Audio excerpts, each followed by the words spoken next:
Really spectacular, spared no expense.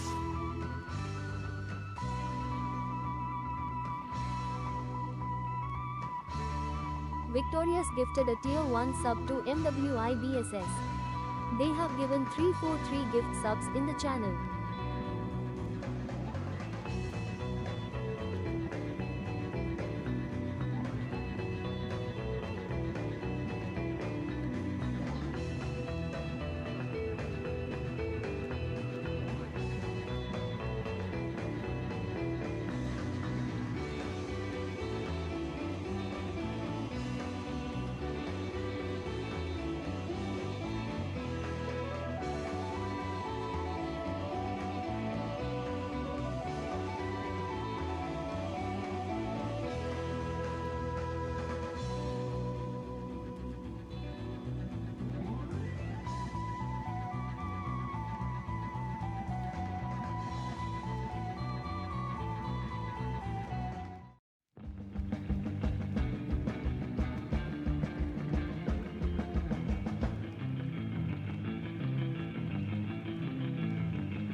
June.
3 new dinosaurs.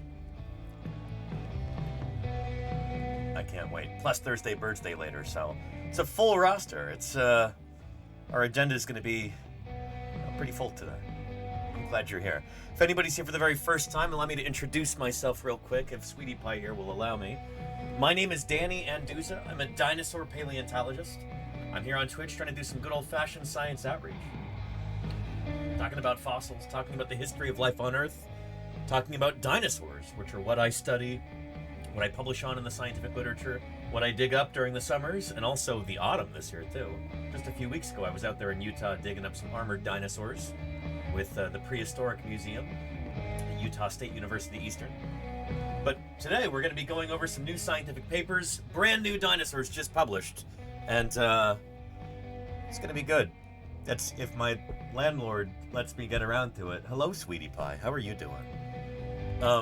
Gastonia forever, says King Seeley.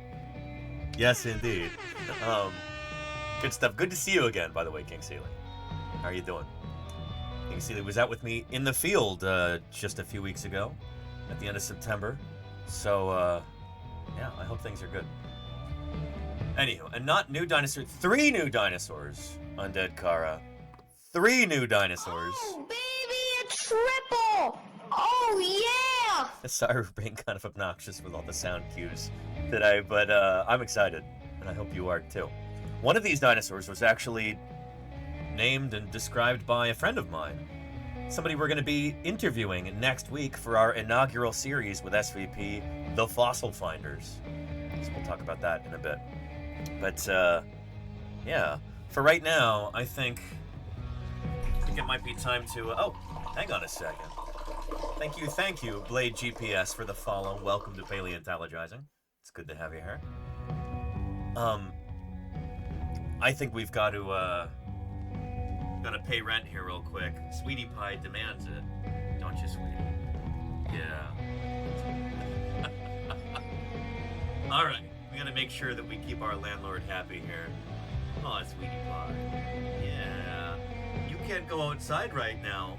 She can't go out onto the catio at the moment because there's some work being done on the house here, which apparently she has gotten tired of overseeing as the landlord. She's come say hello to everybody here in chat. Do you see chat right there? Look, right there. Yeah, good stuff. Good stuff. She's like, give me the treats. Give them to me. All right, Sweetie Pie, we'll make that happen. We'll make that happen, huh? Yeah. Okay. There we go.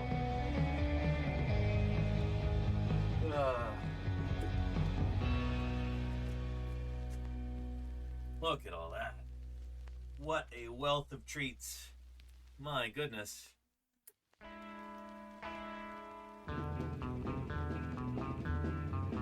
And that's not a bell on Sweetie Pie's collar, Jazzy Cat. That is a little RFID tag, so she can get special behind-the-scenes access, backstage pass. It's actually for her automatic feeder. The cats are going on different diets. There's 3 of them here in this house. And so it's been a whole thing, trying to get them to stop eating out of each other's bowls. So anyway, yeah. They each have their own little transponder tag that corresponds to a different automatic feeder. But they all can come here and get treats. Well, only Sweetie and Minnie. Sweetie Pie and Minnie Pie are the ones who like treats. Moon Pie doesn't care for them. 3 different diets, too? Yeah, Charlie's Dragon, yeah. Yeah. You can ask Lordy about it. It's a whole thing. But this is Lordy's brainchild. Lordy's idea. Anyway, again, if anybody's here for the very first time, welcome to Paleontologizing. When I'm not out in the field digging up fossils live on stream, I'm here in my office, oftentimes talking about paleontology. The whole point of these streams is to give you an inside peek into how fossil science really works. Whether we're interviewing other paleontologists, like I'll be doing next week for our new series with the Society of Vertebrate Paleontology, the Fossil Finders is what we're calling it, or whether we're doing Q&A, answering viewer questions about dinosaurs, about natural history, about extinction and evolution, about the philosophy of science itself.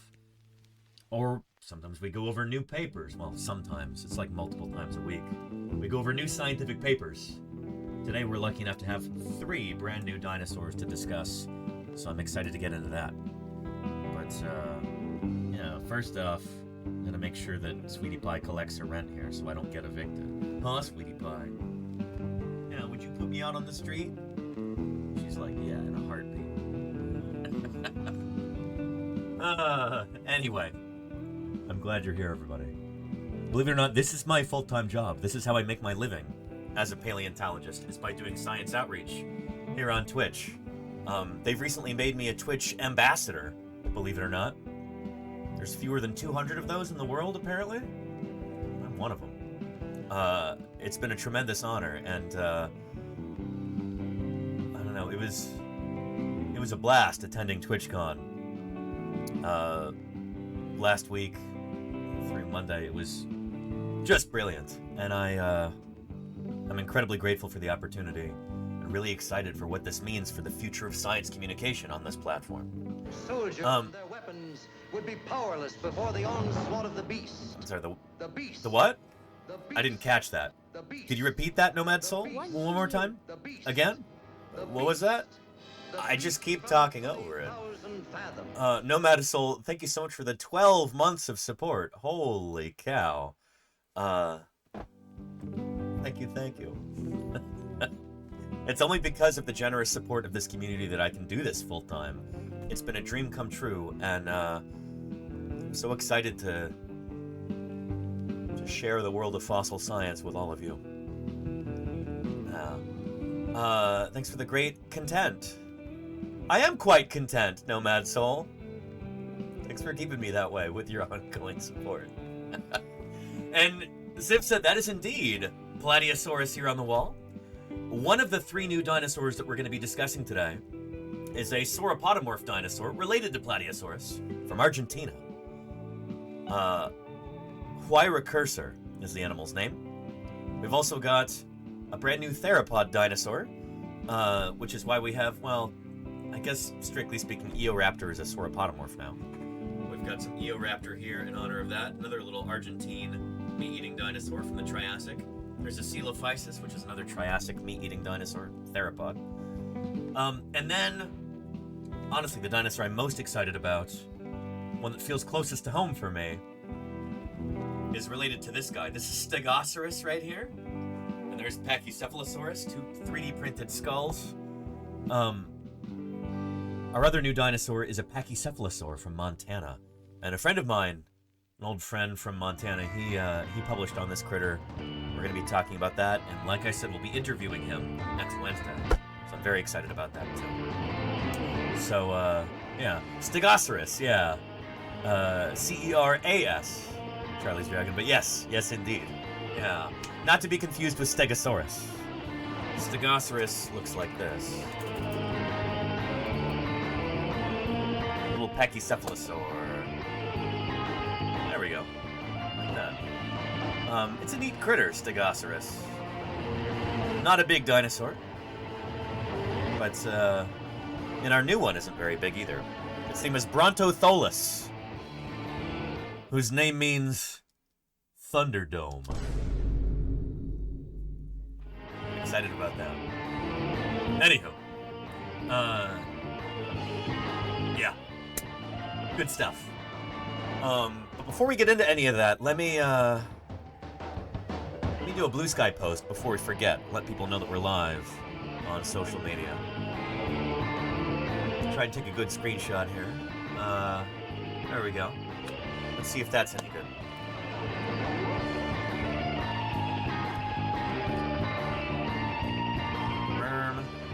I can do better than that.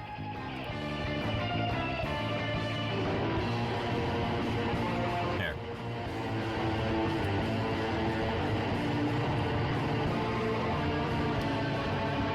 Let's see. It still looks a little wonky. I'm not good at taking photos like this. Taking a selfie by doing a screenshot of, no.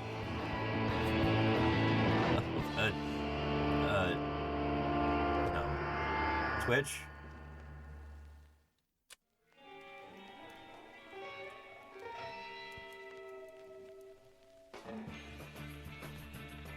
All right, third try's the charm. We'll go ahead and use that.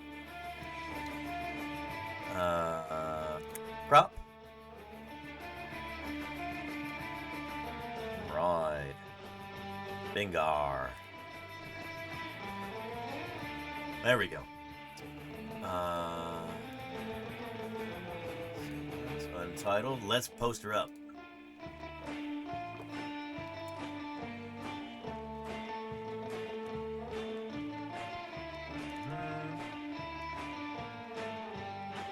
We've got 3.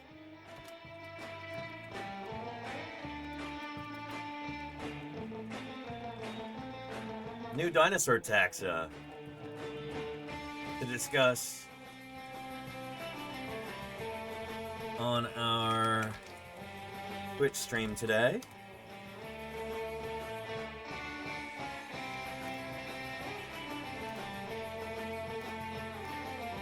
To turn the soundboard off. So, oh, nope.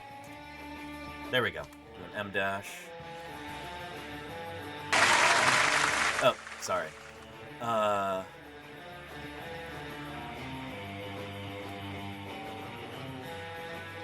Anteavis. Huayracursor. I'll check the spelling on these before we post it too. And Bronthotholus.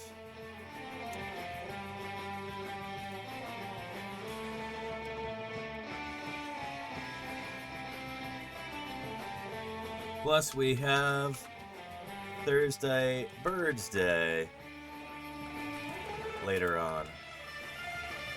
So join us for paleontological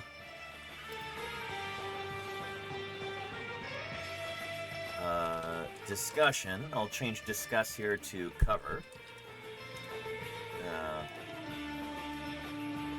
And science camaraderie. Twitch.tv/paleontologizing. There we go.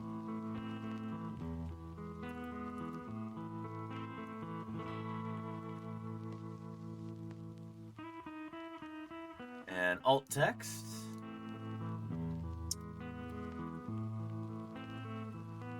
Twitch screenshot of me in my office with 3D prints of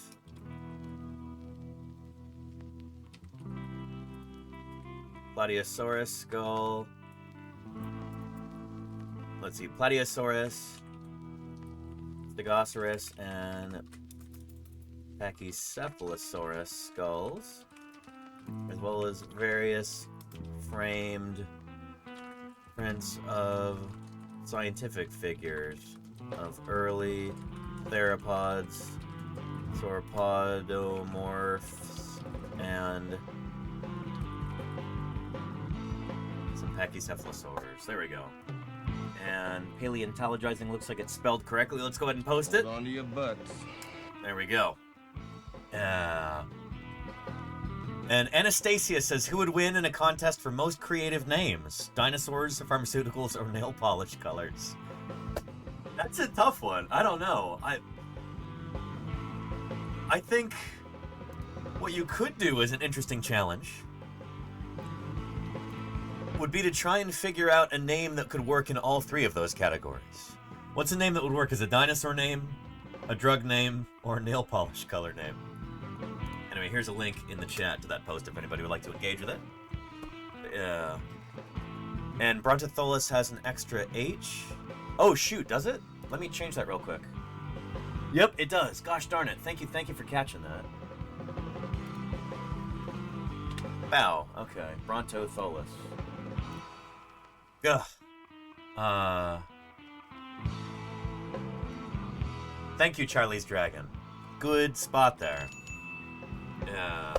See? That's why you are an invaluable member of this community, Charlie's Dragon. Thank you for catching that. Good eyes. Gastonia, says Charlie's Dragon. Who wouldn't want Gastonia nails? Well, that's the funny thing is Gastonia is the name of a dinosaur. And also... Here. It is a genus of plant in the ivy or ginseng family. It's a town in North Carolina. It's a station on an Amtrak line. It's an unincorporated community in Texas. And there's the Gastonia novels, a series of novels concerning with the events of the 1929 Lorry Mill strike. Interesting. Anyway, the dinosaur that I was digging up in Utah a few weeks ago looks like this. One of the spikiest, spiniest dinosaurs of all. Really cool animal.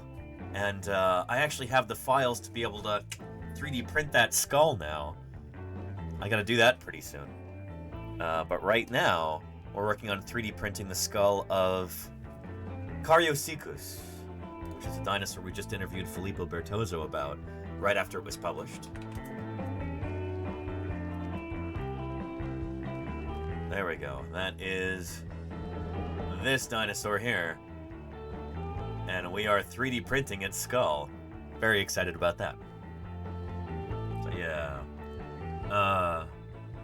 Good stuff. And no, Gastonia is not a beetle, oddly enough, Tommy Plodicus. There's a half dozen different dinosaurs that had to be renamed because it turns out that their names were already preoccupied by beetles. But anyway, Huayracursor is really excited to be printing this skull right now. I'm printing the snout at the moment. The back of the skull, both halves, right and left, are already finished. I'll show you those.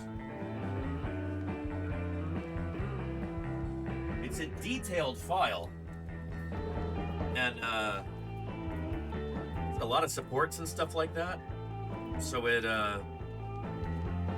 taken a long time to print thus far. But we have the right back half of the skull with a bunch of supports on it, and the left. And here they go. So we're printing the snout right now. I'll work on cleaning this up. Shoot, frankly, I'm not sure I'll get this done before I have to leave for SVP. So this might be a December project. We'll see. But I'm glad to be printing it right now. When I have time, I'll get the other 3D printer up and running as well. That one's on the fritz right now. I think it needs a new thermistor. Just haven't had time to get that up and running again since we've had TwitchCon. Got SVP, the Society of Vertebrate Paleontology meeting coming up, a bunch of stuff. So yeah. And thank you, Cinnamon Row. I appreciate you, Cinna. It's good to have you here. How are things?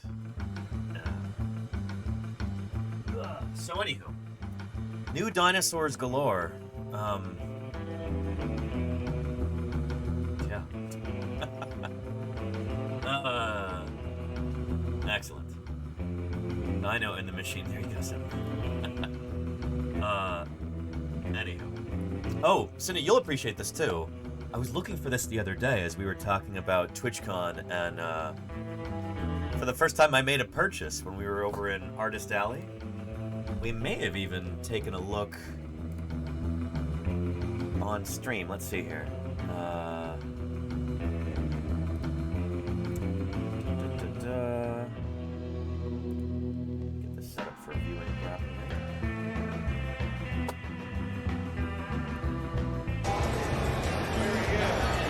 Let's see, how many people we got watching right now? 348, not too shabby. Yeah, excellent. Me and Velia, Velociraptor. So let's go back to where we were walking through Artist Alley here. Alright, so do we want to embrace the... There we go. Bird-like dinosaurs from the late Cretaceous period. There's the booth I got this from. If you've seen any of the Jurassic Park movies, those are not actually Velociraptor in those. Those are a different dinosaur called Deinonychus. Velociraptor is a bit smaller. It's from Mongolia. We know now that they're fully coated with feathers like this. So just a supremely cool animal. And it's awesome to be able to introduce her to folks here at TwitchCon. The shark booth, says Cinna? It was, what's the booth called? Well, I'll go get the card in a minute, but let me show you. Out of all the things in Artist Alley, I didn't actually get to look at very much. But this is what I picked up. Who can tell me what that is right there?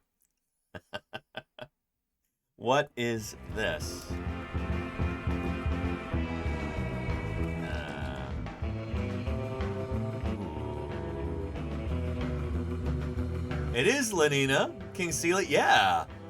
Yeah. Coelacanth. And you got the spelling almost exactly right, King Coelacanth. It's an A. Coelacanth. But yeah. Yeah, I just thought this was too cool.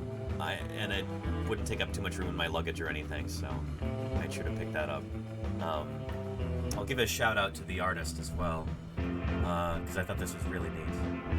And there you go, Picture Doctor. It's not an easy thing to spell, you know? There we go. Mahu Carp. There we go.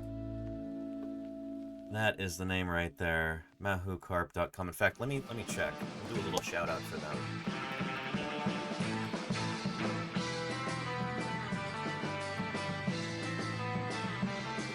Nice. They didn't have any leatherback turtles, unfortunately, but I talked to them and they're like, that would be really cool. They love whale sharks. They've got a lot of whale shark stuff. And leatherback turtles have a similar kind of celestial pattern on them. In some cultures, the word for leatherback turtle is like star turtle. Because their backs almost look like a starry night sky. But yeah, there's the coelacanth right there. Very cool. So anyway, if you're interested, they do such cool work. There's a link right there. Not a sponsored stream, I just thought it was neat, and I thought you'd appreciate it.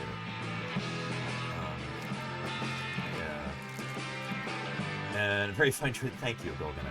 Yeah. In fact, I was realizing after I got home, I should have purchased one of these for a colleague of mine at Berkeley who works on Sarcopterygian fishes like this. So I might have to order another one for her. We'll see. I'm going to see if maybe I can interview her for a special stream maybe in December. Maybe we'll do that for Fishmas this year, in fact. Gotta come up with something special for Fishmas this year. But Fishmas is our annual celebration marking the anniversary of the discovery of the coelacanth by Marjorie Courtney Latimer. There.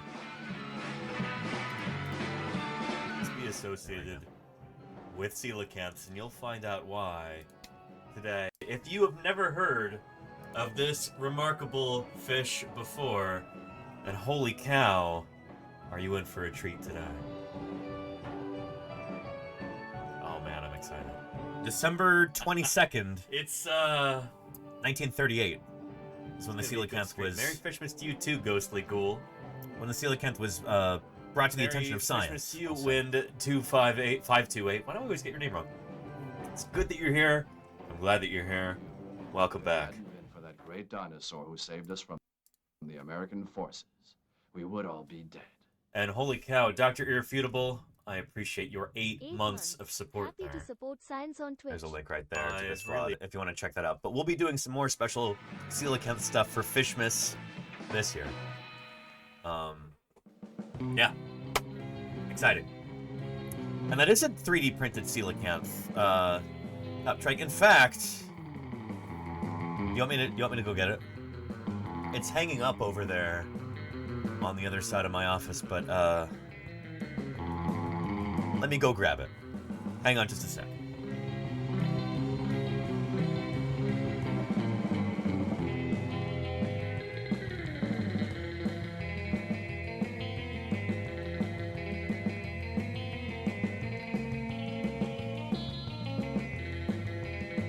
There we go.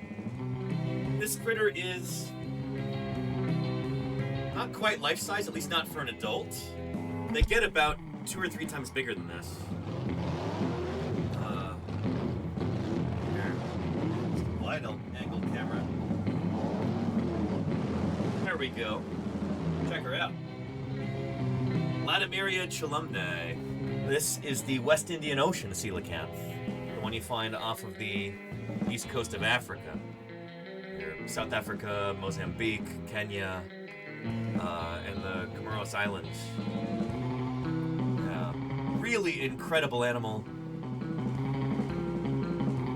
Are you familiar with the story of the coelacanth? Because it is truly remarkable if you're not familiar. I might have to go over it. We might have to do a little tangent about that. Because it's the stuff of scientific legend, you know?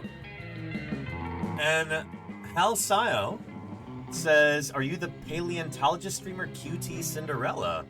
Was talking about it. Wait, QT Cinderella knows who I am? Hi, Cutie. I'm flattered. Holy cow. I listen to Fear Ann sometimes. Thank you for all the hours of entertainment. I appreciate you. Holy cow. Wow. I'm starstruck. Hal Sio, I don't know what to say. Fantastic. Can we get a shout out for QT Cinderella? Very cool. I'm legitimately tongue-tied. I don't know what to say. Really spectacular. Spared no expense. And Victorious, thank you for gifting. Oh, Hal Sio. That's an L. Good. Victorious gifted a tier 1 Holy sub moly. to Hal Yeah, but yeah, I'm a Sio. dinosaur paleontologist. 343 gift subs in the channel. Thank you, Victorious. I appreciate it. Hey, for anybody who's new, let me play you a real quick channel trailer type thing. There we go. This is me. My name is Danny Anduza. I'm a dinosaur paleontologist, and this is Paleontologizing.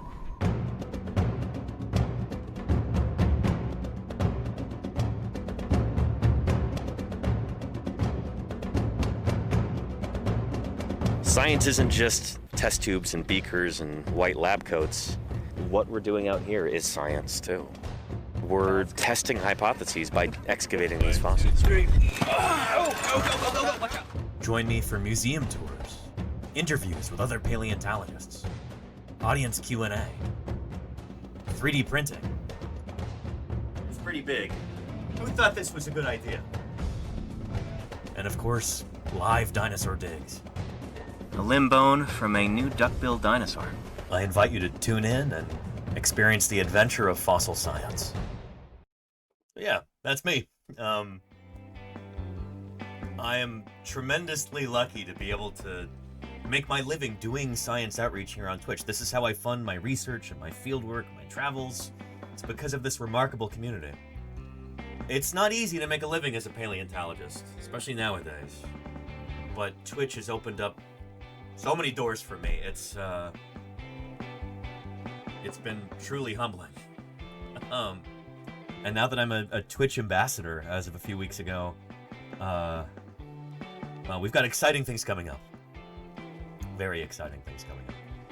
I can't wait. Anywho, and Dyson Dinosaur, wonderful to see you too, Filippo. I was just talking about how I'm 3D printing the snout of Karyocecus right now. So Filippo sent me the files for this remarkable dinosaur that he just published a few weeks ago. Karyocecus, brand new iguanodont dinosaur from Portugal. And he's kind enough to send me the files. I've been printing it. And Hal Sio, thank you so much for the gift sub. Hal_CO gifted a tier 1 Good sub stuff. to Polska Yeah. _dot. Oh, and is this? Oh, here's Filippo holding the skull right there.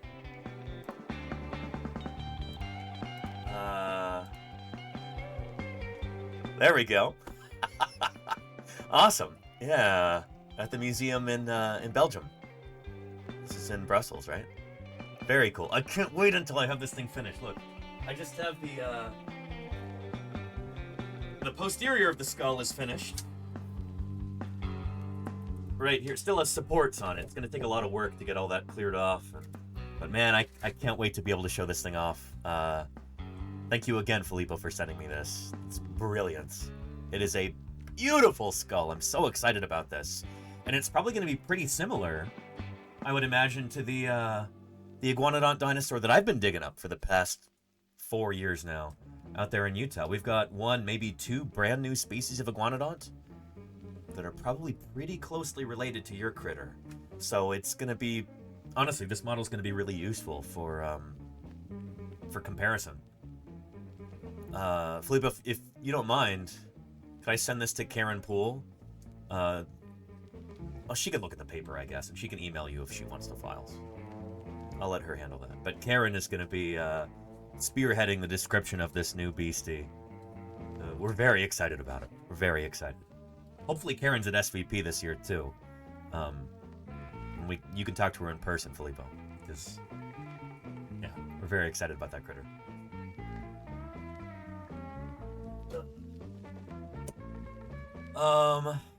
Why don't you use tree supports? My printer just doesn't really support that. So yeah, it's a little bit of extra work to get rid of all the supports like this. I've got a, Prusa printer. It's pretty simple, but it gets the job done. This thing's a workhorse. But yeah. Anyway, Filippo, looking forward to finally meeting you in person. Some viewers might be wondering, SVP, why does he keep talking about that? What is SVP? SVP is the Society of Vertebrate Paleontology.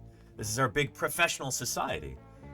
As paleontologists who study animals with bones, vertebrate animals, this is our big professional society. So this is everything from dinosaurs to whales to little mammals to frogs to fishes. SVP. That's our big professional group. And we have an annual conference. This year, it's in the crown jewel of the British Empire, Birmingham, in the UK. It'll be my first time ever going to Europe, actually.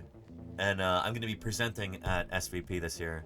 I'm going to be spending much of tomorrow getting my presentation together. Because, man, it's sneaking up. But, yeah, very excited about this. And I've recently joined the leadership of SVP. I've been welcomed on to the communications committee. And we're going to be doing something real special over the coming months. I've been tapped by SVP to do an interview series with other members. We're calling it The Fossil Finders. So I'm going to be interviewing other paleontologists live on Twitch about twice a month and talking about their experiences out in the field digging up fossils, telling cool stories, trying to give audiences a taste of what it's like to do field work. I already do this by streaming live from the field during the summers, but it's going to be really cool to, just kind of have a hangout session, talk about crazy fieldwork stories. Our first interviewee is going to be this coming Wednesday. In fact, let me put that on the schedule right now.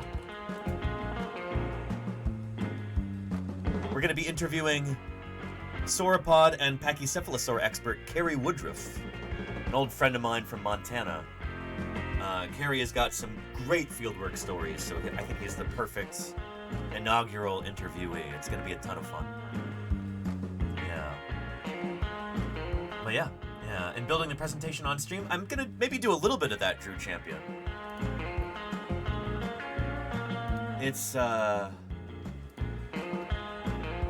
poster rather than a talk. I'm very passionate about poster design. I've got strong opinions on it, so we might talk about that. We've done this in previous years.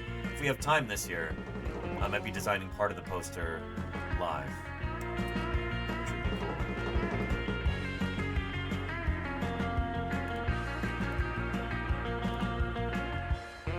There we go. So, this is the... Oh, let's get rid of these. We didn't have time to talk about this stuff. I've been so neglectful of this with TwitchCon stuff. Anyway, copy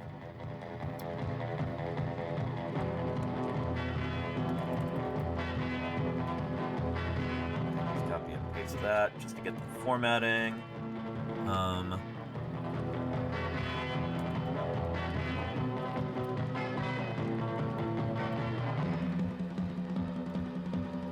The Fossil Finders.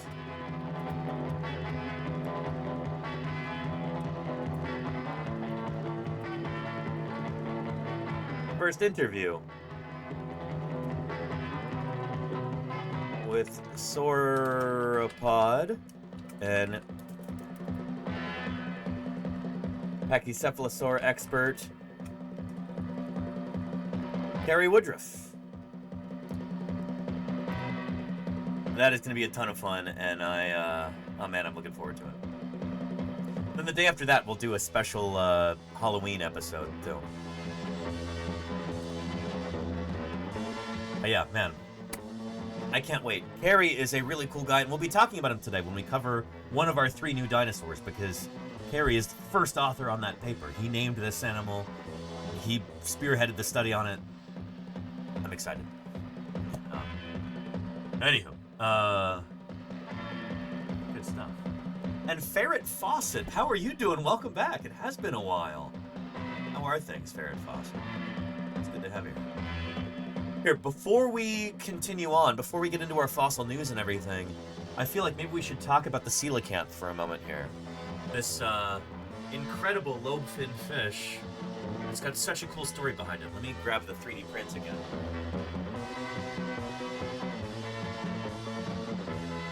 Here we go. A truly remarkable animal. The appearance is not necessarily the thing that makes it so special. You might be looking at this and going, well, it's just a big blue fish. It looks like a bass or something like that, right? Like a big sea bass. Oh man, you'd be wrong though.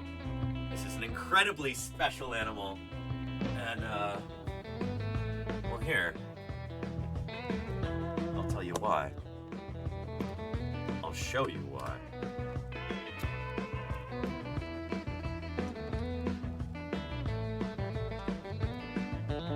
This animal is a living fossil, which is kind of a silly term, but it's...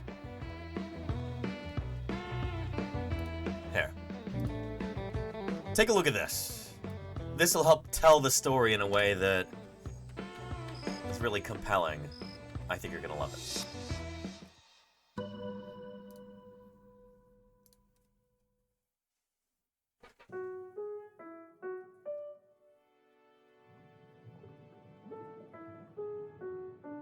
You have this fish it's like a sort of living time machine.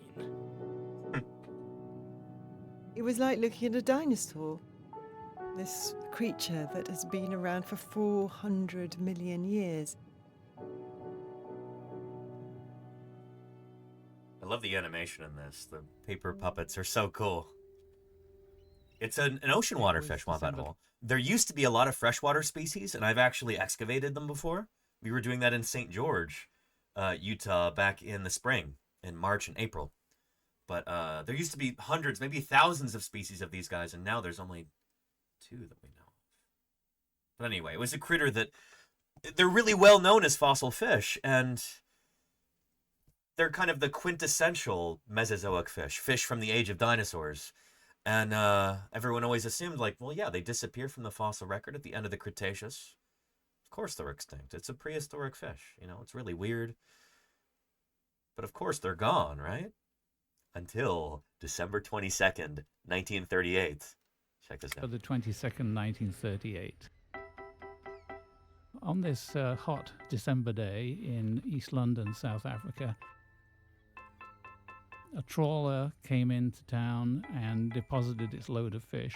And the trawler captain had a habit of keeping any odd-looking, interesting specimens and giving them to the curator of the local museum. Do you think dinosaurs are put together correctly? The bones. You're smart. What do you think? Do a research on that, Oliver. I never. Thank you, Eternally Restless, for the follow. Welcome to Paleontologizing. So anyway, the captain of this trawler, called the Nareen, was its name. We still remember it to this day because of how important this was. The captain of this trawler used to, you know, pick out any particularly weird or interesting looking fish, and he used to give them to the curator of this small local museum in East London, South Africa. Marjorie Courtney Latimer. Marjorie Courtney Latimer was her She name. loved nature so much, and she wanted to make the museum's collections the best they possibly could be. And so she went down to the harbour side. She describes picking through this big pile of slimy fish and eels, and then suddenly she saw poking up this sort of strange blue fin. It's a very distinctive kind of fish with strange fleshy, limb-like fins. Yep. This thing was like nothing she had ever seen. It's like it has She legs almost. said to the chairman of the museum, I think this is something really special. He went, oh no, little Latimer, it's just a rock cod. But and how wrong he was, how right she was. Huge salute to Marjorie Courtney Latimer. She knew that she had something special. She knew what she was doing. She didn't listen to the naysayers. But she knew in her gut that it was something different. She thought, well, I've got to find a way to preserve it. Yeah. So she set off on Christmas Eve in East London. She tried to get the local cold storage company to take care of it. They said, oh, no way, go away. She tried to get a local mortuary to embalm it. They said, oh, we can't have any stinking fish here. She said, why? All the other people in here are dead anyway. So eventually it was given to a taxidermist. And she thought, well, I've got to find someone. Exactly, right? Fish. And she immediately thought of Professor J.L.B. Smith, who was the only ichthyologist in South Africa. And what was kind of crazy is that J.L.B. Smith wasn't even a professional ichthyologist. He was actually professionally a chemist. That was what paid the bills. That was his official job title, was chemist. At this time, there were no ichthyologists in all of South Africa. And so this was the guy for the job. This was the only person in the country who could really do this. Ichthyology was his passion. Fish were what he loved, but they didn't pay the bills. So he worked as a chemist instead. And actually, he worked for the British Crown during World War II, creating working on chemistry adjacent things for the war effort, trying to defeat the Nazis. He didn't like to talk about that kind of thing. Again, he did this because, well, I don't know, chemistry paid the bills and he was proud to fight the Nazis and everything. Good for him. But ichthyology was his passion. And it was this discovery that Marjorie Courtney Latimer made that was his real claim to fame. The only ichthyologist in South Africa. So she drew a rough little drawing and sent famous drawing.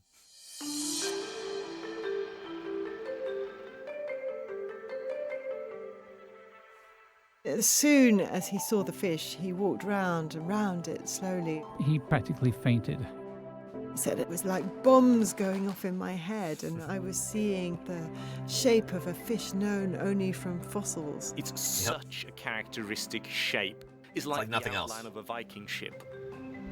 This was the coelacanth, a fish that was thought to have become extinct 65 million years ago. It was like a dinosaur had just come into your living room.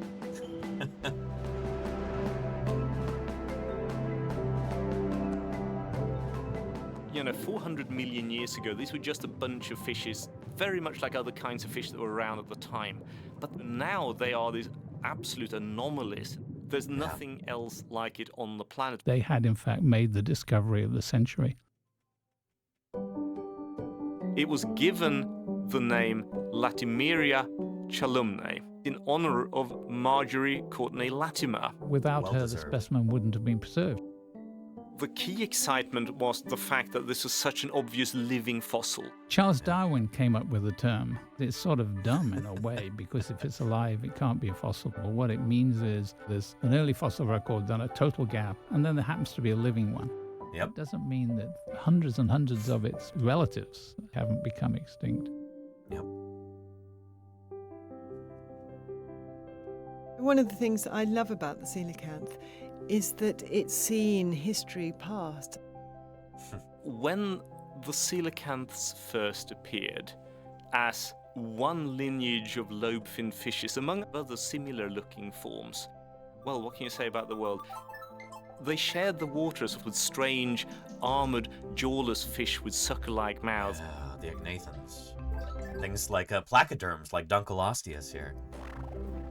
One lineage of their close relatives started nosing around in the shallows, and then This is the ancestor of all the animals with backbones that live on land.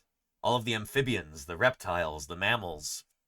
We all evolved from a fish much like Tiktaalik. This is kind of your great million times great grandmother. If you think about it, it's pretty cool. Tiktaalik, cool critter, and a close relative of coelacanths. It's a fellow lobe-finned fish. It's a member of this same group, the basal Sarcopterygia. I suppose from the coelacanth's perspective, just sort of disappeared out of view as they emerged up onto the land. I like to sort of think of the coelacanth saying, bye and good luck. We get into the period of the coal swamps, producing so much oxygen that it becomes possible for dragonflies the size of falcons and millipedes longer than a man. Yep. Such cool, weird things. Hang on, we do have a couple of questions in the chat that I want to cover real quick. There are no coelacanths in captivity anywhere in the world. There's only a handful of museums that have preserved specimens. I've been able to see, I think, 2 of them in person in my lifetime, which has been really cool. I want to say there's one in the Field Museum, and I know for a fact there's one in the Natural History Museum of Los Angeles. Incredibly cool critters, coelacanths. These are the modern species that are preserved, embalmed, preserved in formaldehyde. You lose the beautiful blue coloration when you have them preserved in formaldehyde, but it's still incredibly cool to see. And then I've seen tons of coelacanth fossils, and I've even helped collect some in St. George, Utah earlier this year. We did that live on stream, actually, which is super cool. But yeah, and then, let's see. Cinna says, I think this is the fish we see in the background of the financier in Atlantis, the Lost Empire. You are exactly correct. I wonder if I can find a clip of that real quick. I want to say I looked this up on YouTube once, and there was a video. Atlantis coelacanth. I don't know if we're gonna. I don't know if I can find it.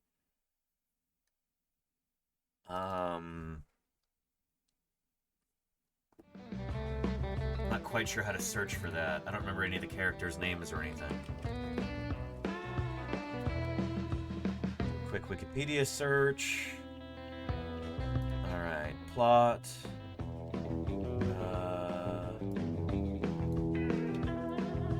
Guy's name was Whitmore.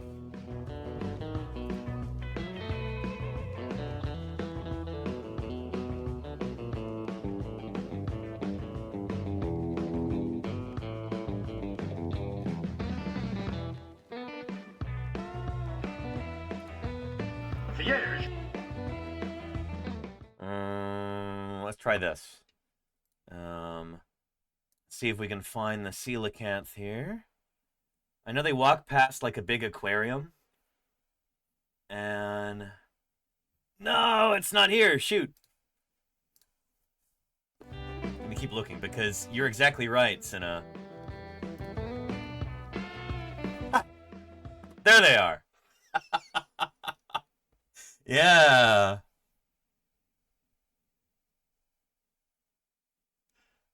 I noticed this when I saw this in the theater when I was a kid. I'm like, show us the coelacanth. I want to see the coelacanth. Yeah. But yeah, you're exactly right, Cinna.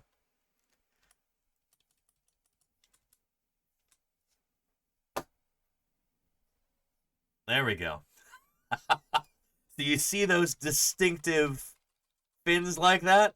No other fish has got fins like this. Super cool. Anyway, you are spot on there. Anyway, let's get back to our video here. It's almost over. The world is suddenly struck by a gigantic mass extinction. Something like 90% of all species disappear. At the end of the Permian period. They're perhaps taking a bit of a knock, but there are quite a lot of them. They swim around, do the coelacanth thing.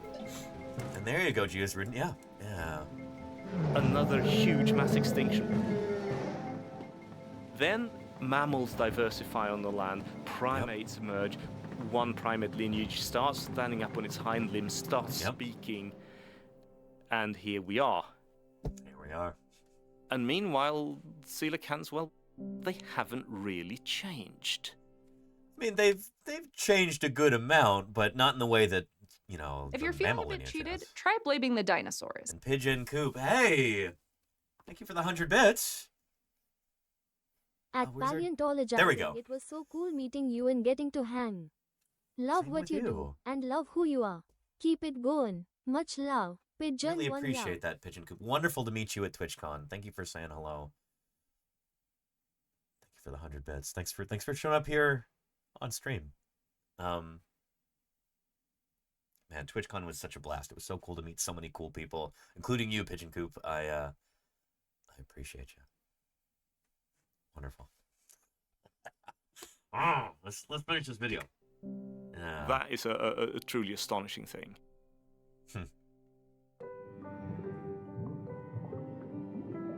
For me personally, it is just that the world should have such things in it. That it should be possible to see this kind of improbable ghostly messenger from the very deep past. And I just hope that the coelacanth manages to outlive us all and keep going and witnessing what is to come. Beautiful video.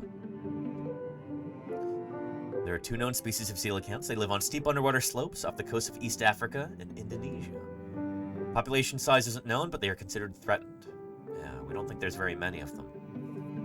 I'll give you a link to this video. It is brilliant. And also, there is a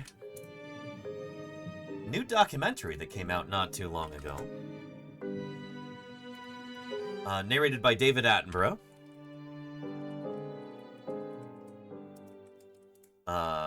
I was able to find it and watch it, maybe with the help of a VPN. But it's well worth watching. And, oh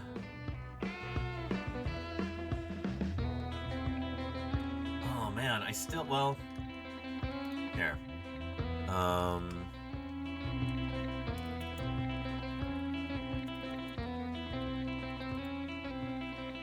There we go.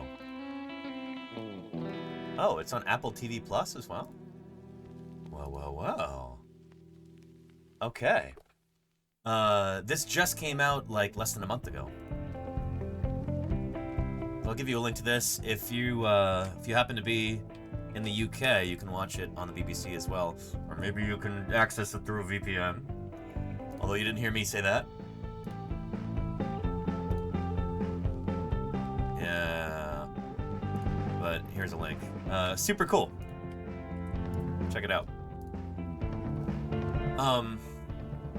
Again, this whole tangent was sparked because this was the only thing I bought at TwitchCon this year at Artist Alley was a coelacanth pin. I just couldn't resist. It was so cool. What a neat critter. This is one of these animals that is universally beloved by paleontologists, by people who are interested in Earth's ancient past. It's such a charismatic creature. We'll be doing a big stream about it in December for Fishmas, as I call it. Here, let me go show you my my Fishmas sweater. It's a t-shirt. Hang on.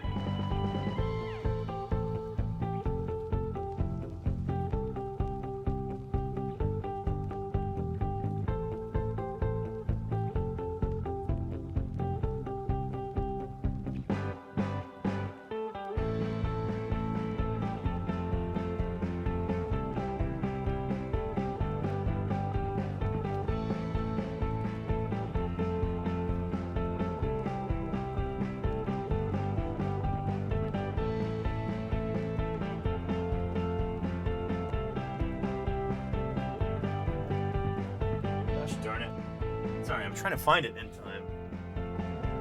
I wear it so often that let me just find a picture here. Now if we scroll back far enough, we'll find it. If we go back to December, when Fishmas is...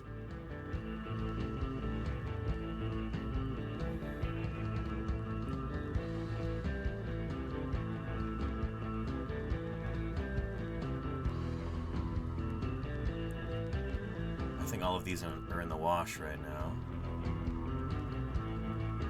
There we go. Yeah, this is the t-shirt that I designed and printed. I do screen printing as well. We'll be doing some screen printing streams as a fundraiser for leatherback turtle conservation and stuff like that pretty soon. So, I'm excited for that. But yeah. An incredible animal. If you want to know more about the coelacanth, I can recommend you an excellent book.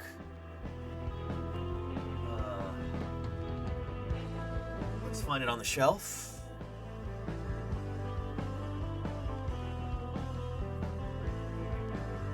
This is a non-fiction book, A Fish Caught in Time by Samantha Weinberg, The Search for the Coelacanth. It reads like an adventure novel. It is some of the best science writing I've ever had the pleasure of reading. If you can get a hold of this book, you will love it. It is phenomenal. You can get it real cheap on like thrift books, used bookstore online. Yeah, it's really good. Samantha Weinberg was one of the voices you heard in that video. But man, what a phenomenal book! It's so good. So anyway, enough of that. Let's get into Metazoa here before we do our fossil news for the day. We'll actually use the coelacanth as a way of transitioning into that. Here, I know we've got new folks here, so let me talk about what this is before we get into Metazoa. So this is what we call the Tree of Life. There's many different ways to draw it, but the idea is to show how different critters on our planet are related to one another. All organisms, from bacteria to blue whales, from frogs to ferns, they're all related to one another to varying degrees. As far as we know, all life on Earth came from one single common ancestor a few billion years ago. And all life on Earth shares DNA to varying extents. Certain critters have more DNA in common. So, for instance, we'll jump to humans here. There we go. Except for Frank. Yeah, very funny for the sand. But yeah, here's humans. Our closest relatives are bonobos and chimps. And we share something like 98% of our coding DNA in common with them. And then a little bit less with gorillas, a little bit less with orangutans, and you can keep going out and out and out like that until you get to other mammals, boreoeutherians, eutherians, therians, mammals, amniotes, tetrapods, lungfishes and tetrapods, and then lobe-finned fishes, including tetrapods. Technically, all amphibians, reptiles, and mammals, including us, are a kind of lobe-finned fish. And look who is lurking right over here, just outside of Dipnotetrapodomorpha, the coelacanths. They are very closely related to the ancestors of all tetrapods, all the animals with limbs on land. They evolved from a critter that's a close relative of coelacanths. So we'll be using this tool. This is onezoom.org. Not to all life. We'll be using this tool to play a little online game here called Metazoa. So let's get into that. This is a fun little exercise to kind of warm up on stream here. When we're thinking about how different critters are related to one another, when we're thinking about evolutionary relationships, we're thinking about the history of life on Earth, as we do here on Paleontologizing, this game is a great way to kind of get into the groove. So, if you've ever heard of that guessing game Wordle, anybody ever heard of Wordle? This is a lot like that.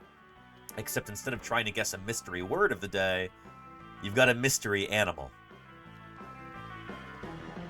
It's going to reset in 2 hours, 40 minutes. We'll get it long before then. But there's a new one every day. So without further ado, let's figure out what today's mystery animal is. Hold on to your butts. There we go. So, You type in the name of an animal, just take a wild guess, and then the way that this works is it'll show you the most exclusive, the smallest evolutionary group that includes your guess and the mystery animal. If you guess really close, it'll be a really small group. But if your guess is way off, as it often is, it'll be a really big group, and you try and narrow it down. So the point is to get this in as few guesses as possible. So, this game is heavily biased toward mammals, especially placental mammals. Those are mammals that don't have a pouch like marsupials, and they don't lay eggs like monotremes. So give me the name of a placental mammal, chat, and we'll start off with that. But yeah. Let me rename the species top trait. Oh, red jungle fowl. Yeah, so domestic chickens are descendants of the red jungle fowl, which are native to Southeast Asia, I think. Dyson Dinosaurs is Homo sapiens. Person is not in here. Oh, human is. Okay. We are a kind of placental mammal, so we can start with that, Dyson Dinosaur. Let's start with human, and see where that gets us. You ready? Oh, okay. Pretty close. So, it's not a person. That's not the mystery animal today. But our mystery animal is a eutherian. So, Metazoa says, no, it's not a person. Best I can do is eutherian. So let me show you what that means. We'll jump back to human beings here.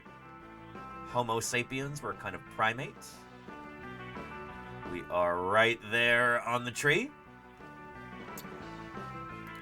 And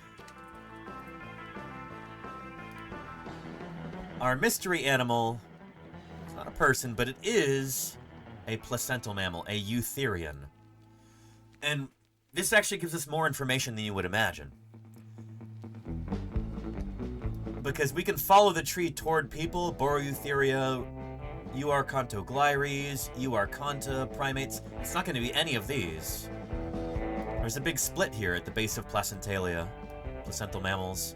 Our critter has got to be an Atlantogenaton. So these are proboscideans like elephants, xenarthrans like armadillos, other aphrotheres like aardvarks, all kinds of stuff like that. So, we know that it's some kind of critter from this clade. And so we've narrowed it down basically to just 99 species already. And with one guess, we can narrow it down to just 99 species.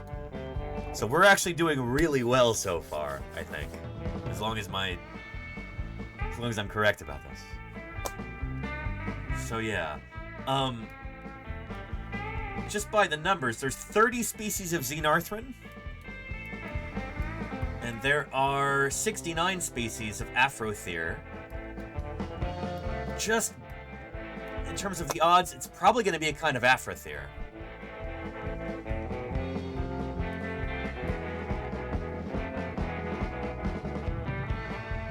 We could guess elephant. I mean, that's a solid guess. Elephants are over here. Let's try that. Let's try elephant. There's like, what, 3 or 4 species of elephant today? But they only have one here in Metazoa. So let's give that a shot. All right. Hang on to your butts. Hold on to your butts. Let's see. And... What? What?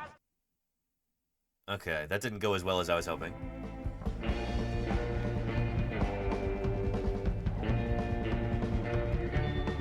This doesn't give us any more information. I thought I was being real clever by this. But yeah. Yeah, darn. What's going on? And Silvotrid says, like tapir? Oh, so tapir are actually related to horses and rhinoceros. Tapir are a kind of perissodactyl. So they are outside of Afrotheria. Tapirs, they're not from Africa. Tapir are related to rhinos and horses. They are perissodactyls. So the closest living relative of the tapir Here we go. Tapirs are right here. Their closest living relatives are the rhinos. Yeah. Anyhow. But let's get back to where we were. Placental mammals, eutherians. Oh boy. So we know our critter is a placental mammal. We searched elephant, and that didn't.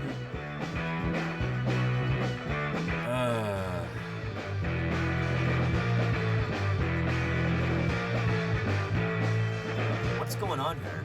So Metazoa is not a perfect game. They are missing a lot of different, like, levels. They're missing a lot of clades. So it's tricky.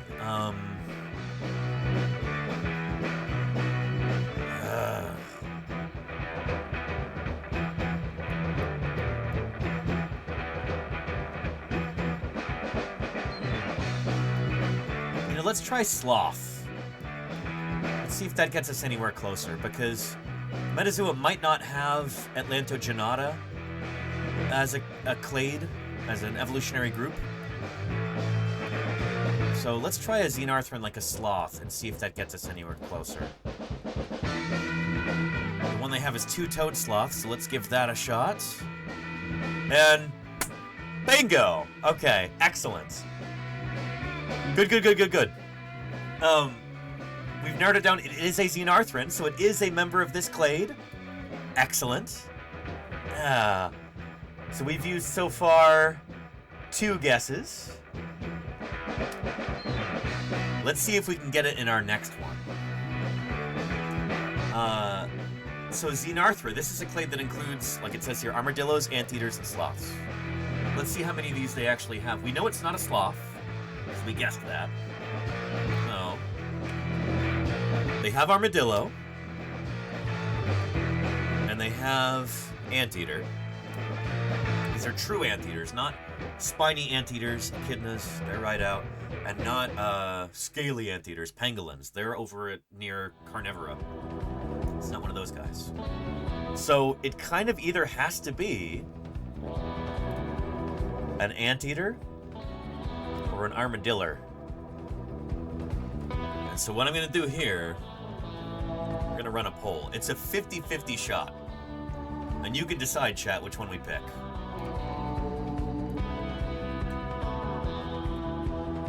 Armadillo? Let's do it in all caps. Armadillo or anteater?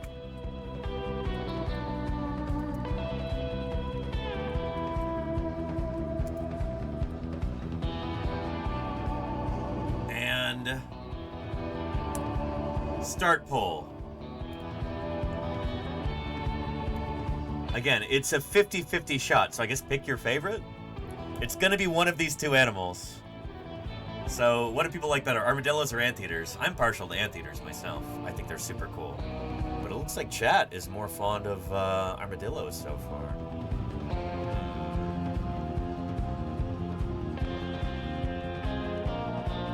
Pick the one that starts with an A. That's a solid strat there, Geekstone.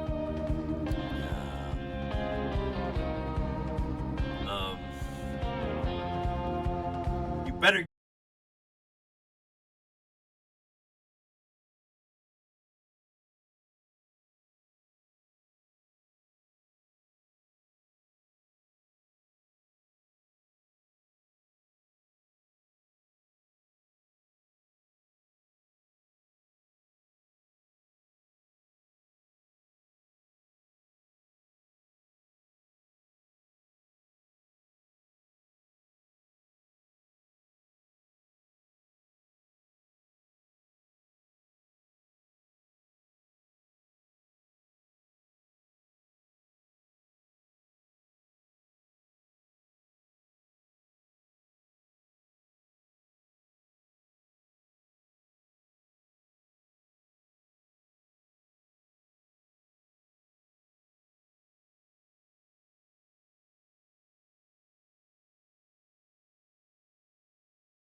The screaming hairy armadillo.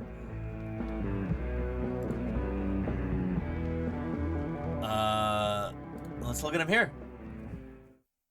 He's cute until he screeches. So this guy, yeah, again, screaming hairy armadillo. And there we go. Wow. Can you take the battery out? No, you can't. But this is what he would do if a predator was trying to eat him. He would make this noise, and it would make the predator try to drop him. So I certainly don't want to eat him, so it's working. It's his defense mechanism. It's his defense mechanism. We're going to put him and back. The hair, Wow. do they normally Wow, it's just like Kathy Lee came back from vacation. Woo! Here's a really special animal. So let's step over. Let's see if we can watch. Oh, look at that! What an adorable animal. And look at those claws. These guys are such good diggers. So they've got powerful limbs with really robust claws. They're really good at digging.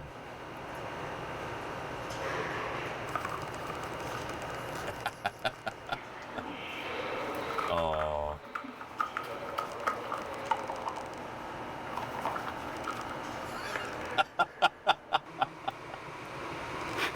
A little desert otter. There you go, Shark Geek. Yeah. Yeah. Nowhere close to otters on the family tree of mammals, but they have this similar kind of energetic, inquisitive kind of demeanor to them. Playful animals. Armadillos are so cool. They're so neat. Like, holy cow, they're just awesome. Well, yeah, here's Conan O'Brien being introduced to one. They're terrifying. I thought we'd start with the scariest of them all. Now, these guys are Here. called Mars.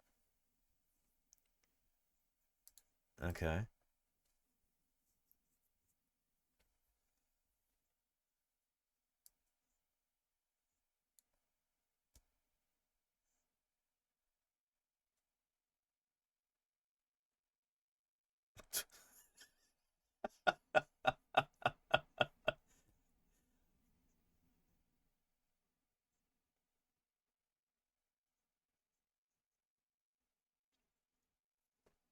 Look at her.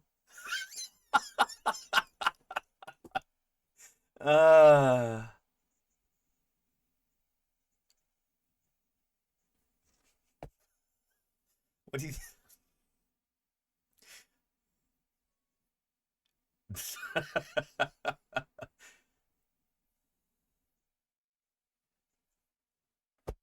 Well.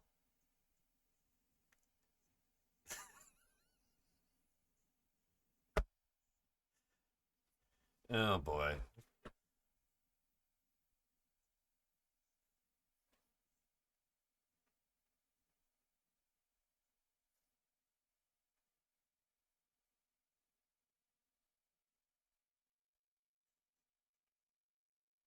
She's not gonna start screaming? That is a tail there, Top Trike. This is a female.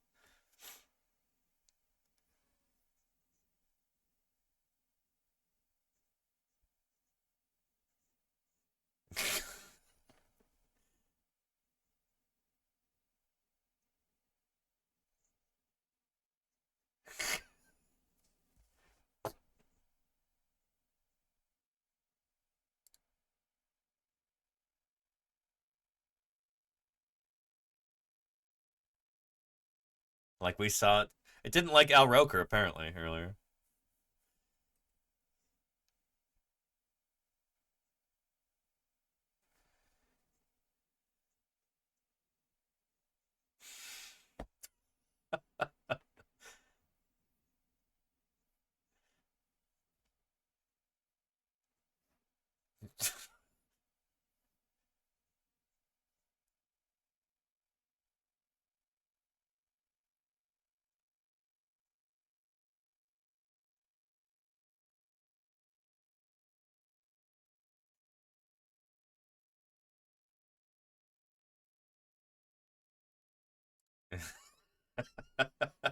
Anyway, maybe one more little video. It's cool that, like, this is such a...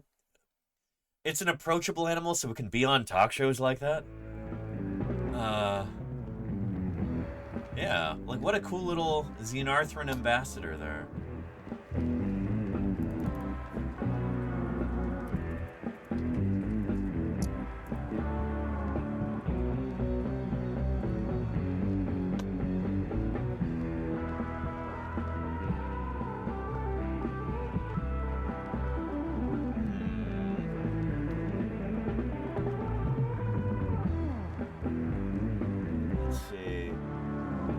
Animal Logic is... Oh, hang on. That's a 4-hour video. I'm not gonna look at that. Anyway, you can find lots of cool stuff on armadillos online. The pink fairy armadillo's got a cool video here, but that's not quite our animal. And it's 8 minutes long. So I think what we're going to do is we're going to continue on to fossil news here. Unless anybody else has any particularly pressing questions. Then, yeah, we'll move on from Metazoa, our screaming hairy armadillo. And, but yeah, if anybody else would like to play this game, here is a link. Metazoa is super cool. You know, daily guessing game for the mystery animal of the day. Always a lot of fun. And Shark Geek says, isn't the pink fairy one that carries leprosy? I think a number of different anteaters do. In fact, there was a video about this.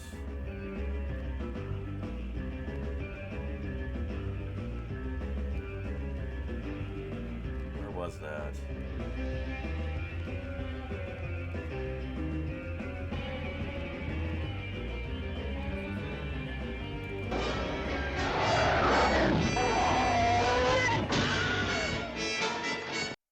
Queen NY13, thank you for the follow. Welcome to Paleontologizing.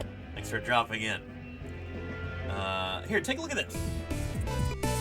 From SciShow, they always do good When you stuff. hear the word leprosy, your brain may or may not conjure up an accurate picture of Hansen's disease, a bacterial infection that causes skin lesions and nerve damage. Though you might correctly recall the enormous social stigma that persists against people who are infected. Either way, your mind probably doesn't come up with any advantages. Like, why would it? Well, according to some scientists, studying the bacteria that cause Hansen's disease could provide incredible benefits to liver research, all thanks to one funky little mammal. Hansen's disease is an infectious disease caused by a bacterium called Mycobacterium leprae, or ML for short. And we can look this up on our Tree of Life as well. Microbacterium leprae. Here. Microbacterium leprae. Did I spell that correctly? Mycobacterium. I spelled it wrong. M-Y-C-O. No R. There we go. So we'll jump to this on our Tree of Life. From the armadillos to the bacterium that causes leprosy, they both share a common ancestor if you go back far enough. All living things on our planet are related. They all evolved from a single common ancestor a few billion years ago. But yeah, there's so many bacteria, this might take a minute. There we go. Cool. Anyway, from that back to the 9-banded armadillo, also known as the common long-nosed armadillo. Two very, very, very different organisms that still share a significant portion of their DNA. All living things on Earth share a significant portion of their DNA. Balint was talking about this at the Strawberry DNA Extraction Workshop at TwitchCon, which is super cool. You get a shout out for Science Streams. And tuberculosis is also a Mycobacterium mean family, says Silvertrip. I did not know that. Interesting. In humans, these bacteria infect Schwann cells, which are cells that protect the peripheral nervous system, that is, the parts outside of your brain and spinal cord. Schwann cells provide insulation for the long axons of nerve cells. Some of them form the myelin sheath, which helps to transmit electrical impulses that carry messages between nerve cells. When nerve cells are damaged from an injury or infection, Schwann cells receive signals to revert to a relatively immature state. That reversion is called de-differentiation. So a lot of this stuff is going to kind of sail over my head because I'm a dinosaur paleontologist. You know, I'm not a cellular biologist, not a developmental biologist. This is outside of my realm of expertise. The ponderous Trachodon. Fabinar78, thanks for the follow. 22 feet long and 14 feet high. 1,500 teeth, and not a single cat. Thank you, Fabinar. there are people here in this chat who will know more about this kind of thing than I do. Again, I'm just a lowly dinosaur paleontologist. There are people who study this sort of thing. I'm sure people who are watching Cells right mature. now. They tend to split off into more specialized states. They differentiate. When that specialization gets put in reverse, that's de-differentiation. The cells become less mature and less specialized. Oh, an interesting hamster rain. Oof. Turns out the TBC is tuberculosis, right?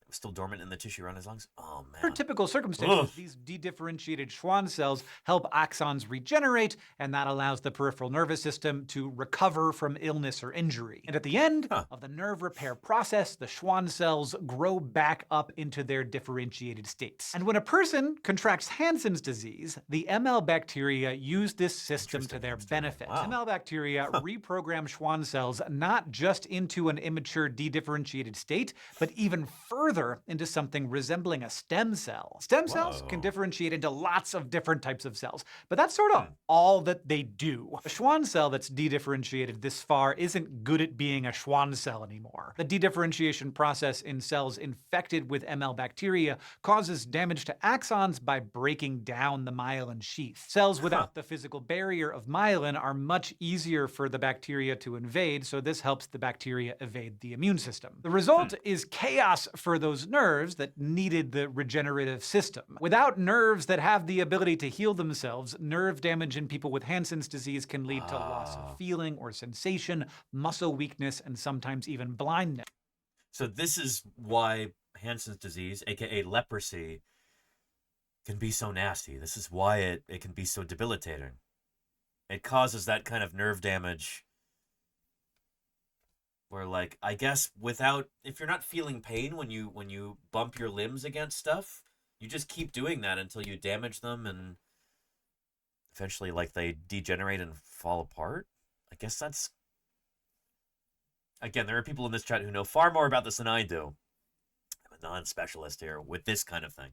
Yes. Strangely enough, however, there is a scenario where ML infection has the nearly opposite effect, promoting regeneration in a very different kind of tissue. Liver tissue. The liver tissue of 9-banded armadillos. ML infects not just humans, but also some armadillos native to North and South America. A 2022 study from researchers at the University of Edinburgh has shown that 9-banded armadillos infected with the ML bacteria grow bigger livers that are healthy and functional in all respects. And it's kind of similar.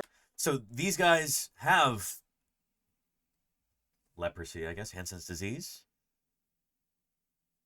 And that helps them maintain healthy livers? To what the bacteria are doing in human nerve cells, borrowing the host's regenerative processes for their own ends. In armadillos that carry ML bacteria, the bacteria increase the expression of genes that code for proteins that are typically associated with growth, wound healing, and increased metabolic responses in the liver. Even more fascinating, these are very similar to genes and proteins that are expressed in human liver cells during fetal development and adult growth. This de-differentiation that ML causes in armadillo livers is temporary, allowing the cells to proliferate and then redifferentiate into healthy, specialized liver cells. This is less damaging than the de-differentiation that ML causes in nerve cells, where their reversion... I've got a friend who is just starting his master's degree in Edinburgh.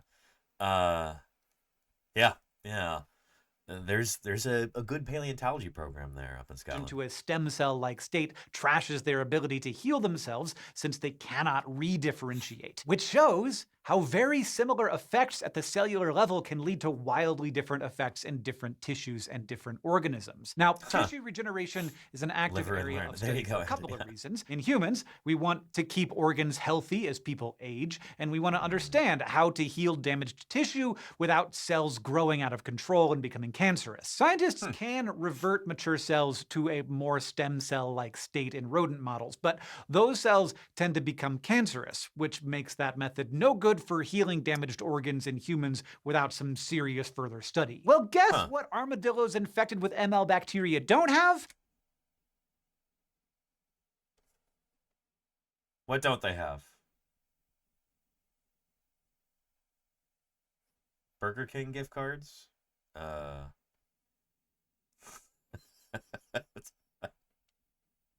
Chevy Cobalt? Good health? A downtown apartment? It probably is cancer, Neverwinter. Driver's license. Let's see. What don't they have? Armadillos that are infected with ML bacteria. What don't they have? They don't have liver cancer. The researchers did not find any masses, tumors, or other tissue abnormalities in any of the infected armadillos. And the ML bacteria's little reprogramming act has little effect on genes that encourage tumor growth. This reprogramming is likely beneficial to the bacteria themselves because by causing cell proliferation and increased liver size, the bacteria get a nicer, more nutrient-packed habitat. The bacteria also protect themselves by keeping the host healthy, so it's in their interest to not cause any real harm to the host's liver. And this isn't just like, okay, well, very lucky for armadillos, I guess, because the researchers in the study think this makes armadillos a great way to study how liver tissue regenerates and apply that knowledge to humans. Very, very cool. Holy cow. So this is something that I talk about all the time on this channel. I'm so glad that this is coming up here. When you're doing this kind of basic science, where you're like, hey, that's a weird thing. Let's study this further. Even if it's something that might seem incredibly irrelevant to human health.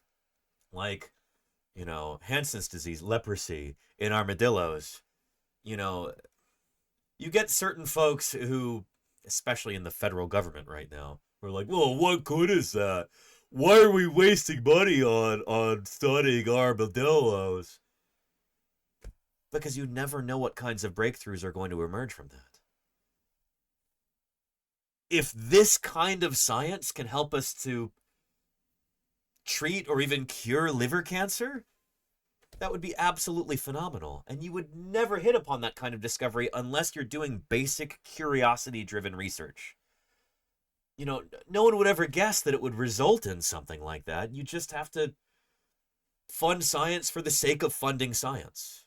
You know, in order to have a healthy society where we're all learning and growing and prospering, you need to fund basic science. It is like the simplest idea out there, and unfortunately, so many people in positions of leadership just cannot get this through their thick skulls. They do not understand this. Or maybe I'm being too naive and trusting about this. Maybe they don't want us to have a society where people are happy and healthy, learning new things and prospering, and maybe they want to keep people unhappy, unhealthy, constantly fighting with one another, that kind of thing, you know? I guess that would be the cynical way of looking at things. I'm not a sociologist. I don't study the I'm not going to comment on that. What I'm going to say is that funding science, especially basic curiosity-driven science research, is vitally important to a healthy society. We need more of that. And right now, this sort of research is being absolutely gutted at the federal level. And it's having a truly horrific effect on science in the United States right now. It is mortifying what's going on. So anyway, I'll step off of this soapbox. Let's finish this video out, and we'll talk about some newly published research on dinosaurs. This is the sort of basic curiosity-driven research that I'm talking about. Anyway, let's continue. Liver disease causes millions of deaths around the world every year. The human liver is typically able to heal itself when needed, but that can be impaired in cases like liver failure or cirrhosis. The researchers are hopeful that using armadillos as a model of liver regeneration could help us develop tools to heal damaged livers in humans, or maybe even grow brand new livers to order when a transplant is needed. Which is a pretty unexpected upside to one of the most hated diseases in human history, interacting with one of my favorite little animals. I'd like to think that it could even help break down some stigma against people living with Hansen's. Sometimes nature creates silver linings in the oddest of places. Very cool. Here, I'll give you a link to this video here. SciShow, they do such good work. Take a look at that. Yeah. Geosrudent says many scientists are fleeing to other countries now. This is true. I know several of them. Several of my friends and colleagues are currently in the process of fleeing the United States. There's a major brain drain going on in this country right now. Other countries are benefiting from some of the top minds in this nation exiting, going off to other countries. The U.S. is going to be left in the dust if this continues. It's not good. It's not good. Anyway. And Geeks Tour says, wouldn't that be amazing to have pre-grown livers available to folks that need them? That would remedy a tremendous amount of pain and suffering in this world, you know? So yeah. Anywho, yeah.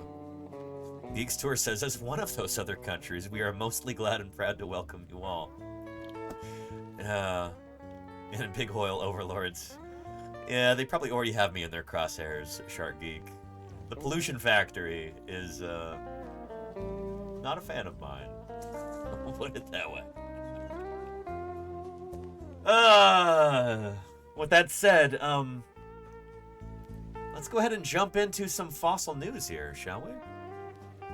We've got 3 brand new dinosaurs just published recently, and I'm so excited to share them with you. I have 2 of the papers so far. Let me check real quick and see if we've gotten a response from the other researchers on the other paper. We've got 2 of 3. Unfortunately, none of these are open access papers. Nothing yet, but I'll keep checking back. We'll save that one for last, just in case they reply. But 3 new dinosaurs to cover. Fossil news starts right now. Let's play the little video stinger.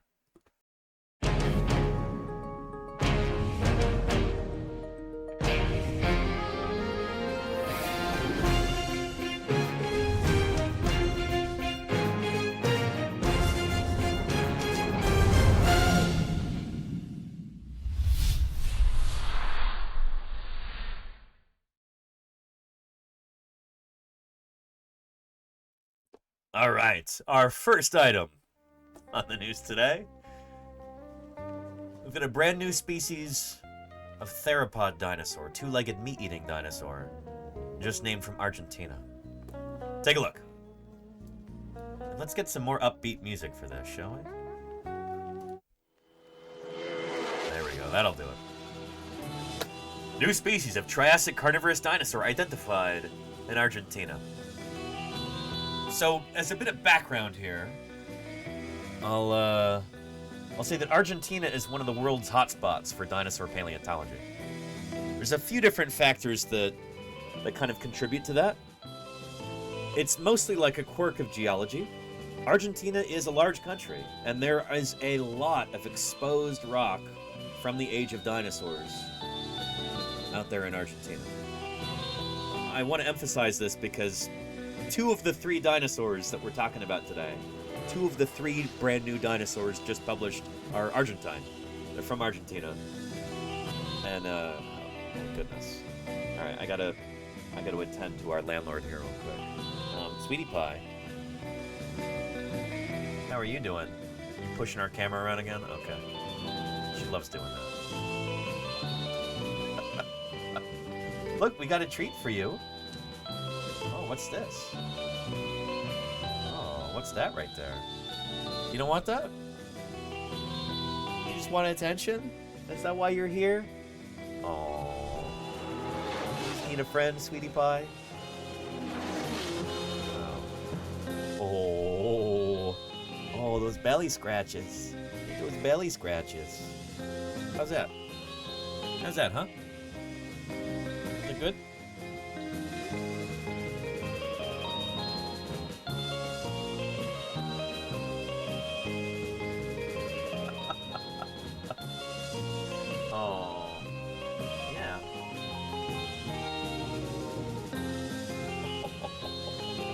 Okay, Sweetie Pie. Okay. We need to do some face squishes? Is that what you're after? Face squishes for you? Ooh. Yeah. Ooh. Ooh.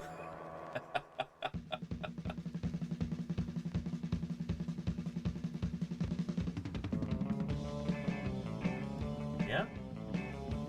That's you on the screen. You see you? Who's this? Who's that right there? That was your tail making that noise. Yeah. Oh. Ooh.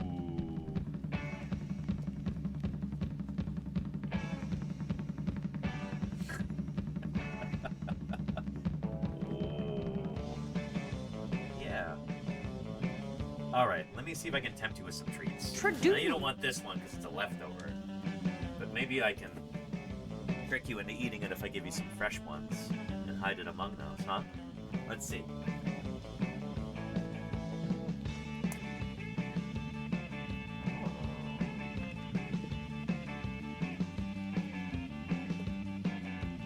What do you think of those? You want more?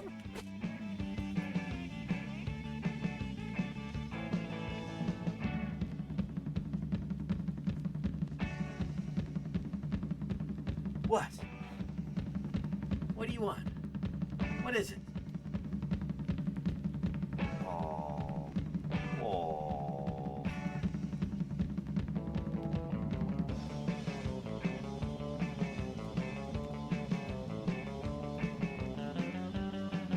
No?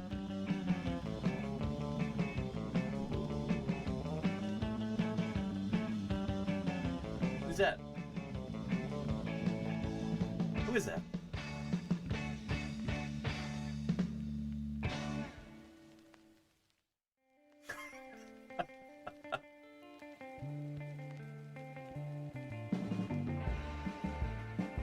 All right.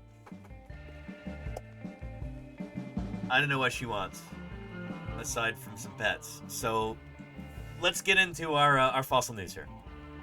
We've got a brand new dinosaur from Argentina, just published. In order to explain why it is that regions like Argentina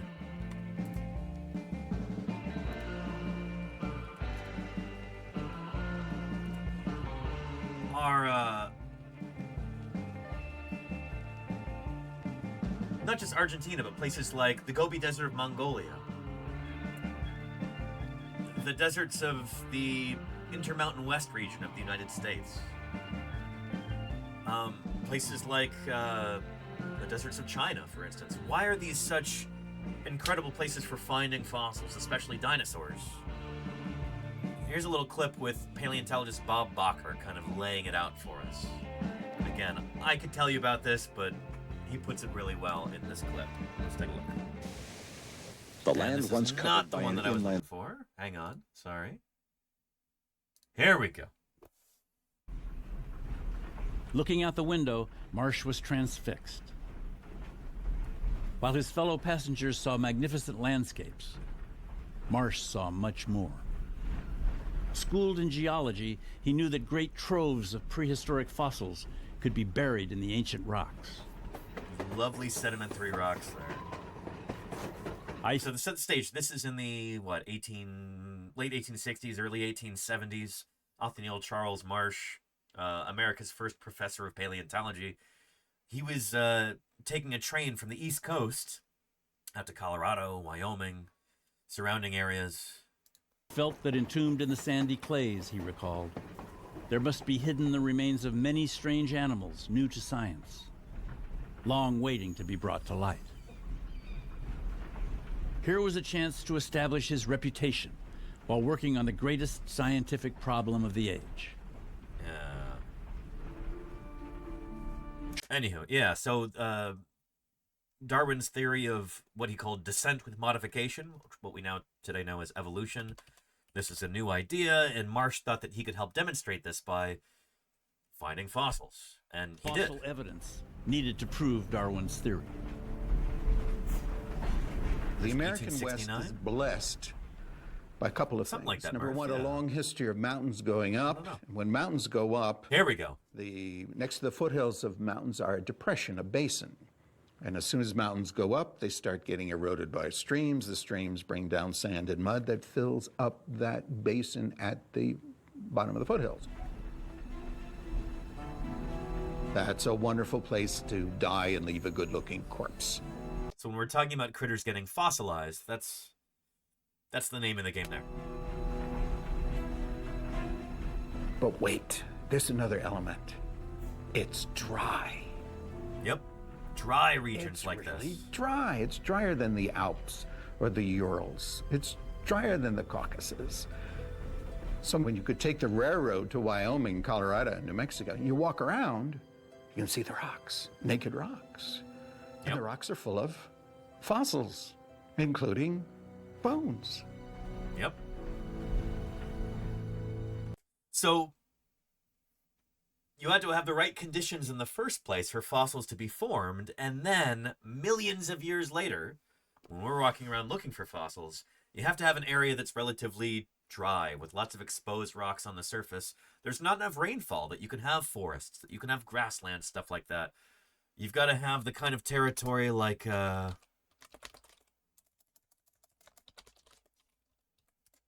this in the Valley of the Moon in Argentina. These incredible badlands like this, just gorgeous exposed rock, just tasty, tasty outcrop right there on the surface, where you can go around and prospect for fossils and make discoveries like this. This is what we're talking about here, and this is why Argentina is one of the world's best places for finding dinosaur fossils. So now that we've got that, let's talk about this brand new critter. A new genus and species of theropod dinosaur, being named Anteavis crurilongus, has been described by a team of paleontologists from the Universidad Nacional de San Juan, the Museo Argentino de Ciencias Naturales Bernardino Rivadavia, the University of Birmingham, CONICET, and CJ Obio. Okay, different organizations there. And here is a reconstruction of this ancient landscape with some of these critters in it. I think our new dinosaur is the one right here. Anteavis, which has got to mean before the birds, because this is a theropod dinosaur. This is an early member of the group of dinosaurs that later gave rise to birds. So Anteavis crurilongus roamed the Earth during the Carnian age of the late Triassic period, not epoch, period, 231 to 226 million years ago. So, I'll show you what that means on our geological time chart here. So, this is the Mesozoic era, the age of the dinosaurs. It ends 66 million years ago. That's when that asteroid hits at the very end of the Cretaceous. Wipes out all of the dinosaurs except for a handful of bird species. There's the Cretaceous, earlier is the Jurassic, and before that is the Triassic, the first period in the age of dinosaurs. Dinosaurs first evolved probably about here in the Ladinian stage of the middle Triassic. The Carnian is the stage after that. That's when our new dinosaur is from, so it's almost from the very, very beginning of dinosaurs. So this dinosaur is approximately 1.2 meters, or 4 feet in length, and weighed about 8 to 9 kilos. It's a pretty lightweight animal. The ancient species was an early diverging theropod. The theropods are the two-legged meat-eating dinosaurs. That's everything from Tyrannosaurus to Velociraptor to birds are all a kind of theropod dinosaur.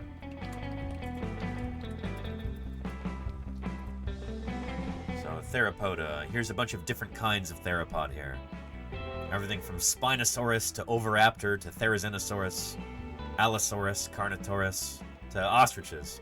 They're all theropods. So all birds are a kind of theropod. Frankly, all the meat-eating dinosaurs are a kind of theropod. If it's a meat-eating dinosaur, it is a theropod. Does that make sense? So this is one of the earliest of the theropods we've found so far. Placed outside of the dinosaur group Neotheropoda, but it had unexpectedly derived features, previously thought to be exclusive to that group, and that's one of the reasons why this new find is so important. As there's a bunch of bells and whistles on this dinosaur that we thought only show up later in dinosaur evolution. This dinosaur had them earlier, which is bizarre, and surprising, and exciting. So it is one of the oldest and most primitive dinosaurs known so far, said Dr. Ricardo Martinez. He's the guy who emailed me with this paper. So shout out to Ricardo from the Universidad Nacional de San Juan and his colleagues. The early diversification of dinosaurs produced a major ecological change in terrestrial ecosystems, culminating with tetrapod assemblages dominated in abundance by dinosaurs by the TJ boundary 201 million years ago. So here's what you have to understand to really appreciate this. When dinosaurs first show up,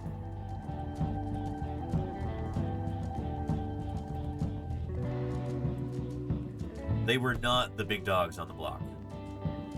When dinosaurs first evolved, when they first appear on Earth,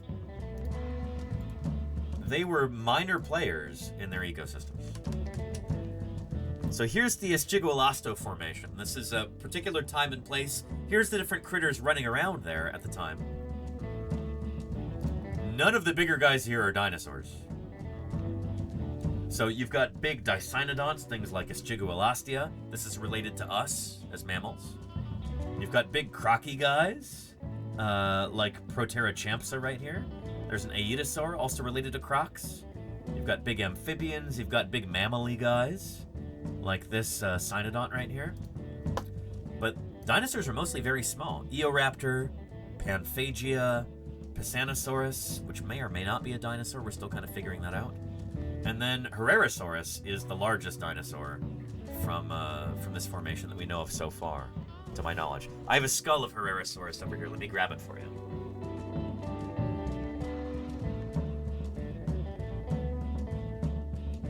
This is about as big as dinosaurs get at this time. This is a Huayracursor skull. You see this, sweetie pie? You see it? She's like, I don't care about that. Ah, sweetie. I'm trying to spark a fascination in you for the history of life on Earth. You're not having it? She's turning her back on it. Anyway, Huayracursor. This is a 3D printed skull of this animal. This is about as big as dinosaurs get during this time, we think. We could find a bigger one tomorrow, but yeah, this is what we got. Anyway, so when dinosaurs first appear, they're not very big.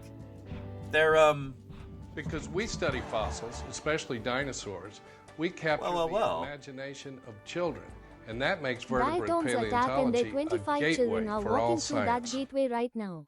Thank you, Diatom's Attack, for the 25 viewer raid. How are you doing? Welcome to Paleontologizing, everybody.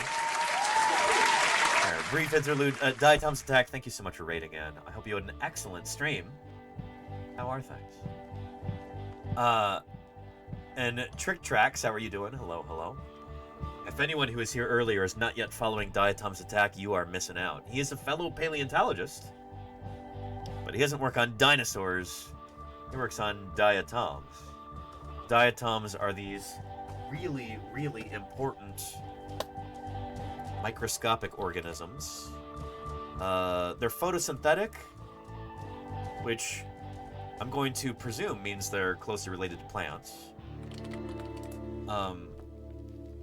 Yeah.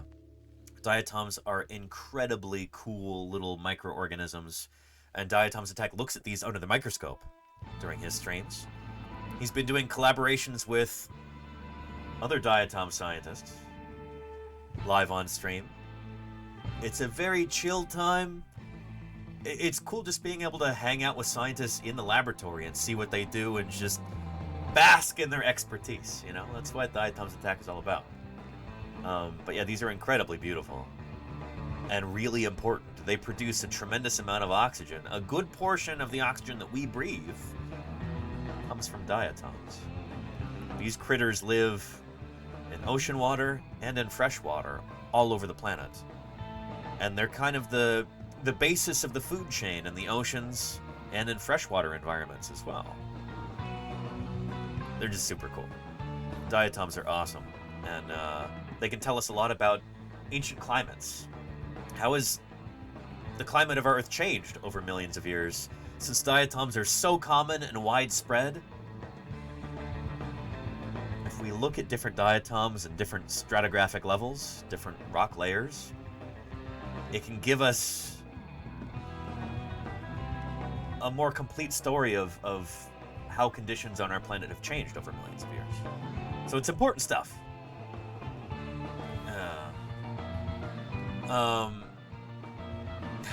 Diatom Sadak says, we have to come kiss the ring and swear fealty to the science ambassador. Oh no. I don't know what to say, Diatom Sadak. But I appreciate you. Yeah. But yeah. Anyway, diatoms are really important. If you enjoy things like, well, I don't know, if you have a cat and you have a litter box in your home, there's a decent chance that some of that kitty litter is made from diatomaceous earth, which is made of diatoms. If you brush your teeth, which hopefully everyone here in chat brushes their teeth, toothpaste has also been made of diatoms. Beer is often brewed using diatomaceous earth as a filtering agent. So if you like dental hygiene, cats, or beer, think of diatom. Many new mysteries waiting to be pondered. And the Mama Goat, thank you for the follow. Welcome to Paleontologizing. Good to have you here. Or, you know, if you're the sort of person who enjoys breathing air, thank a diatom. Anywho, but yeah. Anywho, Diatom's Attack, wonderful to see you. I hope you had an excellent stream. Thanks for showing up. We're talking about a brand new dinosaur just published. There we go. Anteavis is what it's called.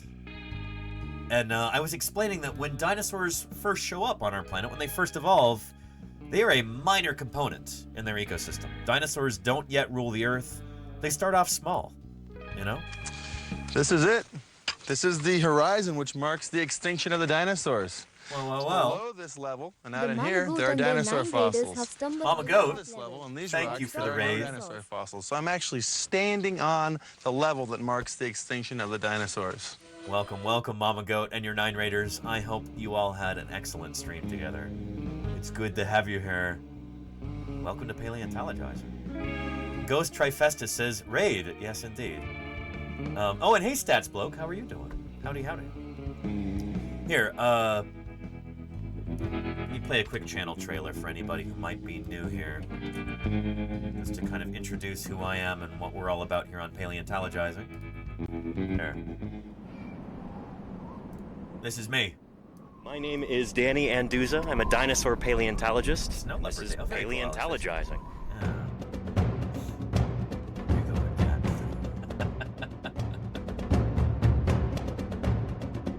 I appreciate that, Mama Goat. And thank you, Stats Blow. Science isn't just test tubes and beakers and white lab coats. What we're doing out here is science, too. We're testing hypotheses by excavating these fossils.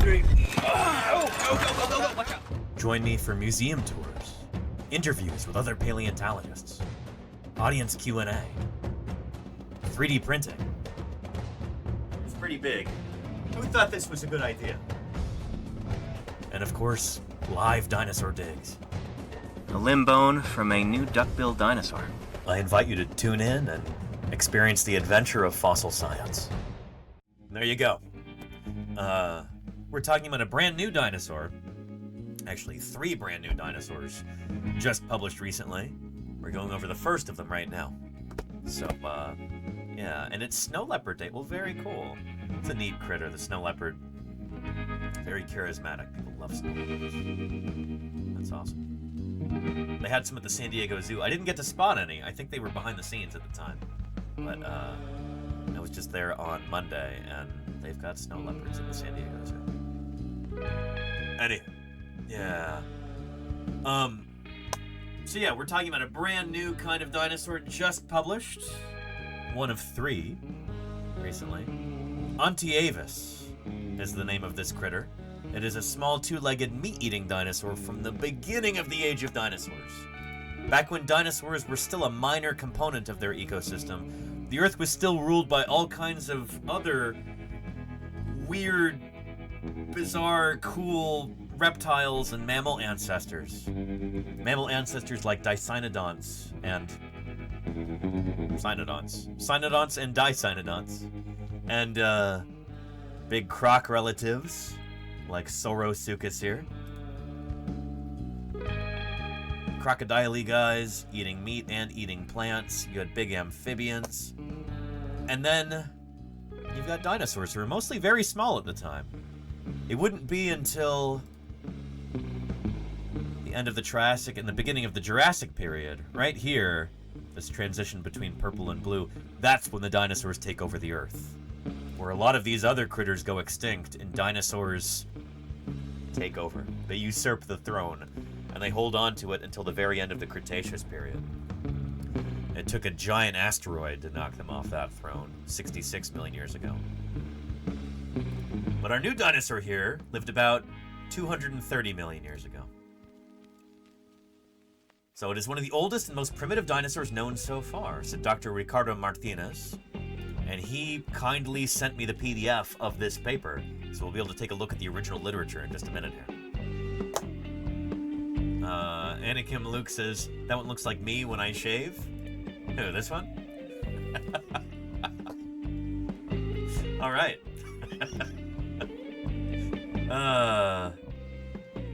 So yeah. So studying the initial diversification of dinosaurs is crucial to understand the establishment of Mesozoic assemblages. So if we want to understand what life was like during the age of dinosaurs, it helps to study that transition from when dinosaurs were just a minor player in the ecosystem to when they're, you know, the big dogs on the block. Studying that transition there is really important if we want to understand how these changes took place on our planet. However, the lack of stratigraphically continuous fossil data in the few geological units that preserve the oldest known dinosaurs obscures our understanding of this initial diversification. So it's hard to find rocks of the right age to really be able to study this time in Earth history.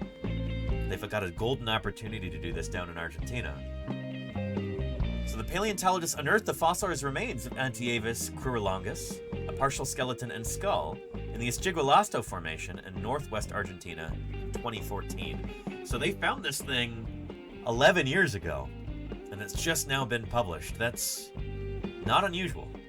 It can take years or decades in between when a dinosaur is first discovered and then when it gets published on, because it has to be excavated, brought back to the laboratory. You've got to open up those field jackets and chip away all the rock and then clean the bones, preserve them, glue them, stabilize them, get them ready for study, accession them into a museum catalog, into the collections. You got to study them, photograph them, illustrate them, consult with your colleagues. You've got to get the paper written up, draft up that manuscript. Once it's done, it gets sent out for review. Peer review itself can take years. This can be a decade or decades long project. So 11 years actually isn't too shabby for this. Anyway, there are very few places in the world that preserve such ancient and well-preserved fossils, Dr. Martinez said. One of them is the Santa Maria Formation in the Brazilian state of Rio Grande do Sul. The other is the Esquigualasto Formation. So that's what I was talking about here. The Esquigualasto Formation, rocks look like this. It's beautiful country out there in Argentina. It reminds me a lot of some of the rocks that I work in Utah, or Wyoming, or Montana. But somehow even more dry. There's even more exposed rock, not covered up by pesky vegetation. It's just beautiful bare rock to be explored and to find fossils in. So Anteavis crurilongus, our new dinosaur, lived in a warm and arid savanna about 2 million years after the Carnian pluvial episode. So the Carnian pluvial episode is this time when there was just a tremendous amount of rain on Earth for like several million years. There's a video about that here on PBS Eons. I'll show you the beginning and then I'll give you the link. Imagine a world so warm that the ocean feels like a hot tub. Huge volcanic eruptions have pumped the air full of globe-warming carbon dioxide, and with the continents locked together from pole to pole in the supercontinent of Pangaea, the world is hot, flat, and very, very dry. So when he says Pangaea, what he means is, at this time, Earth's continents were all stuck together. So you've got ocean on one side, I didn't know what land on the other. dinosaurs was all about until these boys come. Galara Dragon, thank you for the 50 months of support. I appreciate that more than you know. Thank you. Thanks for keeping me here on the air. Appreciate you. This is what the planet looked like at the time. Pangaea. You've probably heard the term before. This is when all the continents were stuck together, and then through continental drift, plate tectonics, they split apart. 200 million years ago. 150 million years ago, you can see South America and Africa still stuck together. 105 million years ago. 66 million years ago. 20 million years ago, and then our present day Earth right here. Pretty cool. There are paleontologists who, a big part of what they do is just studying how these continents drifted apart from one another, and they can kind of figure out the timing of when certain continents broke apart like that by looking at how the fossils change. You know, you have very similar fossils across different continents while they're stuck together, and then when the continents separate, those faunas become different. The animals evolve in different directions, so do the plants. But yeah, it's cool stuff. But anyway, Carnian pluvialgus. Early reptiles and mammal ancestors thrive in the sweltering land, dominating a landscape that's still struggling to recover from the Permian extinction. This is Earth, 250 million years ago, at the beginning of the Triassic period. But then, starting around 234 million years ago, the climate suddenly changed, for the wetter. The rains finally came to this hot, dry world, and then they stayed for 2 million years. This period of intense rain killed off many of the early reptiles and confused the heck out of geologists who found the flood deposits millions of years later. This time... Yep. And holy cow, brain domain! The brain domain. We're going to be doing Thursday Birds Day later. Came here to experience poultry in motion. Brain domain, thank you for the raid. It is wonderful to have you here. How are things? Thanks for raiding in. For anybody who might be new, my name is Danny Anduza. I'm a dinosaur paleontologist, and we've got so many new folks. Goobins, how are you doing? QT Cheeks, hello. We had a good stream? I'm glad to hear it. Brain Domain, thank you so much for the raid. Here. Before we get into this fossil news, we've got a bunch of new people here in the chat, like you, Junum, Maybe there's even 7. dinosaurs. And a Sugar Biscuit. Thanks for the follow. Tradoon. Excellent. Welcome, everybody. Here. I think we've kind of reached a critical mass of new viewers. It's probably time to... Hang on. Goodness. He knows what's up. It's time to introduce you to a good friend of ours, somebody we call previously... Dinosaur! Gigantic dinosaurs attacking our boy! A dinosaur?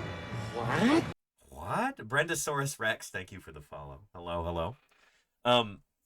Here, we've got a bunch of cool new people, including Brendosaurus.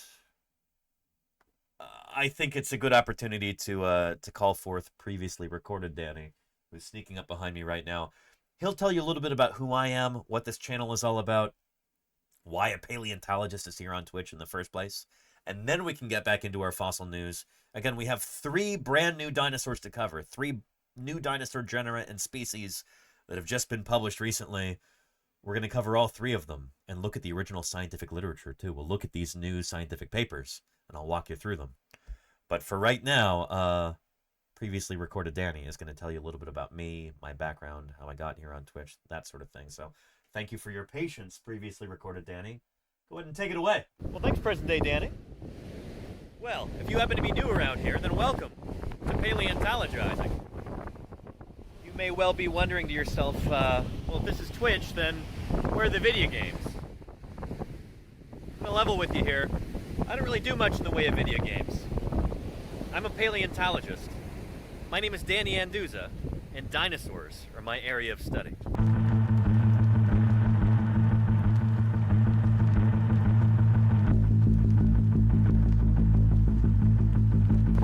world does a paleontologist end up on Twitch? Well, you're about to find out. When I finished high school, I moved to Montana and immediately started work at Museum of the Rockies, which at the time was an unparalleled powerhouse of paleobiology. That program was built by this guy. Famed paleontologist Alan Grant.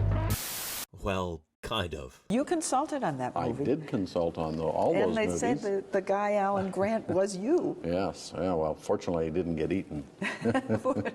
Meet Jack Horner, the real-life Alan Grant.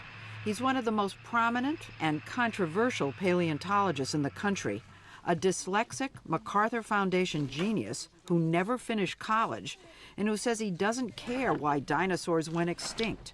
To him, the important part is how they lived. It was at Museum of the Rockies, under the auspices of Jack Horner, that I learned how to be a dinosaur paleontologist. And a huge part of that I learned by working with Jack's final graduate student, a guy by the name of Denver Fowler, who would later go on to become curator of the Badlands Dinosaur Museum. Working with Denver, I did summer after summer of fieldwork in the remote Badlands of Montana.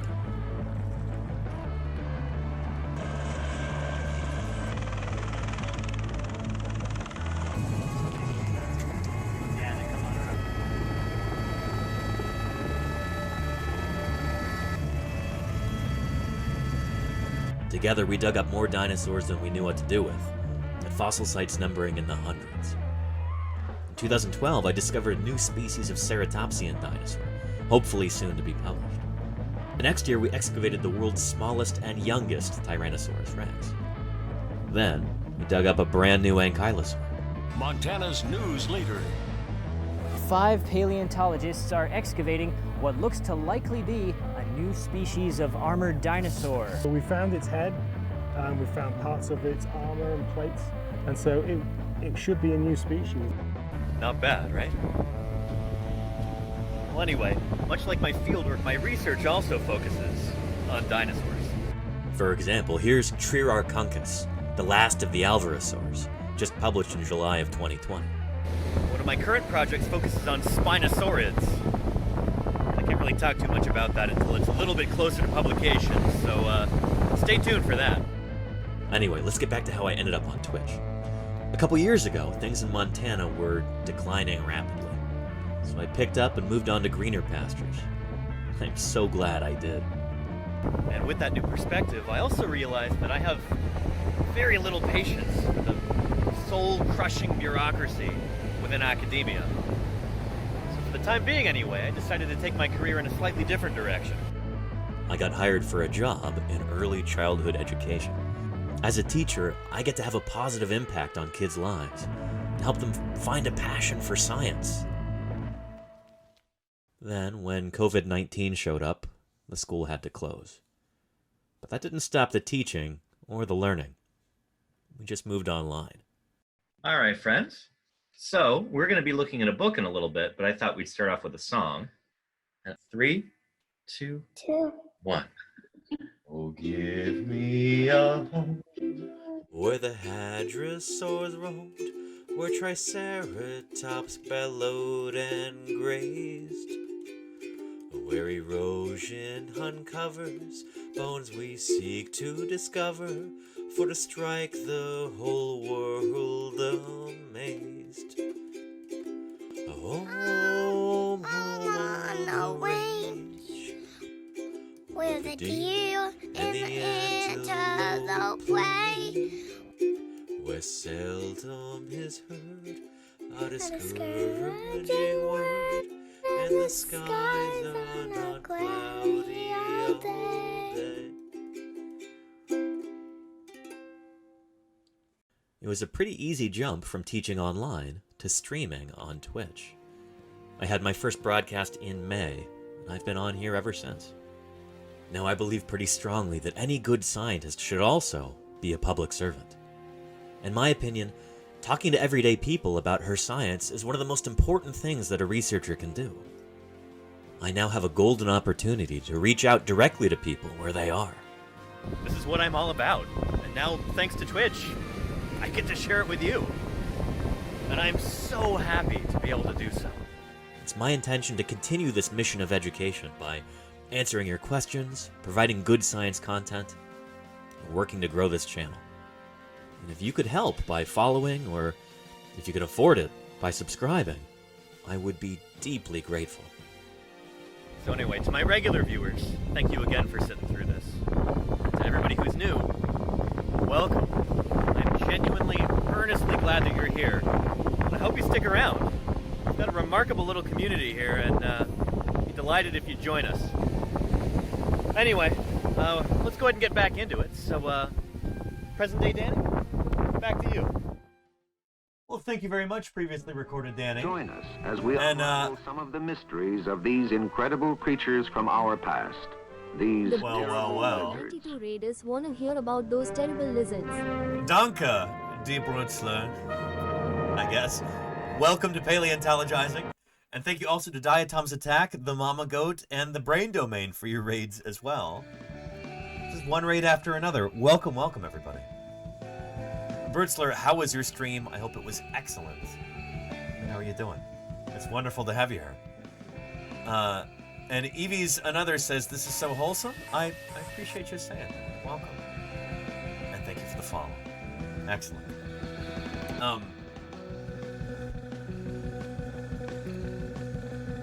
Yeah, we're in the middle of talking about, well, 3 brand new dinosaurs just published recently. The first 2 of which hail from a time when our planet looked like this. All of Earth's continents were stuck together into a massive landmass that today we call Pangaea. Right here. There's Panthalassa on the other side, all ocean, and then all Earth, Pangaea. So 2 of these dinosaurs are from Argentina. Our first one is called Anteavis, excuse me. Fossil skeletons are never found complete. They're always missing bones, missing parts. November Storm, thank you for the follow. Welcome, welcome. Oh, and I appreciate you, Science. Wonderful to see you, Poland. I hope you're having a great day. And very nice, Brutzler. My job is to raise awareness or knowledge about electronics to all people. Very cool, Brutzler. I've heard you do a good job of it, too. Thank you again for the raid. Like I said, we've got 3 new dinosaurs to talk about today. This is the first, Anteavis. And, yeah, I was kind of going over some background information first before we talk about this critter. It showed up just a few million years, just like 2 million years after this, the Carnian pluvial episode. So here, as some background, let's continue. Many of the early reptiles and confused the heck out of geologists who found the flood deposits millions of years later. This time is known as the Carnian pluvial episode, and it set the stage for a new group of animals to take over the world, the dinosaurs. Yeah. So our new dinosaurs from this time. Evidence of just how hot and dry the world was at the start of the Triassic is trapped in the land beneath our feet. Rocks from that period are mostly swaths of red sandstone and soil deposits from dry woodlands with no sign of the coal swamps that had covered the world during much of the Permian. And one major reason that the world was so dry was the shape of Pangaea. With all the continents locked together, rain clouds couldn't move much past the coastlines, and there were no big mountain ranges to break up the low, arid land. Now, dinosaurs did exist in this dry post-Permian world, but they were still vying for their place among the early reptiles and reptile-like mammal ancestors. The dominant carnivores back then were the early cruotarsans, a broad group of croc-like animals that included reptiles like pseudosuchians and phytosaurs. For example, there was Ornithosuchus, which had long hind legs. Dinosaurs were not the big dominant animals on Earth at the time. These guys were, and some other weirdo reptiles and proto-mammals. Dinosaurs were small. They were insignificant at the time. Dinosaurs didn't have the prominence that they would have later on. That would come later. The first dinosaurs, I wouldn't call them wimpy, but they were, they were scrappy little guys. But these were the big dogs on the block at the time, the non-dinosaurs, things like cruotarsans. And could actually stand up when it wanted to run, which I imagine would have been both awesome and terrifying to actually see. But even stranger than these were the rhynchosaurs, herbivores with parrot-like beaks and sometimes cheekbones to die for, all in a chubby lizard body. And although there were no true mammals, there were Dicynodonts, the closest things to them at the time. They're actually more closely related to us than, say, Dimetrodon, despite being scaly, four-legged creatures with bills and tusks. All of these fascinating creatures were widespread for most of the Triassic, with one species of Dicynodont called Lystrosaurus being so common all over the world that its fossils were actually used to help construct the idea of plate tectonics. Abstract volume is But these animals, cool. adapted as they were for life in a dry climate, were in for a big shakeup. Most of what we know about the history of climate comes from plant fossils and rock types. And in the early 1990s, two British geologists found rocks that didn't match the dry climate of the Triassic that they knew. Instead of finding red, slowly deposited sand, they found thick layers of river rocks, sediments from giant lakes, and evidence of coal swamps. All of these were signs of massive rainfall over the course of some 2 million years. But stranger still, these traces of a suddenly wet climate turned out to be everywhere, from England to the Americas to Israel, and regions that were far apart at the time. That meant that the rise in rainfall must have been worldwide. Initially, other geologists were skeptical. Couldn't these rocks just be explained by a lot of big local floods? Well, over the next 2 decades, reports of more and more weird rocks kept trickling in. And they kept pointing to a world that was getting wetter and wetter. The rocks revealed coal deposits in Austria, traces of ancient lakes in Italy, wet soils in Utah, and giant rivers in China. And they all dated to the same window of time, between 232 and 234 million years ago. In time, this phenomenon... Uptrek says Britain hasn't changed much then. There'd be later times when Britain was quite dry, but yeah, during this time it was very rainy. As it is today. Came to be known as the Carnian Pluvial Episode, or CPE. The Carnian is the name of the geologic age within the Triassic. So the Carnian is the time that our new dinosaur is from, so that's why we're talking about this. And ours is from just after the Carnian Pluvial Episode. So our new dinosaur happened, it evolved just after this period of like massive global rainfall. All this happened. And for what it's worth, I seriously thought about naming this episode The Chronicles of Carnia. But I didn't, because that would have been dumb. And pluvial means rain, and it rained a whole awful lot. For example, one estimate suggests that average annual rainfall in what's now Utah almost quadrupled, reaching a peak of 1,400 millimeters, or about 55 inches of rain a year. 55 inches of rain. So what would be like a modern example, I'm sure he's going to say? A place where it rains 55 inches a year. That might be even more than like Britain, you know? For context, that's how much a temperate rainforest gets today, like, say, in the Pacific Northwest. So Seattle, I guess. This is about as much rainfall as Seattle, but like worldwide.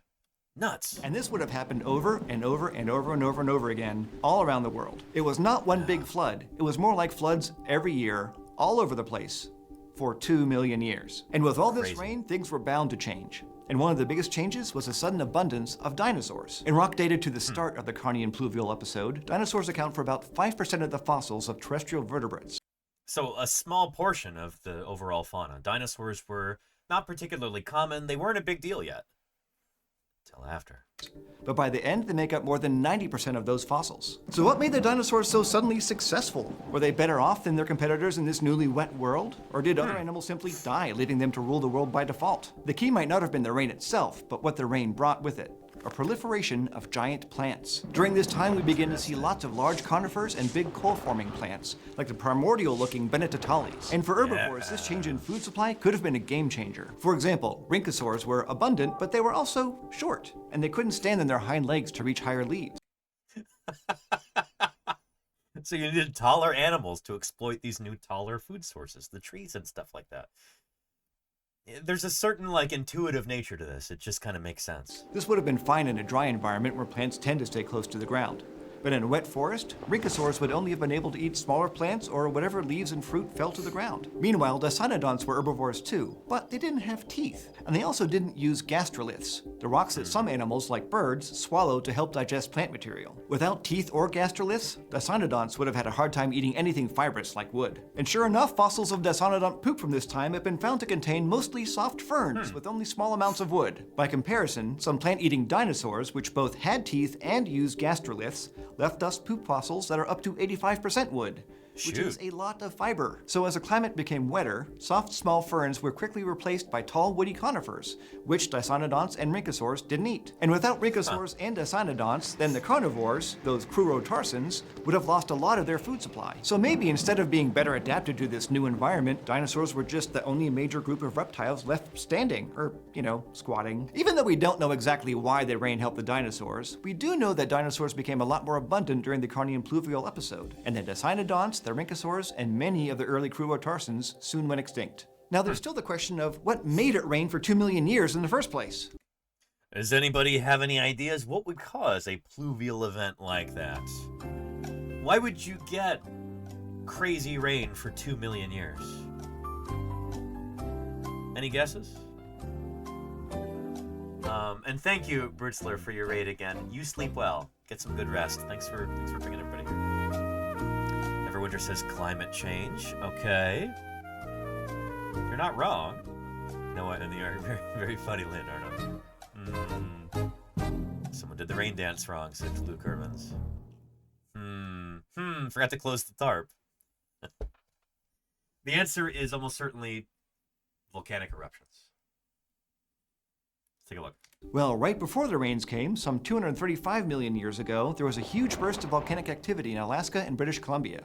Yep. Today, it's known as the Wrangelian eruptions. These eruptions lasted for more than 5 million years, churning out a layer of lava that got to be 6 kilometers thick, and releasing enough CO2 to raise temperatures by about 3 to 10 degrees worldwide. And over a very long time, warmer temperatures can create a wetter climate, because they can speed up the water cycle, driving more evaporation of surface water into the atmosphere, among other things. And in fact, because of this increase in atmospheric moisture, the CPE is also sometimes called the Carnian humid episode. But for what it's worth, my personal favorite name for this episode is called the wet intermezzo. Why not just call it the Big Soggy? Which I just think is delightful. So let's try to bring that term back, okay? Anyway, after about 1 million years of these eruptions, the atmosphere became so warm and wet that rain could finally reach even Pangaea's vast interior. Okay, but then how did it stop?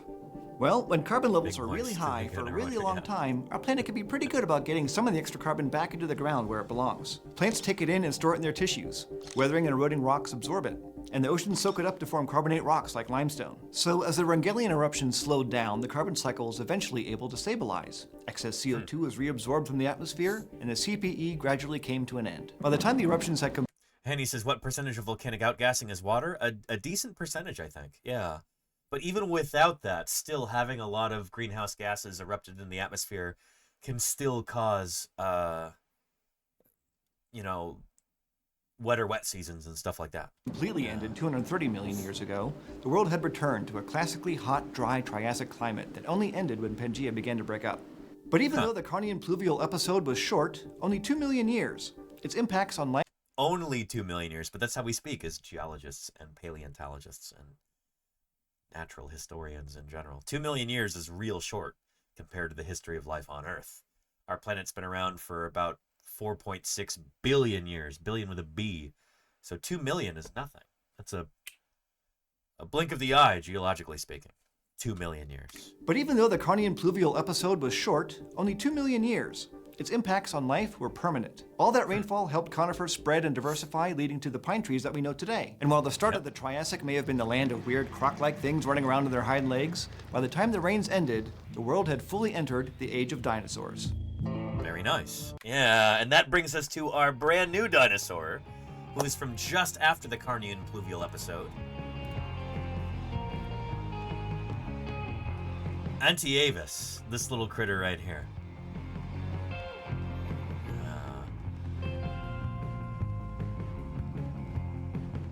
So this diversification occurred in the Esquigualasto Formation during climatic shift to semi-arid conditions, but the return of more humid conditions resulted in a gap in the dinosaur record that started about 229 million years ago.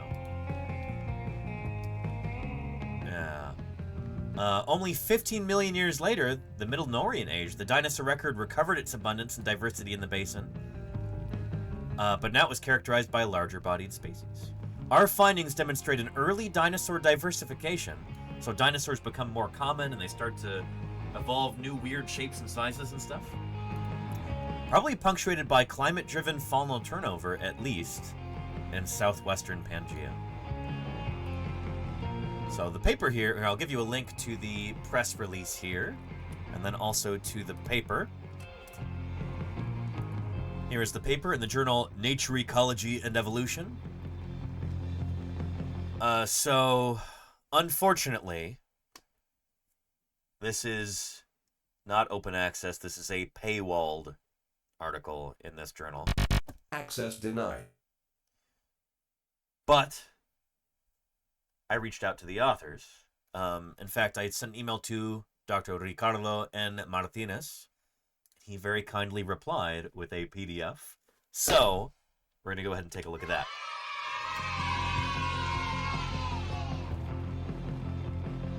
Here is a link to this. If you happen to be anywhere near a university library, or if you can grab access somehow, then you can grab that paper. But here it is here. The PDF that Ricardo sent me.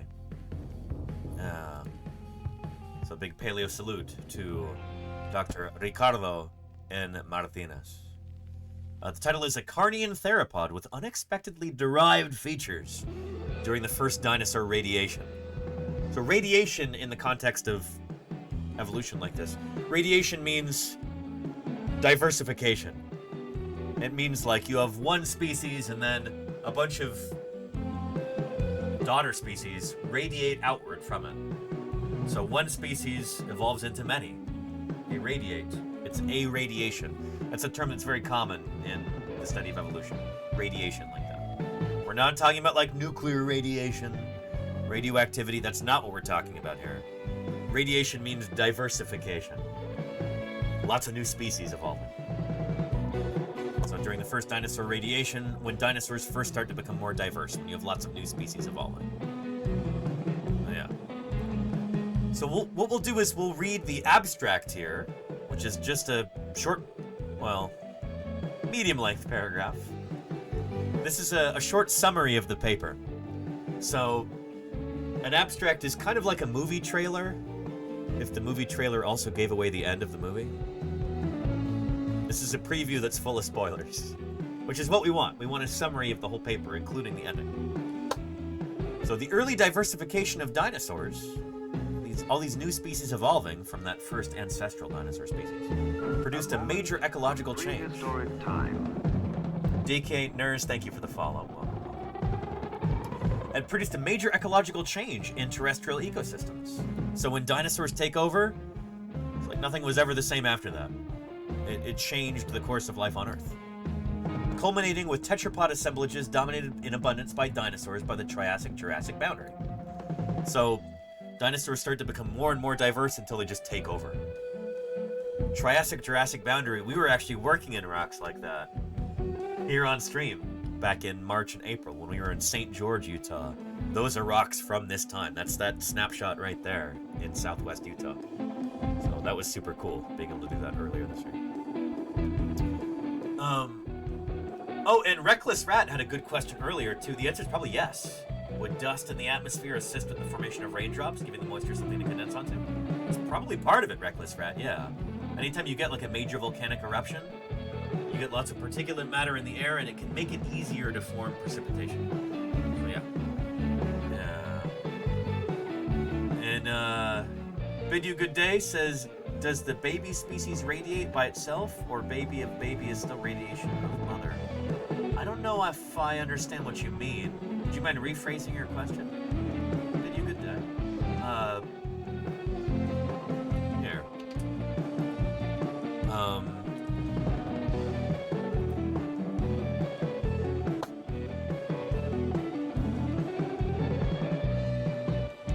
In a lot of circumstances, you can get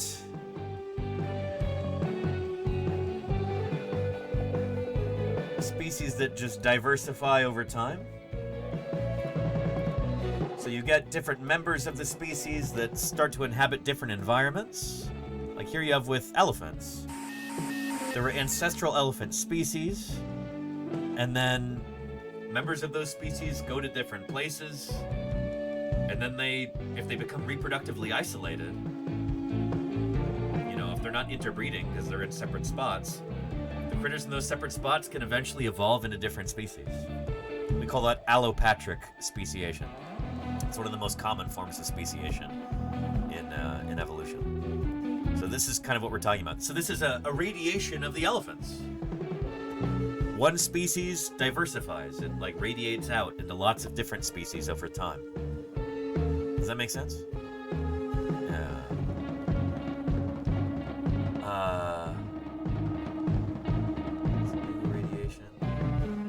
still not sure I understand what you mean, Video Good Day.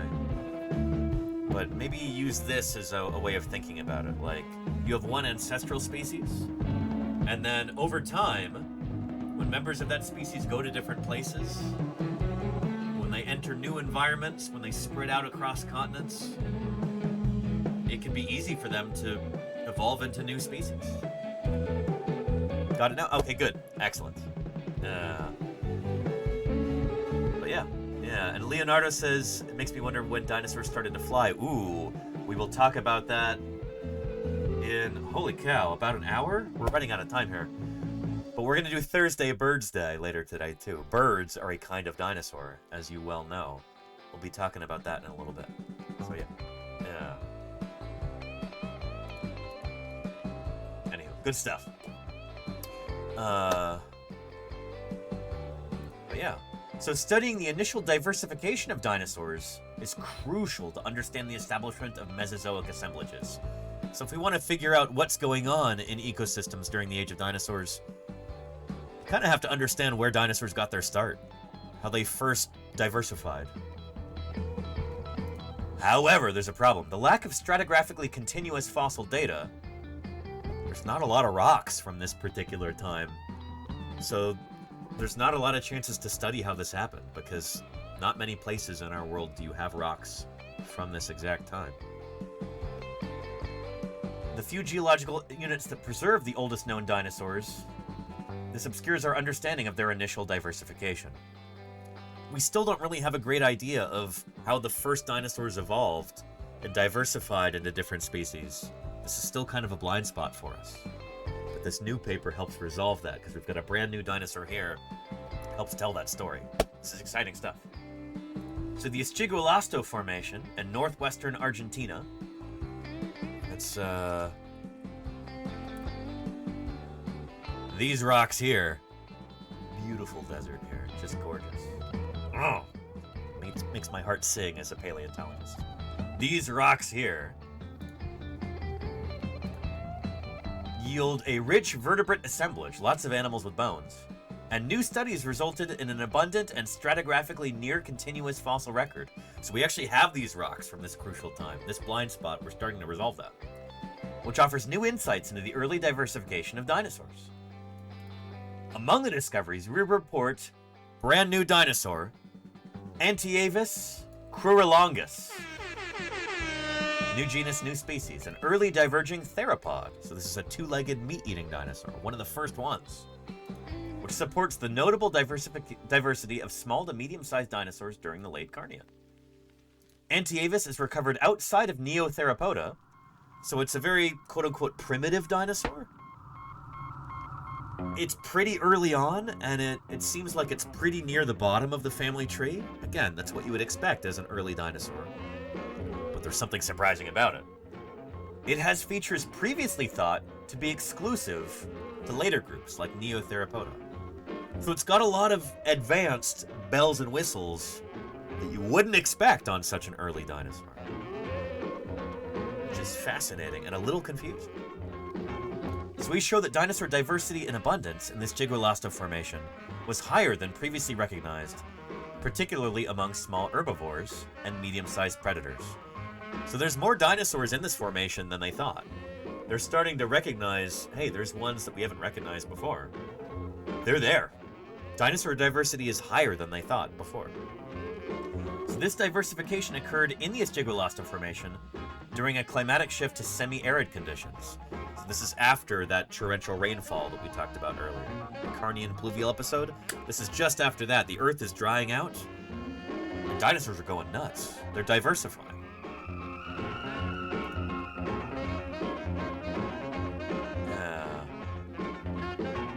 Our findings demonstrate an early dinosaur diversification, probably punctuated by climate-driven faunal turnover in at least southwestern Pangaea. So the climate changing at the time had a big effect on the diversification of dinosaurs, which makes sense. Let's take a look at some of these fossils that they have here. Here's our new critter, Anteavis. So little meat-eating dinosaur from the Triassic period. And the bones that are highlighted here in gray are the ones that they have. So they've got a complete hip girdle here, ilium, ischium, pubis right here. And they've got a femur, a thigh bone. They've got most of the leg, part of the foot.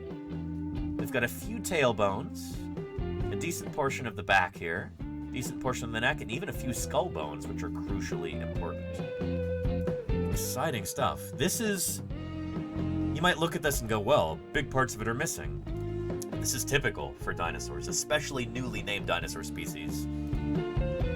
It's very rare that we find a complete dinosaur skeleton. It does happen, but it's not common. Most dinosaurs are incomplete when we find them for a number of different reasons.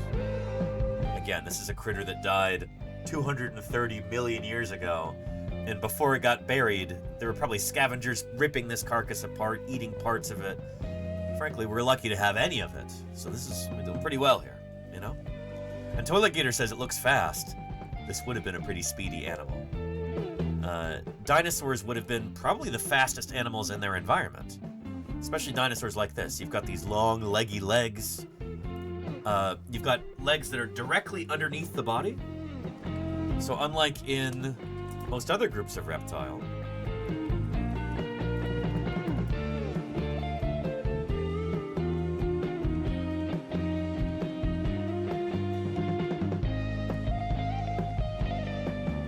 there we go. So these are the important ones. Most reptiles have a sprawling gait. They have their arms and legs out to the side. If you ever watch a lizard or an alligator walk, or a turtle for that matter, their legs stick out to the side, which works for them, but it's not the most efficient way of moving. It's not the most efficient way of holding yourself up. If you ever try this, you know,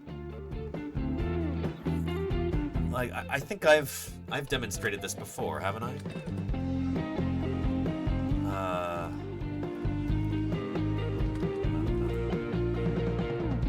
I might even have a clip of this.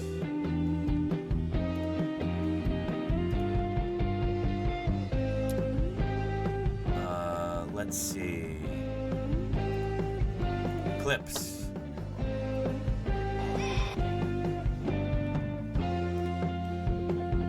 Top clips all time. Where's that? So. Oh, is that my top clip? Shoot. So, critters like alligators, crocs, lizards, etc., they have sprawled limbs. So they hold their arms and legs out to the side like this. They kind of walk around like that. Not the most efficient way of moving. But for somebody like us, like mammals, it's pretty awkward. Our limbs don't naturally work that way. You know, our legs are held directly underneath our body to help support. Why is it 1.25 speed? No, let's do 1x speed, please. There we go. Support our body weight in a really efficient way. There we go. And dinosaurs were the same way. Their limbs go straight down. Yep. All the way to the ground. Minor exceptions, but in general, dinosaur limbs straight down like that. Like a horse, like an elephant, like a bird, or like people. So again, upright versus sprawling. Does that make sense? Yeah. So sprawling, most reptiles are like this, but dinosaurs are pretty special. And they had erect limbs like this. That would have made them very fast movers. Does that make sense? It's one of the reasons probably why dinosaurs outcompeted some of these other reptile groups. And armored dinosaurs also had an upright gait. Top trike, like the dinosaur that we were digging up in Utah, Gastonia, it also has upright limbs like this. Even though it is a very stout, stocky animal, its limbs go straight down like that. It's kind of hard to see. I don't know if we have like an image that's head on. But yeah, stegosaurs are the same way. That's another kind of armored dinosaur. Yeah, and here's Huayracursor. Anyway, yeah, limbs directly underneath their bodies. Does that make sense? You've got that same Gastonia. Very nice, CB Sorge. I got this one to use as a visual aid when I was out digging up these animals in Utah, just last month. It's a great model. This is my favorite commercially available Gastonia model. It's really good. You should check out some of the VODs from... here, I can even show you. Videos... It's cool to get that cheek behind it. There's Susie Maidmont there, probably the world's leading authority on stegosaurs. Here's Jim Kirkland, who's an expert on ankylosaurs. He's also the same guy who named Utah Raptor. He discovered that animal. And where is my Gastonia? Heard of the dinosaur Gastonia? It's named after a guy called Rob Gaston. That's where the name comes from. This is a plastic model of what this dinosaur would look like. This is the best one I could find on the commercial market. Very spiky dinosaur. We've got dozens of these critters here, all disarticulated. They all fell apart. It's kind of a big mystery why we have so many of these guys all in the same place, buried together. It's a wild situation, and that's part of what we're trying to do here is uncover this mystery of how all these guys There's a link there in the chat for you. Came to be. That VOD. Why they got buried in the same spot. So Gastonia Lori McWhinnie is the full genus and species name, named after a gal called Lori McWhinnie, who was working here with the Denver Museum of Nature and Science back in the 1990s. She discovered this site in the first place, and they worked here for a number of years. And anywho, and you see all these Gastonia popping up here. These are new follows. And good stuff. Yeah. Anywho. Yeah. But yeah, let's get back to our new dinosaur, Anteavis.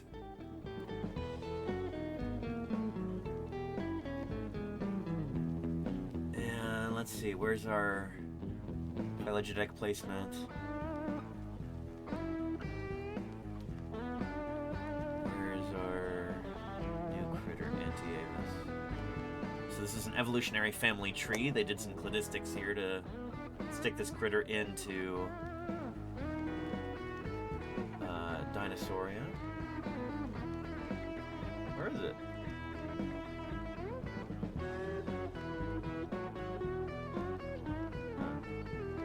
I'm not seeing it on here. Silophysis. There we go. Anteavis right there. So it comes out as sister taxon to Eodromius. Interesting.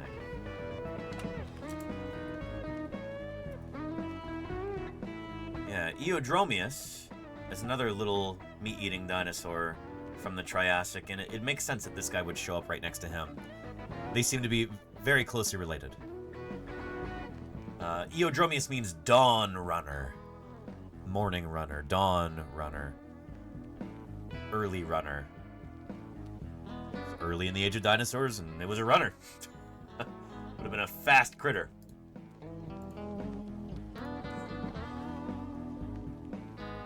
And here we're talking about the abundance of dinosaurs versus other kinds of critters at different times here. This is really neat. I'm looking forward to reading this paper cover to cover, front to back, but we don't have too much time today. So, yeah, and luckily this paper isn't too long. It's, Nature papers tend to be fairly short. So here's the references, and then we've got supplemental data. Here's all of the bones photographed at different angles, different perspectives, so that paleontologists who are studying this group of animals around the world can all reference this paper. They won't necessarily have to fly out to Argentina to examine these fossils. You can look at these beautiful photographs in this paper, compare them to the dinosaur that you might have in your museum. Cool stuff. So, very interesting. It's neat that there's a bunch of derived characteristics that you wouldn't necessarily expect in this animal. Looks like they did some histo as well. Where were those slides? Beautiful. So, excellent. We've got our lags, our lines of arrested growth pointed out there, and even an EFS, an external fundamental signature. So this is a slice of a limb bone of this animal, showing the growth rings inside, just like you would see in a tree stump. This is how we figure out how old dinosaurs were when they died. As you can count the growth rings inside of the bone. And here, the growth rings get so tightly packed, the animal starts to slow down in its growth as it reaches its full adult size. We call that an EFS, an external fundamental signature. So it shows that this animal is probably full grown. This is a thing that I'm always happy to see in papers when they do histology like this, when they cut the bones open, count the growth rings under the microscope. It's the only surefire way to tell if a dinosaur is mature or not, to tell how old it was when it died, and that is crucially important, especially for dinosaurs. Dinosaurs, for those of you who are not aware, they change a tremendous amount as they grow and mature. We see this in Triceratops. It looks like a different animal at different growth stages. Ontogeny. We call those ontogenetic changes. They change through their ontogeny, through their individual life history. Ontogeny. There you go. The reason why we've got the Pokemon music there is... this is something I'm frustrated by sometimes. Pokemon lied to you about what evolution is. Evolution is change across generations. Individual animals don't evolve. They evolve one generation to the next. You're a little bit different from your parents, or a little bit different from their parents. That's evolution. It happens across generations. It takes a long time. Change at an individual level during your lifetime, those are changes in ontogeny. So again, Pokemon are not evolving, they're ontogenizing. They're changing through ontogeny. Ontogeny. Get it? Yeah. So yeah. And Naderfiend, how are you doing? Come back. What's the purpose of so much change? That's a good question. We're still kind of figuring that out for a lot of dinosaurs. Dinosaurs may have been very different from mammals in the sense that they may have occupied different ecological niches throughout their lifetimes.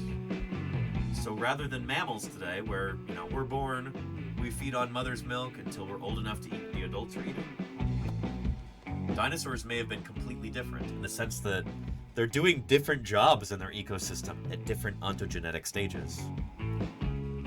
There's a growing body of evidence to suggest this for a lot of different dinosaurs. So, in any given environment, you might not have that many different dinosaur species. But one species might be hogging 8 or 9 different niches during its lifetime. It's moving through its ecosystem, doing different jobs at different times of life, which is really cool. So yeah. And Leonardo says, is there an average life expectancy for dinosaurs? We don't have a good enough handle on that at this point to really say what the average should be, what's typical. Because we haven't done this kind of study enough on enough different kinds of dinosaur. We need to do more histo like this to really be able to get a solid handle on how long did dinosaurs live? Ontogeny. We don't have enough information yet. We need to do more of this kind of work before we get an idea of what's really typical for different groups of dinosaurs. Right now, we just don't know. I think the oldest dinosaur we have, like the one that was most mature when it died, was like in its late 40s or early 50s. I think this is either a big theropod or a big sauropod. It might be a dinosaur like Meraxes, actually. Yeah. This guy. I want to say it was like 47 at time of death, they calculated by counting the growth rings. And that's the most mature dinosaur we have thus far. There might be a big plant-eating sauropod, big long-necked dinosaur that may have been in its 60s or something, but I'm not sure how well accepted that is at this point. So a lot of dinosaurs lived fast and died young. And most of the dinosaur specimens that we have are immature at time of death. They're not full grown yet. So even though dinosaurs grew really fast, we don't have a whole lot of super mature dinosaur skeletons. At least the testing that we've done so far hasn't yielded many dinosaurs that are like full grown totally done with growing throughout their life. You know? So yeah. And RB42 says, have they found many tiny extinct dinosaurs? I'm thinking hummingbird size? None as small as a hummingbird. No. And again, it's interesting because it might be that there were no dinosaur species that were that small.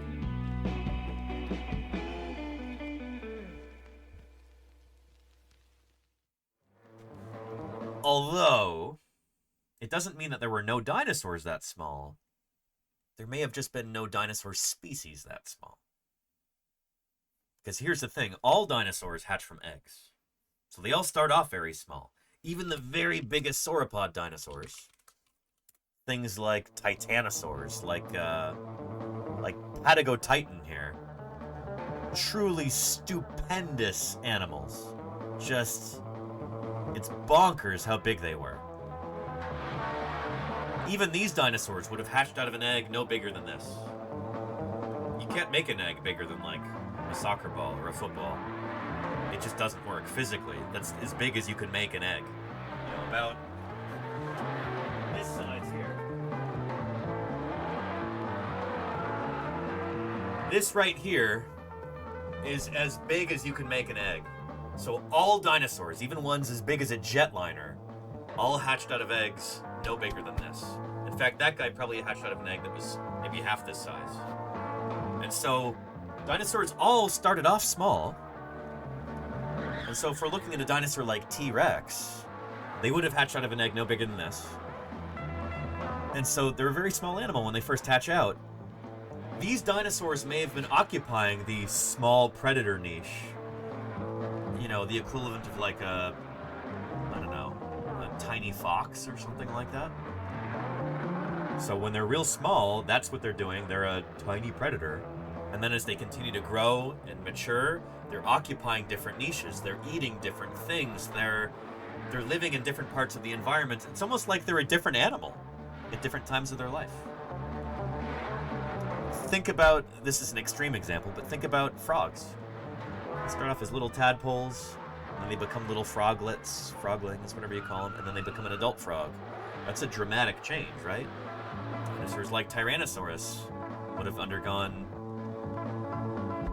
a pretty dramatic change as well in terms of size, eating different things along the way, doing a different job in their ecosystem along the way. Does that make sense? So yeah. Top Trike says that's an insane growth rate? Oh, you have no idea. They grew so fast, too. So dinosaurs like T-Rex, oh man. There. I showed this clip a little while. Anywho, cool stuff. Dinosaurs are just endlessly fascinating like this, and we're still discovering fundamental aspects of their basic biology, you know? Like, we're still kind of wrapping our heads around the most essential things about them, you know? How did they grow? What did they do, you know? Those most basic of questions about living animals, we're still figuring this out for dinosaurs. So it's an exciting time to be a dinosaur paleontologist. A lot of us are trying to transition from, you know, just taxonomy, like, oh, well, here's a new kind of dinosaur, and here's what it looks like. You know, it's different from this kind of dinosaur. A lot of us are trying to move beyond that into actually understanding these critters as living animals. So again, it's an exciting time to be a dinosaur researcher.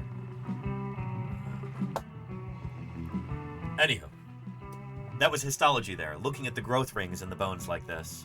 And they've done this for this new dinosaur, Anteavis. The name Anteavis, let's take a look at the etymology here in the paper. Etymology. The genus name, Anteavis, combines the Latin terms ante, meaning before, like antipasta, or antebellum, or anterior, like the front, before. So ante, before, preceding, and avis, bird, referencing its ancestral traits compared with avians. We know that birds evolved from dinosaurs, and there's a lot of bird-like traits in this animal. Or rather, there's a lot of dinosaur traits in birds. Dinosaurs invented those things first. Birds just inherited them, you know? Birds are kind of an interesting case of nepotism, you know? They didn't necessarily work for everything they have. They were born into it. They received their cool bird traits from their dinosaur ancestors. They got very lucky in a lot of ways. So, we'll talk about that in a little bit as we get into Thursday Birds Day. So yeah, this dinosaur was somebody's auntie? Yeah. The great-great-great auntie of birds. Yeah. There you go, Diatoms, yeah. Yeah. Anywho, so, yeah, welcome to the world, or welcome back to the world, Anteavis. Yeah. We've already got a bunch of different people online who have done sketches of this critter. People get excited about new kinds of dinosaur. So there's a lot of artwork that people have already produced of this critter. It's, that's pretty cool. That is pretty cool. And here's one of the researchers talking about it. Esta semana publicamos uno de los So, this week, we've got a new carnivorous dinosaur. más antiguos de todo el mundo. So one of the oldest in the world. Here, can we get English subtitles on this? I don't know how to do Este descubrimiento lo publicamos So, described in this publication, en Nature Ecology and que es una Evolution. de las revistas científicas. So, yeah, it's done some de scientific mayor work here. importancia a nivel- Major world importance. This is very significant. Este nuevo dinosaurio le dimos So, it's a como new nombre dinosaur Anteavis combining... plurilongus. Oh, named Anteavis. And so the meaning of the name... Nombre significa, por un lado, Anteavis, previo so it means before the birds, a las Anteavis. aves, y Clorilongus significa And Crurolongus means it's got long limbs. I guess long legs, long feet. patas largas. Y una de las características So principales some of de the este dinosaurio principal es que characteristics las of this proporciones dinosaur are the proportions of the hind de los leg, huesos de la pata se asemejan al de las aves. and it's got bird-like Indican characteristics. que era un animal corredor, So it's a running animal, ágil y posiblemente una de las formas and de las formas predador. So yeah, predatory animal. predadoras que habitó junto So it con lived with los some of otros the other primeros first dinosaurios. dinosaurs. Tenemos dientes preservados mostrando And they've got que eran teeth dientes preserved. especializados para alimentarse de otros animales. So it shows that it's specialized for eating other animals. Y era un animal relativamente chico, So it's a relatively small animal. It's about 1 meter de 1 long. metro de largo, de tamaño similar al de otros And so it's similar in size to some other dinosaurs of the time. dinosaurios de la misma antigüedad. Anteavis fue encontrado en el So they año first discovered it in 2014 en 2014. el Parque Provincial Ischigualasto, In Ischigualasto Provincial Park in Argentina, en la provincia de San Juan. San Este Juan lugar province. es muy importante porque So this place is una de las really ventanas special, que really tenemos important a cómo era la fauna de los for primeros understanding a principios this de este early año, fauna el of paleontólogo Ricardo dinosaurs. Martínez Oh, and this is Ricardo Martinez. So this is the guy who emailed me the paper. So big paleo salute to Dr. Ricardo Martinez for sending us this paper so we could take a look at it today. me convocó para poder ayudarlos, colaborar con este descubrimiento, debido a que yo venía trabajando con estos primeros dinosaurios carnívoros Very cool. desde Some of hace the first bastante tiempo carnivorous y dinosaurs. desarrollando un análisis para poder develar las relaciones de parentesco entre estos animales. Super, super cool. Holy cow. Really neat. So welcome back to the world, Anteavis. Extinct for 230 million years. Now this team has brought it back to life, metaphorically speaking. So welcome back, Anteavis. It's good to know you. Oh, good stuff. Good stuff. I'm gonna check my email real quick and... Yes, I'm glad we saved this one for after because... Dear Danny, please find attached the PDF. Best wishes, Agustin. We've gotten another reply from, I can show you. From an author on our second new dinosaur, Huayracursor. Very nice. Here. Another dinosaur from Argentina. There we go. We gotta do this one pretty quick. But yeah. Paleontologists discover new species of Triassic long-necked dinosaur. Here's a link to this press article right here. And yeah, as Charlie's Dragon points out, we already have a Wikipedia article on it. That's how fast dinosaur Wikipedia is. It's awesome. So paleontologists have unearthed a new assemblage of Triassic fossils at the Quebrada Santo Domingo site of the northern Precordillera Basin in northwestern Argentina. Their discovery includes a nearly complete skeleton of a previously unknown sauropodomorph dinosaur species, as well as several cynodont sprinchosaurs and aedosaurs. Very, very cool. So, again, this is from I don't think it's the same formation, but a similar environment in Argentina.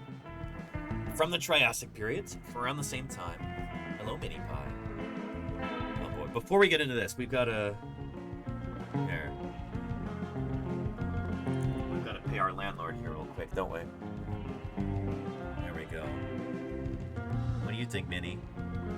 Yeah? Good to see you. Thanks for saying hello. Here, when the landlords show up, you got to drop everything and pay them, so... Oh, what's that? Do we have treats for you?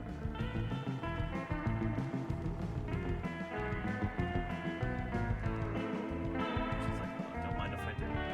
What, are you gonna eat it or no? No? Alright, if you're just gonna sit here, then that's fine, I guess. We'll continue with our fossil news here. Unless... Here, do you need new treats? Is that what you demand? She's like, those ones smell like sweetie pie. Demand new treats. Alright.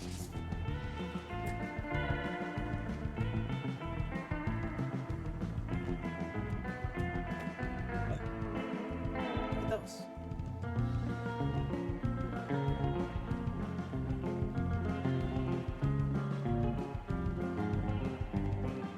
No? Don't make me throw these away. Alright, well, she just wants to hang out. You want to learn about Huayracursor, Mini Pie? We can make that happen.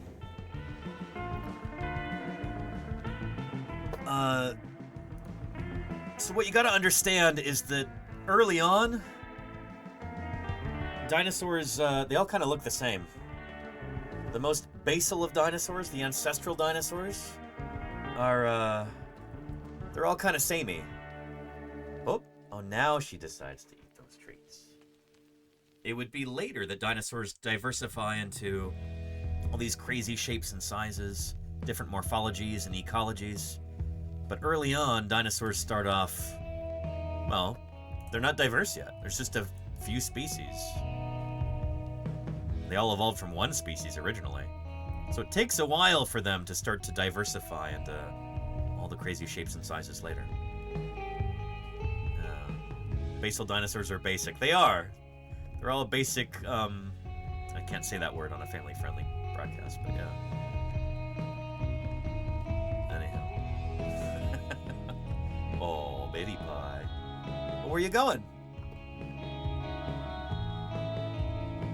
She eats one treat and she leaves? I tell ya. The property-owning class, am I right?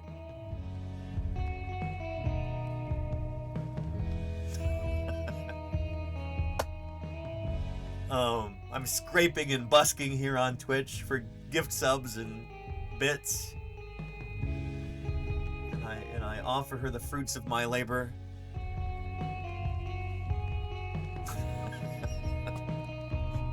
Anyhow.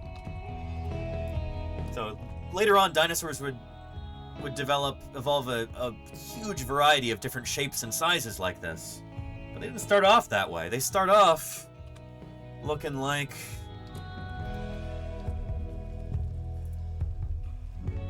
you know,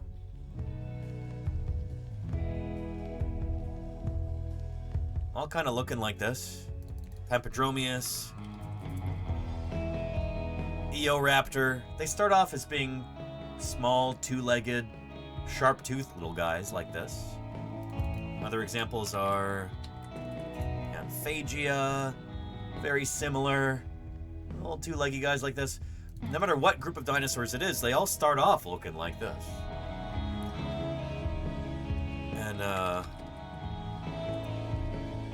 your big sauropods, your long-necked plant-eating dinosaurs, they don't start off looking like that. Only later would they develop these morphologies like this classic like sauropod body plan. There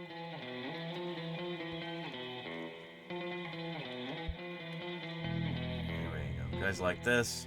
They start off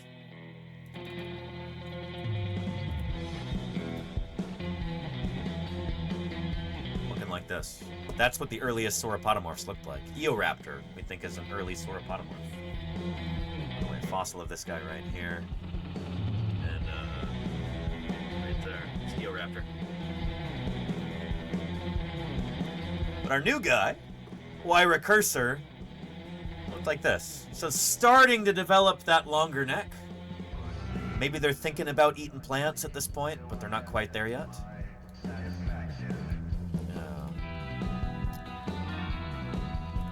So this newly discovered species lived in what is now Argentina during the Carnian stage of the late Triassic, so same stage as our last critter, about 230 million years ago. Holy cow. So there is a chance that these two critters may have actually interacted. They may have lived in the same time and place. You might even say, And they were roommates. Oh my god, they were roommates. I don't know if they were roommates, but they may have lived in the same environment. They may have been neighbors, at least. So Anteavis and Huayracursor may have lived side by side, if they're from the same time in the same place. So this ancient animal had a considerably longer neck and was larger than most of its contemporaries. So the Carnian stage, again, looking at our geological time chart here. Dinosaurs go extinct 66 million years ago at the end of the Cretaceous period. During the Jurassic, they rule the Earth, and the Cretaceous too. But they first evolve right about here, the Ladinian stage of the Middle Triassic, we think. They could have even gone back to the Anisian, who knows. But these two new dinosaurs are both from the Carnian. They're from here. So very near to the beginning of the age of dinosaurs.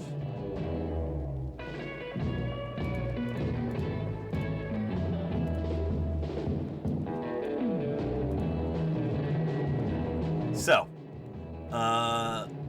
it's funny. This is like a lot of the stuff that we just covered, which is really convenient, actually.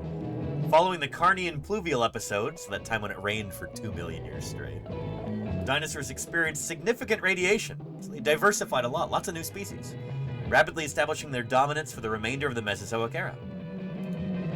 Most early records come from a small number of well-studied localities in South America, in the Estigulasto Via Union Basin in western Argentina, and the Paranha Basin in southern Brazil. These sites have yielded diverse early dinosaurs, including ornithischians, rherosaurids, theropods, and sauropodomorphs. Our new critter is a sauropodomorph. And thank you, Lenina, for gifting Reiko. I appreciate that. Well deserved. Good aim there. The Lenina gifted 3 months of No ads for you, Reiko. _dactylus. They've gifted 462 months. Holy cow, that's a lot of stuff. Thank you, Lenina. Although the sauropodomorphs are the most taxonomically diverse, almost all were, with fragmentary exceptions, small, short-necked bipedal forms. So all the dinosaurs start off looking the same, and later on they diversify, like we talked about. So despite advances in our understanding of Carnian tetrapod faunas, no dinosaur-bearing assemblages have emerged outside traditional units. Dr. Hickenleitner and co-authors discovered the fossilized remains of Huayracursor and several other Triassic animals in the Santo Domingo Formation at Quebrada Santo Domingo, a remote locality in the Andes of La Rioja province, northwestern Argentina. Okay, so this dinosaur probably wasn't roommates with the other one. They lived in different places, but they're from a similar time, different parts of Argentina. So this is a brand new fauna. New critters here. This new fauna is the first to be recovered from the newly identified northern Precordillera Basin, paleontologists said. It's really exciting. Current findings include Hyperdapodontine rhynchosaurs. Hyperodapodontine, I don't even know what this means. But rhynchosaurs are those little, they almost look like big naked mole rats. Yeah. So there's weird reptile guys from the Triassic. Not dinosaurs. They're a different group of reptiles. So you had these guys. You had Traversodontid and Probainonathian cynodonts. These mammal-y type guys. Basically the closest thing you have to a mammal back then. These are ancestral to mammals. The cynodonts. There we go. Guys like this live in this environment. You had Aedosaurs, which are big, weird, plant-eating, crocodile-y guys. Armor on them. Desmatasuchus is probably the most well-known. Some of them had big spines, some of them didn't. They're cool critters. Weird animals. Big plant eaters.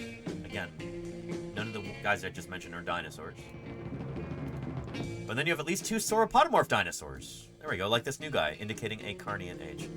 Among sauropodomorphs, Huayracursor yaguensis provides the earliest evidence of a synchronous body mass increase and neck elongation in sauropodomorpha, suggesting that these key traits emerged at the dawn of the dinosaurs. So again,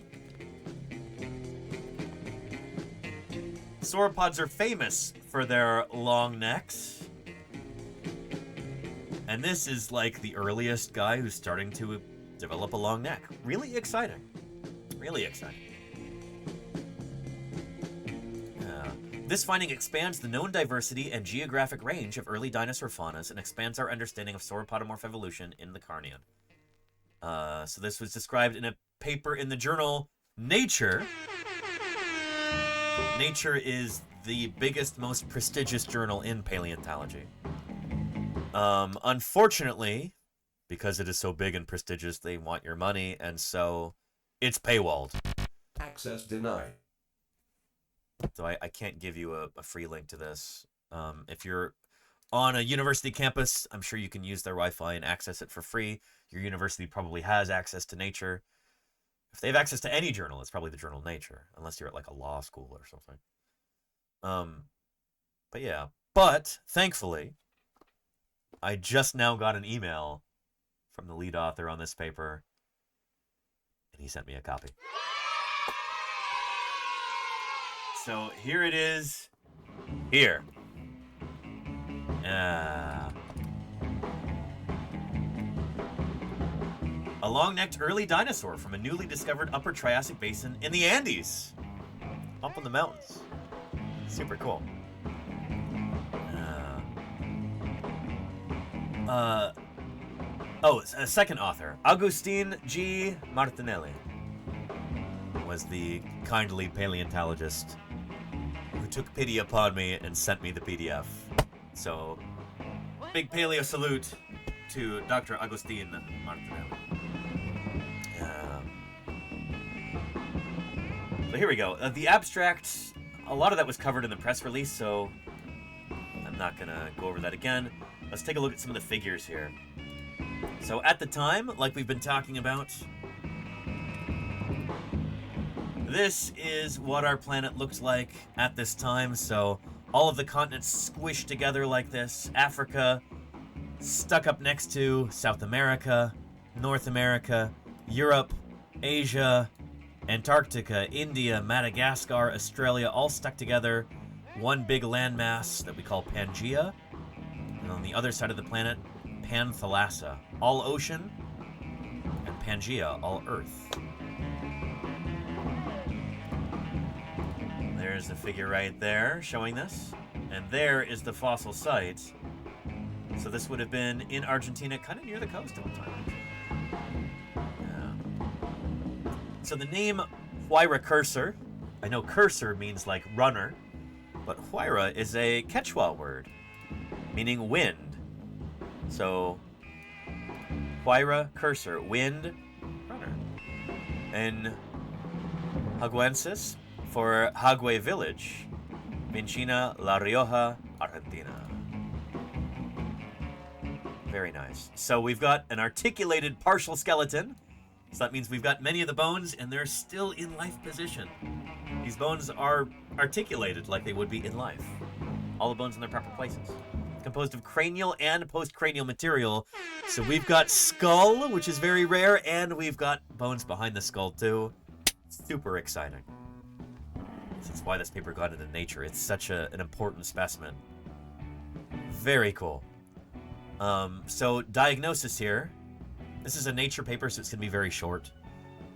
But here's a diagnosis. Here's what makes this dinosaur different from all others that have been described before it.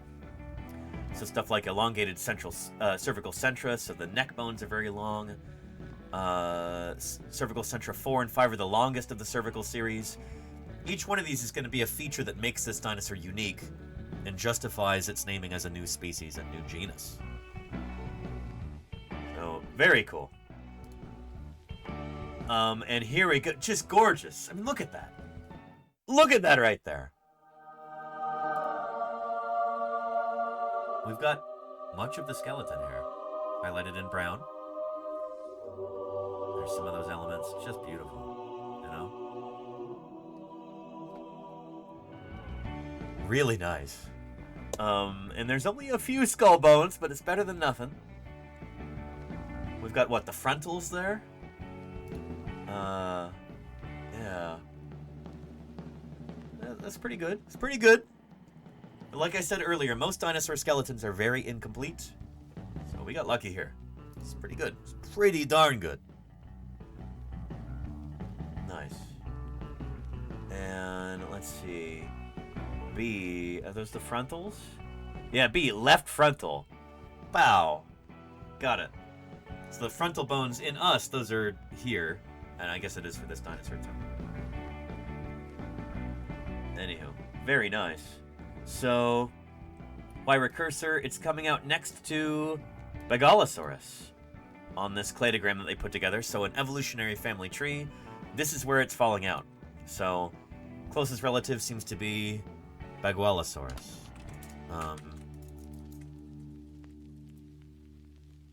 This critter here. So, yeah, it makes sense. Early sauropodomorph, this is about how you'd expect them to look. Yeah, nice.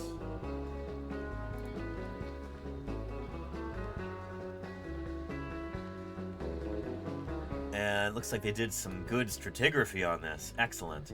Given that this is like a brand new fossil-bearing formation, everything they find in this formation is probably going to be a new species, so this is really exciting for this team. The fossil record, I talked about this yesterday, when we're trying to figure out like the history of life on Earth.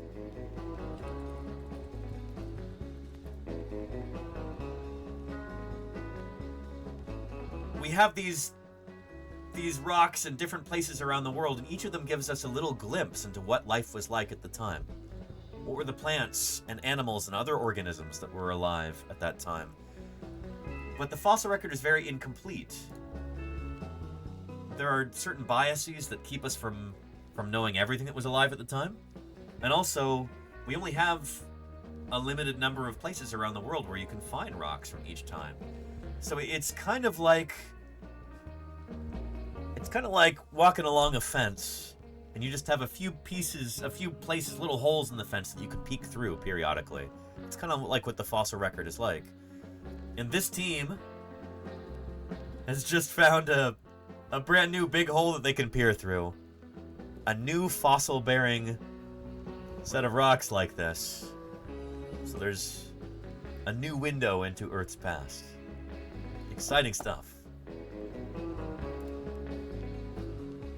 Here's the diagram showing these rock layers right here.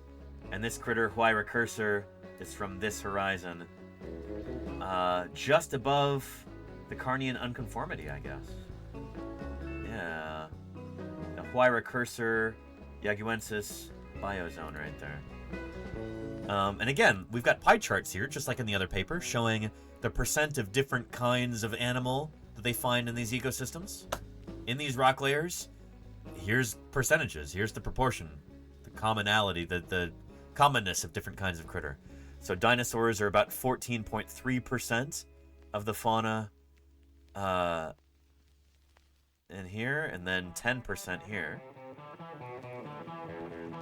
in these different localities. That's pretty close, so they could essentially be roughly the same. It might be sampling bias or something. So, yeah. And Deathsaurus, we're not going to talk about the Hadrosaur. We'll probably talk about that on Monday, but yes. Yeah, anyway. Very, very cool. Exciting stuff. So this dinosaur is going to yield important insights into the early evolution of dinosaur groups. We've got a new theropod and now a new sauropodomorph. Very, very exciting. Let's take a look and see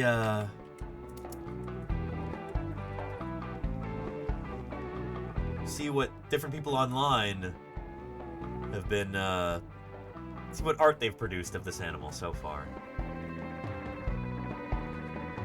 There's one on Wikipedia already. This must be the headline image for the Wikipedia article. Huayracursor. This is accompanying the paper, so this is like the official artwork they had commissioned. And this shows you some of the plants and animals in this environment too. There's a cynodont down there. There's what looks like a rhynchosaur off on the left, in the corner. Or Huayracursor. Oh, I like this one. Very brightly colored. Yeah, and here's a model of this animal. Very, very cool. Here's the bones all laid out there.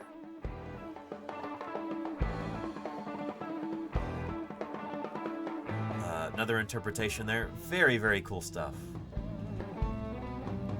Huayracursor. Super neat. This makes me wonder if there might be a video that I could find about this critter already. Did they do like a video press release or anything? Huayracursor. Official 3D animation. Bingo. This is exactly what I was hoping for. Oh, nice. Okay, here.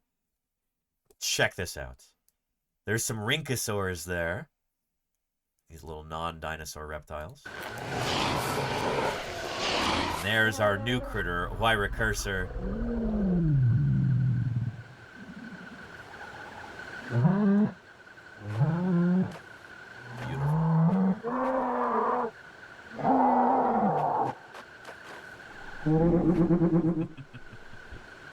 Oh, I love it. Paleo GDY does such good work. So he works with a lot of South American teams, showcasing new dinosaurs, and they usually release these along with the paper, so that in like TV news and stuff, they have video that they can show. Super, super cool. And very cool, Neverwinter. Oh man. Well, I will see you next week, hopefully, for your birthday. I hope your owl banding goes well. That's super exciting.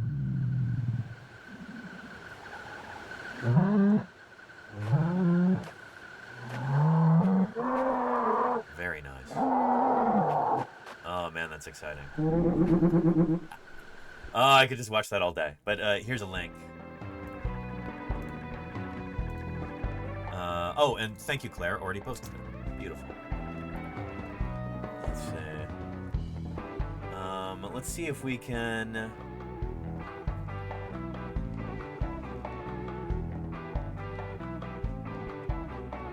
Oh, here we go. This is in Spanish. Invitado Martín Echeleiter, presente hoy en Radio Nacional con este nombre tan importante que le han puesto, Huayracursor jaguensis, ahí está, jaguensis, ahí está mejor. Y este aplauso para vos y toda la gente linda. Applause for you and all the wonderful people who work with you. Importantísimo made this very important discovery. Martín, ¿está bien así el apellido? It's later. Sí, sí, sí. Está muy bien, está muy bien. Sí, un apellido complicado. No, bueno, poder contar. Más difusión y probablemente. So there's the team at the site where they were digging. En este caso tiene que ver This con is un super cool. proyecto I'll give you a link to que this. venimos desarrollando hace más de 10 años en un lugar bastante alejado de nuestra provincia, Very nice. muy cerquita de la Laguna Brava, con menos de 30 kilómetros de la Laguna Brava, desde La Rioja, en un lugar que se llama Quebrada Santo Domingo. Place called Quebrada Santo Domingo. It's the place we're looking at there. Que está a más de 3.000 metros de altura. More than 3,000 meters high in the La Rioja mountain range. High elevation. Kilómetros de Huayracursor, que es el último pueblo antes de cruzar a Chile. Very cool. So if you'd like to watch this, there's the link there in the chat for it. Brilliant. This is so cool. Really neat. So yeah. Welcome to the world, or rather, welcome back to the world. Huayracursor. What a cool animal. What a cool discovery. Just super, super neat. This is exciting stuff. So, that's 2 of our 3 brand new dinosaurs. Let's do our 3rd one now. This is actually the one that I was most excited about, and we're probably going to end up running a little bit late with this broadcast today because, oh man, there's just been so many cool things to cover. But, we've got sauropodomorphs on the wall. We've got theropods, like Coelophysis there, South American dinosaurs. But we've also got Pachycephalosaurs. There's Stegosaurus, there's Pachycephalosaurus. We've got a brand new Pachycephalosaur, one that I've been hearing about for a while, actually. Let's talk about that. I've been very excited about this. Introducing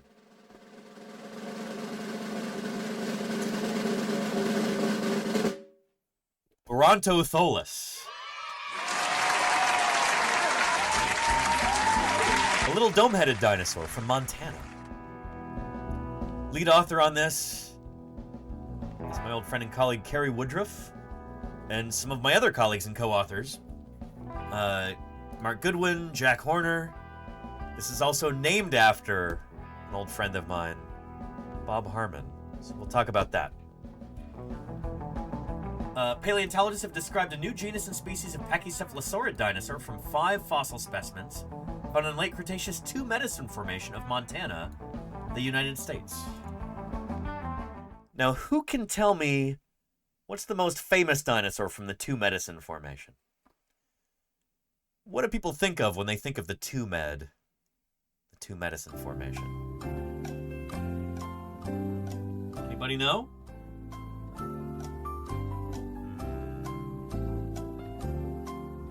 I'll give you a hint. The state fossil of Montana.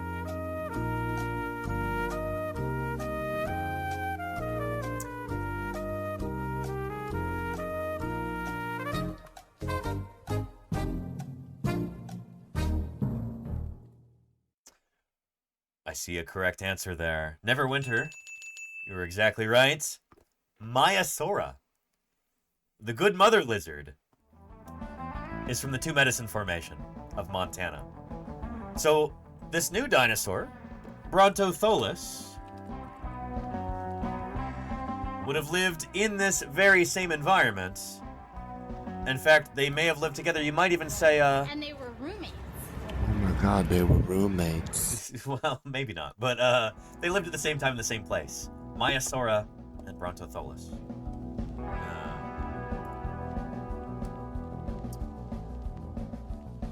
So, the new dinosaur species and genus lived in North America during the late Cretaceous about 75 million years ago, dubbed Bronthotholus harmonii. This ancient herbivore is approximately 3 meters long, about 10 feet. It's a pachycephalosaurid, so one of the dome-headed dinosaurs. Would have had a skull a lot like this guy here. There we go. So this is a close relative named Stegosaurus from up in Canada. Big dome head here. Really thick, bony dome. These are such cool critters. You would think there might be a huge brain in there, but no, actually.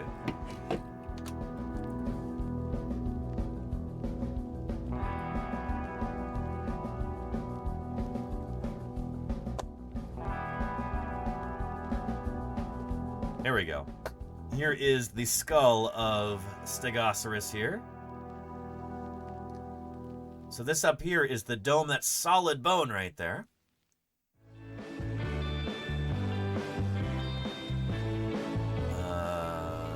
Where's the Explodo one? There we go. Yeah.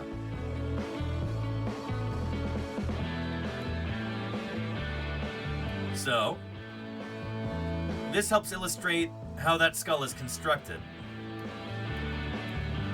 This dome right here, you might look at it and go, oh, well, that's got to have a huge brain, right?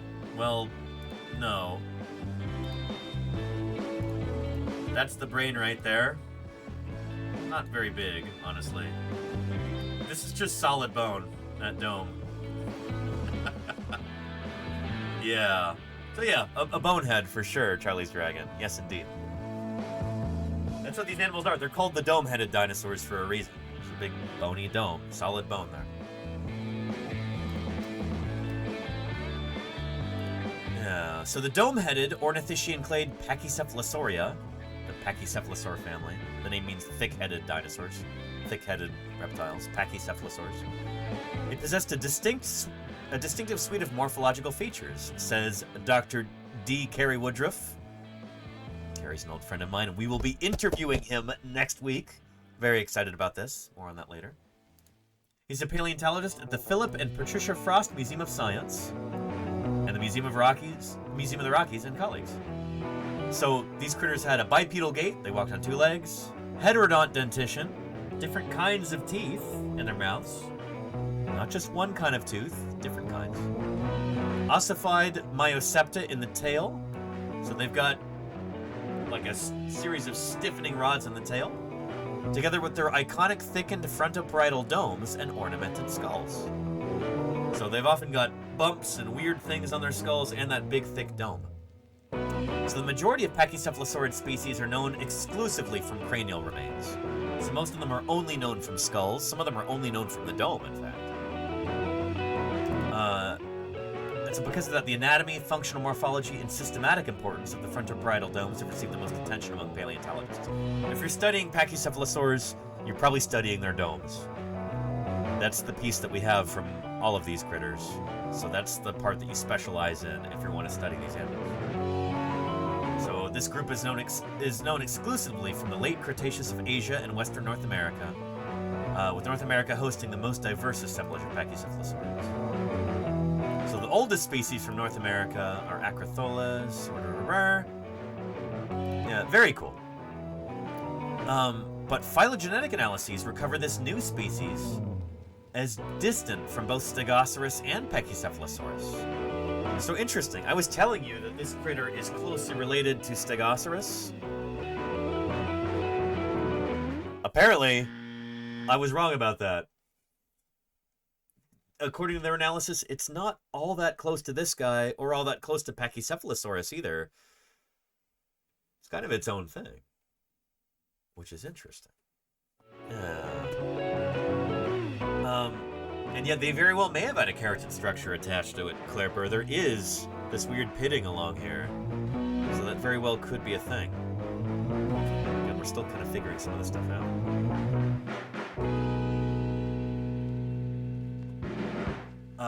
This is the first Pachycephalosaurid from the Two Medicine Formation, and its massive dome indicates that it was the third largest North American Pachycephalosaurid. Interesting. This refutes the hypothesis that the species constitutes any part of an ancestor-descendant series between Stegosaurus and Pachycephalosaurus. However, the new species not only increases the understanding of Pachycephalosaurid morphology and diversity, but shows that this clade contained relatively large-bodied species as early as the Middle Campanian. Very cool. So it didn't take this group of dinosaurs all that long to get big. Some of the earlier ones, like Bronthotholus, are already pretty large. So the discovery of Bronthotholus harmoni is reported in a paper published on October 9th in the Zoological Journal of the Linnaean Society, which unfortunately is paywalled, but Carrie sent me a copy of this, so we've got the PDF. Before we look at that, here's a link to that press piece right there. But I also want to give you a link to this. Carrie did a thread on this animal on Blue Sky, which is the new superior Twitter alternative.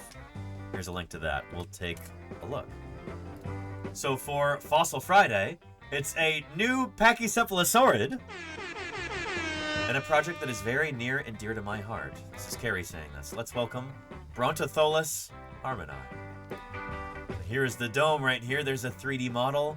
I wonder if I could cajole Carrie into sending me a file for this so I could print it. That would be super cool. He says, let's start with the paper. I also put it on ResearchGate. Oh, so you can download this yourself, I guess, if you go to Carrie's ResearchGate. Pachycephalosaurs are mostly known from the late Cretaceous, except for the newly named Zavacephali from the early Cretaceous. And there are many taxa, many genera and species known from North American formations like the Judith River Formation, Dinosaur Park, Old Man Formation, Hell Creek Formations.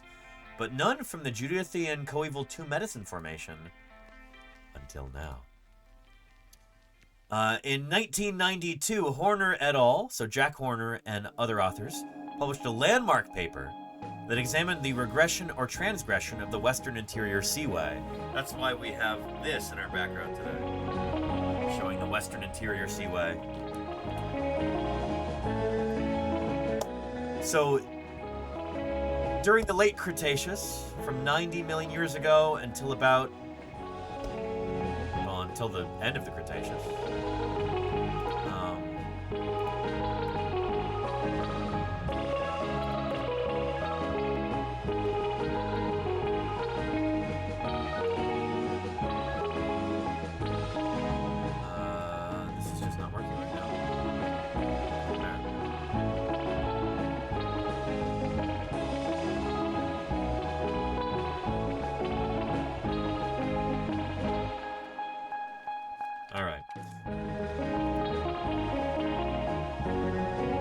show you a picture.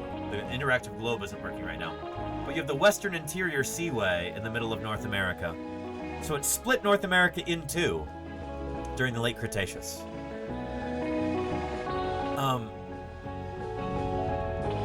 Jack Horner and co. published a really landmark paper on this in 1992, looking at the evolution of different dinosaurs in Laramidia, the western subcontinent there.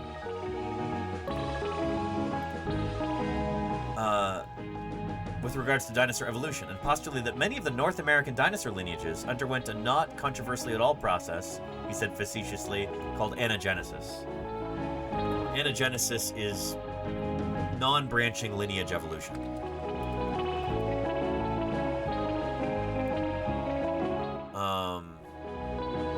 Well, here we go. Oh, this is a great graphic. Anagenesis is... This is speciation, not specific. They got this wrong. Speciation, without splitting. So just one lineage evolving over time, changing over time, without splitting into different species. Just changing as time goes on. This is called anagenesis. Cladogenesis is where they split into two daughter species. Does that make sense? Yeah. So yeah. Some of us in dinosaur paleontology think that this is a really common mode of evolution in dinosaurs. But a lot of dinosaur paleontologists disagree. They're like, no, everything has to be cladogenesis. It's the only way that evolution really works. I don't know. We can get into this. We can get into the weeds on this another time. But, yeah.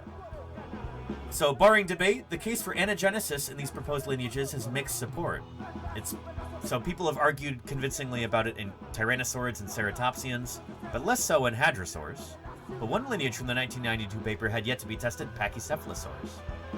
So Jack Horner, who is Carrie Woodruff's master's degree advisor, proposed that a dome from the II Medicine Formation was an anagenetic intermediate between the stratigraphically older Stegosaurus and the younger Pachycephalosaurus. So, back in the early 90s, Jack argued that this dome from the Two Medicine Formation was an evolutionary intermediate, essentially a missing link between this guy and Pachycephalosaurus, this guy here. That was what Jack argued in that paper in 1992. So given our understanding of their taxonomy at the time, this wasn't a crazy hypothesis, Carrie says. Fast forward many years later, and one of my dissertation chapters would to describe this two-medicine dome, and 4 other ones, with my academic parents, Dave Evans and Jack Horner, and committee uncle, Mark Goodwin. These are all people that I've spent time with in real life, which is really cool. Tremendous respect for all of them. Long story short, we found that these two medicine domes, so Pachycephalosaur dome is right here, from the Two Medicine Formation, constituted a novel genus, so a new kind of dinosaur. And this taxon, this species, was phylogenetically not close to either Stegosaurus or Pachycephalosaurus. So no endogenetic relationship between these 3. So Stegosaurus did not evolve into Pachycephalosaurus by way of this new dinosaur. Nope. Here we did not find evidence for that, which is interesting. But while there is no support for such a relationship between these 3, given the stratigraphic distribution, so the rock layers, and time between the two medicine specimens, we suggest that there might be a case for anagenesis within this new species, like we see in Triceratops. So, yeah, this is such a cool thread. I love that Carrie took the time to do this.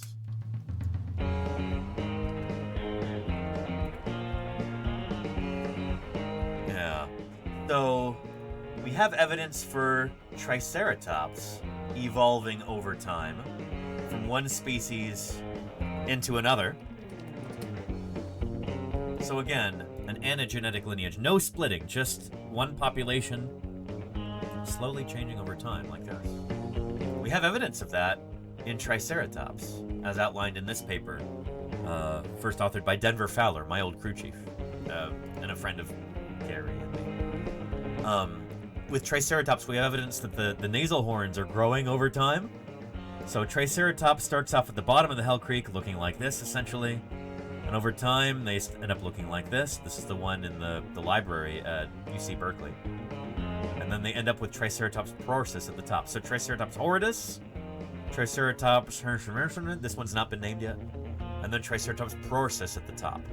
So one population slowly changing over time. If you're real careful to note where each of these Triceratops specimens comes from, then you can pinpoint where they are in time.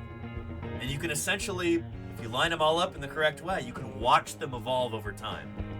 When you have enough specimens, like we do for Triceratops now, you can see kind of a smooth transition happening. That's the idea, is that we're watching evolution take place in these critters over about 1 million years or so. So really exciting. So Carrie is saying we might be able to do that for these guys, since we've got multiple specimens of Bronthotholus, this new dinosaur, from different time horizons. Since they all look a little bit different, that might also be them evolving over time. It's a fascinating idea.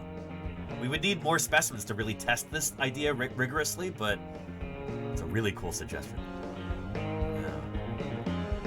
Yeah. Very, very cool.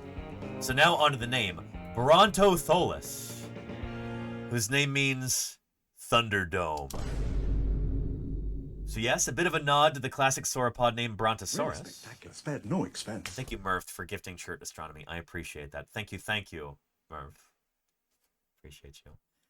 So yeah, it is a nod to the... One sub to Chert Astronomy. Thank you, Murph. Appreciate that. It is a nod to the dinosaur named Brontosaurus, but it's primarily an homage to the classic 1985 film Mad Max Beyond Thunderdome. And I think there's Max himself right there. But who's this silhouette? We talked about him yesterday on stream, actually. This is super cool, and that's one of the reasons why I've been so excited about this dinosaur. Yeah. So Bronthotholus Thunderdome Harmoni, named in honor of Bob Harmon. So Bob was the former head of the Museum of the Rockies Lab and Field Program. Carrie says he was the best field mentor I've ever had. I learned so much from Bob, and I am the crew chief I am today, thanks to his tutelage. Thank you, Bob, for everything. Bob Harmon passed away a few years ago, and it was a major shock. This guy was a legend.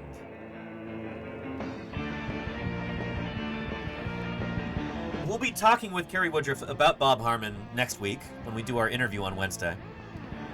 But if you're trying to imagine Bob Harmon, the analogy that I like to put forth is have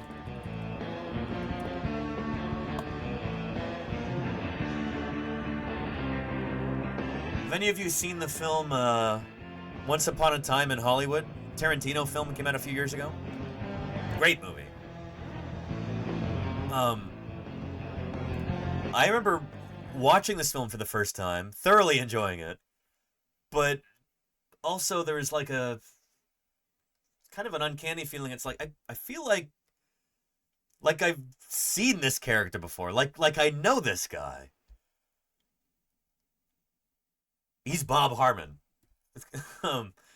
Brad Pitt's character in this film reminds me so much of Bob Harmon. Like, they're practically the same guy.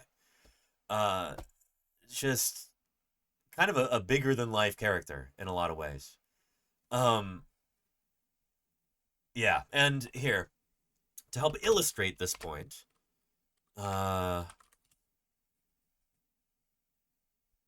here we go. Check, Bob's honor. Here we go. Check this out.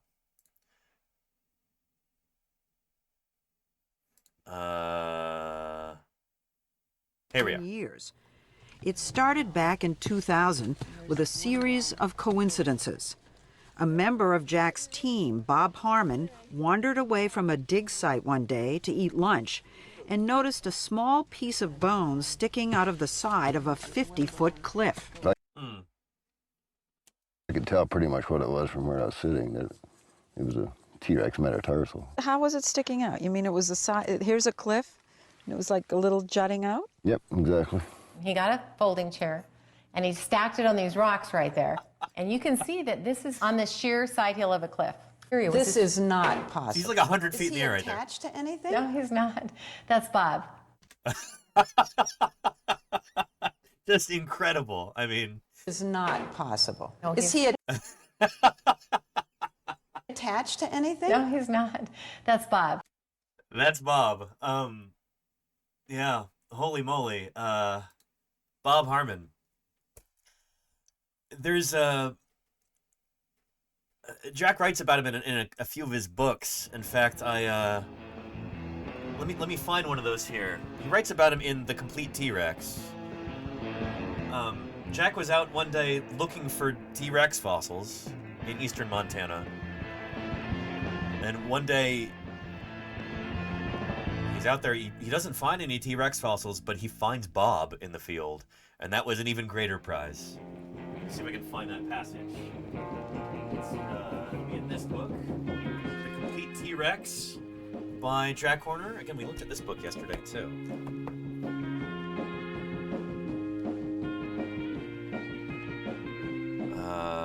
Let's see if he's in the index here.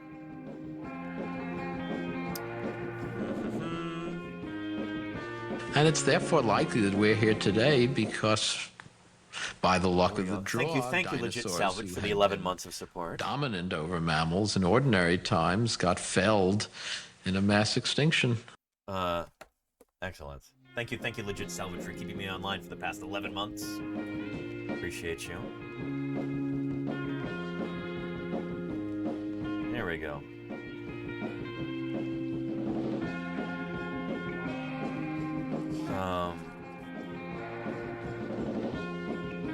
Yeah.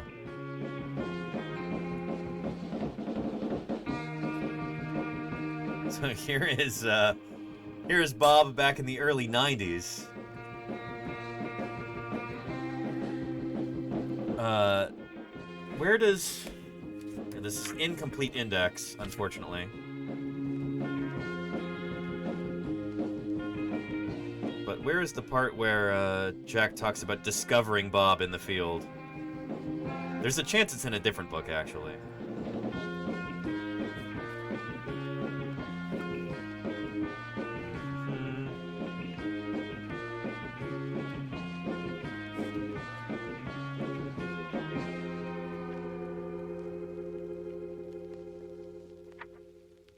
Anyway, he was out in the middle of the wilderness, Jack Horner, prospecting in the middle of the desert.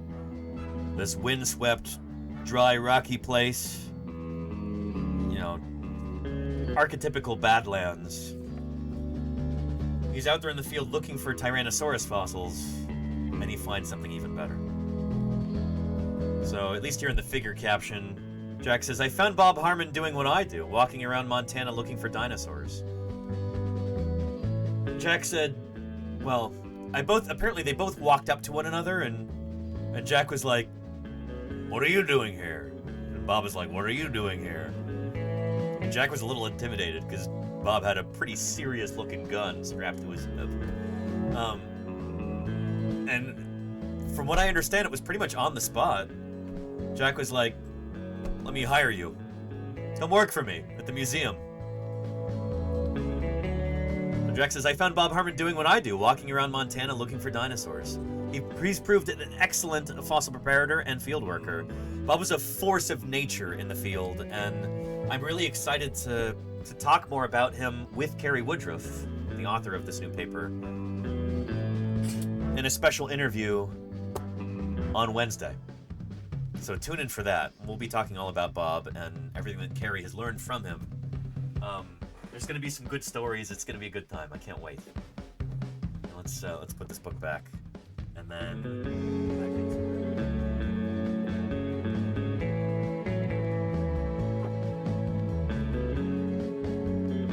Bob Harmon.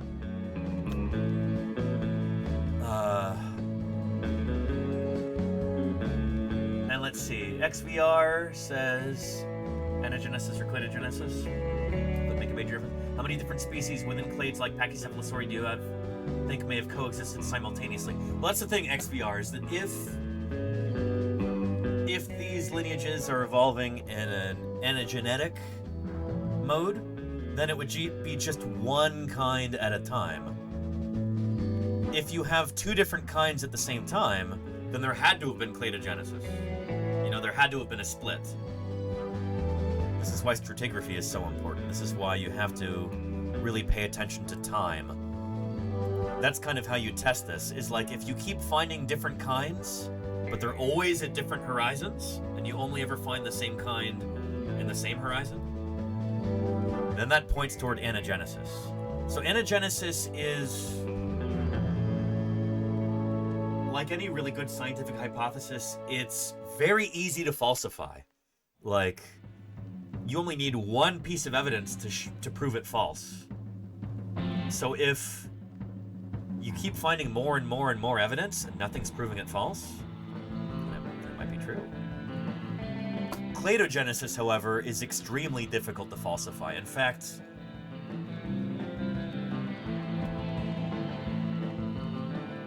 yeah, it's kind of the default assumption, which is why most paleontologists run with it. It's like, well, it's easy to say. Like, oh yeah, it's probably cladogenesis. It kind of borders on lazy, almost. Oh yeah, if we find different kinds, there must have been a splitting event. Very, very difficult to disprove.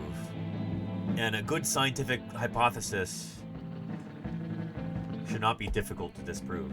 It should be very easy to disprove. Has provided scientists with many dramatic fossil discoveries.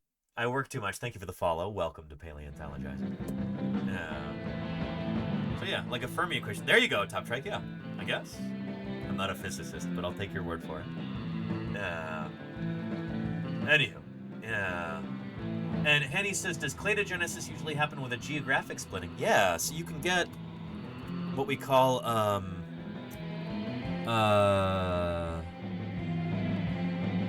having a brain fart right now.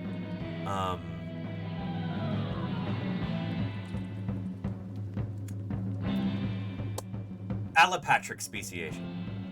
So yeah, if you get like a river that forms in like in the middle of a population, and suddenly the population is split in half, then they can become different species eventually, because you don't have gene flow anymore. They're reproductively isolated. They're no longer mating with each other. They can evolve in separate directions. So yeah, we would call that allopatric speciation. There's other modes of speciation as well, other mechanisms that can make a population split in two. But yeah.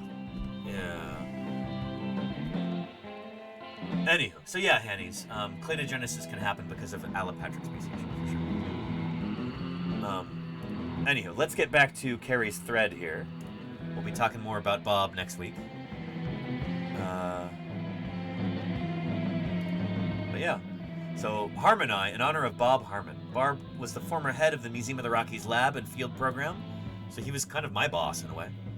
And he was the best field mentor I've ever had. I learned so much from Bob, and I am the crew chief I am today thanks to his tutelage, thanks to his teaching. Thank you, Bob, for everything. So good stuff. Again, here is a link to this thread. There you go. So, Bronthotholus. Let's take a look at this new Pachycephalosaur. Carrie sent this to me in an email, so let's grab that.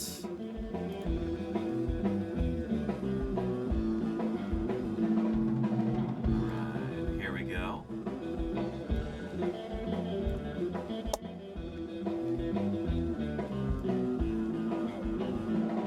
Beautiful.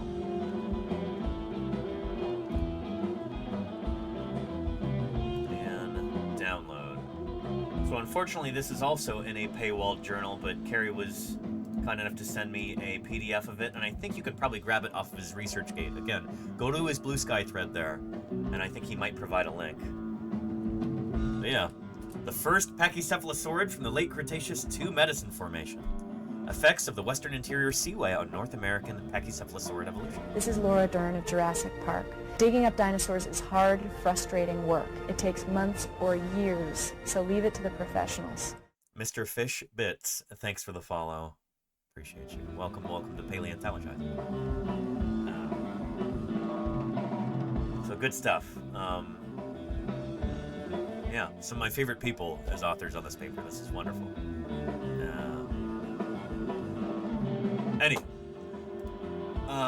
Let's take a look at the abstract real quick, and I'll kind of walk you through this briefly, and then we might get into the weeds on a few things, but yeah. So again, the abstract is just a short summary of the paper. Let's take a look. So during the latest Cretaceous, so about 75 million years ago up until 66 million years ago, Western North America experienced severe regressive and transgressive cycles of the Western Interior Seaway. Again, here is the Western Interior Seaway that cut North America in two at the end of the Cretaceous. There we go. So as sea levels rose and fell over hundreds of thousands and millions of years, the seaway expanded and contracted. And so this affected the evolution of dinosaurs in Laramidia and in Appalachia. And we're still figuring a lot of this stuff out. Like, what are the specifics about them? So closely related, time-successive taxa of Tyrannosaurids, Ceratopsids, Hadrosaurids, and Pachycephalosaurids have been proposed to have evolved via anagenesis, driven by habitat sea fluctuations related to sea level change. So these different dinosaur groups, sometimes they have more room to roam when the seaway regresses, when it shrinks. But then space gets tight again when the seaway expands. Because you've got mountains through here too, so there's this kind of narrow band of good habitat along here. Sometimes there's more, sometimes there's less. And that changes how these animals evolve, how they diversify, all that stuff. Previous examinations into these anagenetic hypotheses have resulted in equivocal results. However, evolution related to the WIS hypothesis is yet being tested for Pachycephalosaurs. So Carrie is trying to use these dinosaurs, the Pachycephalosaurs, to better understand how the expansion and regression of the seaway is affecting dinosaur evolution. So yeah. Yeah. We talked about this in that thread, so let's just take a look at some of the fossils he has here. This is cool stuff. Again, here's that figure. Here is a silhouette of this dinosaur showing its approximate size next to Bob Harmon and Mad Max. I love this figure. This is so good. But yeah. Here is one of the domes that Carrie has here. And so, yeah, he's showing how much it tapers. So this is, it looks different from this guy, Stegosaurus here. Again, you look at this 3D print that I have, and it narrows along here, like this. That looks very different from here, where it's just much more bulbous, almost like a bowling ball, you know?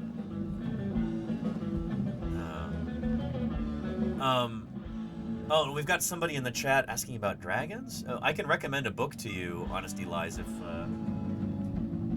dragons don't have much to do with dinosaurs. There's, I don't know, all this stuff about, oh, well, people finding dinosaur fossils led to dragon myths. That's pretty much entirely overblown. There's a good book about this I can recommend to you if you're interested.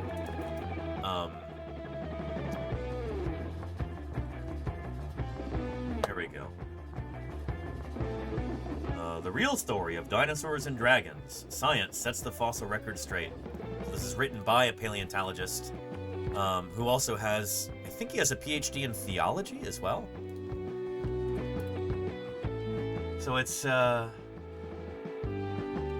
they couldn't just make that up. No, they did, and this book talks about how that happened. Dragons from different parts of the world, dragon myths in different cultures, are not the same thing. So, like, here.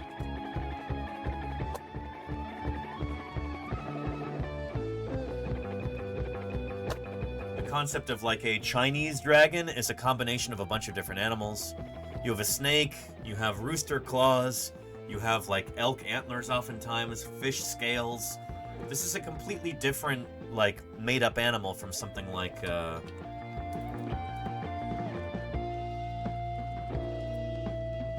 like a European dragon myth, you know?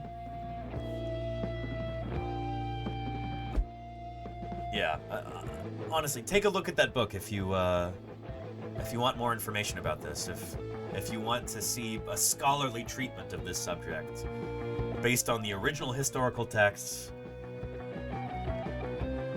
Yeah. So anyhow, but yeah. And Aw313 says, did ancient civilizations talk about the dragon fossils they encountered? If you're feeling a bit cheated, try blaming the dinosaurs. We're like already an hour behind where we're supposed to be right now, and I really don't want to get into a whole dragon Danny, rabbit hole right now. For you. If you had to choose between being a crew chief or being able to stream in money wasn't part of the equation, which would you choose? Oh, goodness, Niffler, that's a good question. I've worked as a crew chief before on field crews, and really enjoyed that. I also really enjoy streaming. I think given the choice, I'd prefer to be able to, share this with the world. I really enjoy streaming from the field, and going to continue to do that for as long as I can. Absolutely. So I'd probably choose that. Yeah. Thank you, Niffler, for the 100 bits, by the way. I appreciate that. So anyhow, yeah. And hi, Kishmai, how are you doing? Hello. Again, if you're fascinated by the whole, like, dragon-dinosaur connection, know that it's pretty seriously overblown. But here's a book that you should check out. This is an excellent scholarly treatment of that. But it's written for a general audience, you know? So yeah, check it out. It'd be cool to interview Phil Center about this at some point.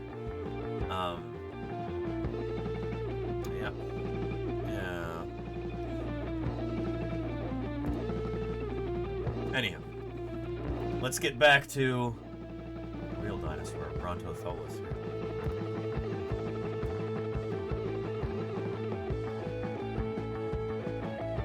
So this is specimen MOR 480. I was able to tune into Carrie Woodruff's doctoral thesis defense talk. This is back in like 2021, I think. And Carrie talked about this animal and how he was going to name it after Bob Harmon. And I've been very excited about this for a while. And now, what, 4 years later, it's finally published. So very excited about this. Here's where the different domes are from. So 2 from northern Montana, and I guess 1 from southern Canada. Yeah, nice.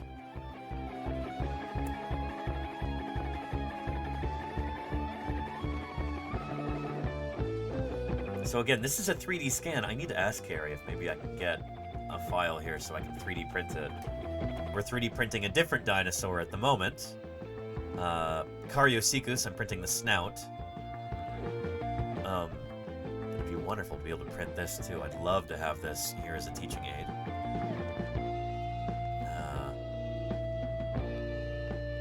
When I was saying that most pachycephalosaurs are known from their domes, many of them are known only from their domes. Bronthotholus is one of these now. This is typical for this group. This is the most robust part of the animal and one of the most distinctive. If you're going to name a new pachycephalosaur, you're probably going to name it based on the dome.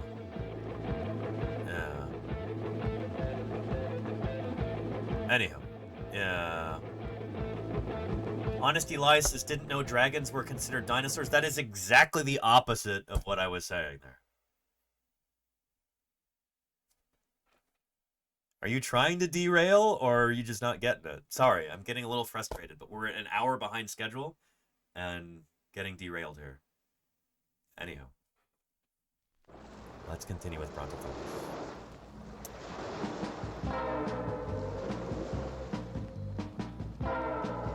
So here's a paratype. So we've got 4 different domes from this critter. It'd be great to have some other material, but this is what we've got so far.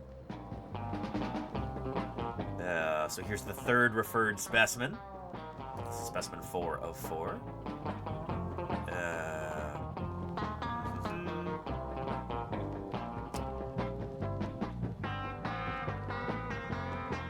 There we go.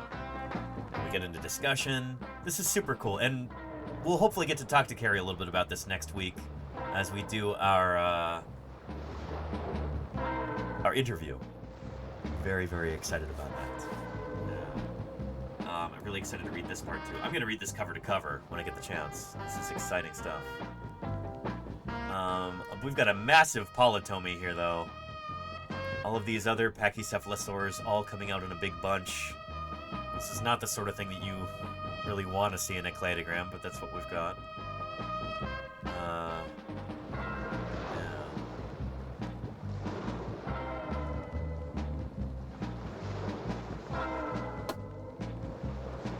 Very cool. And so we've got 4 different domes, and they're each from a different time.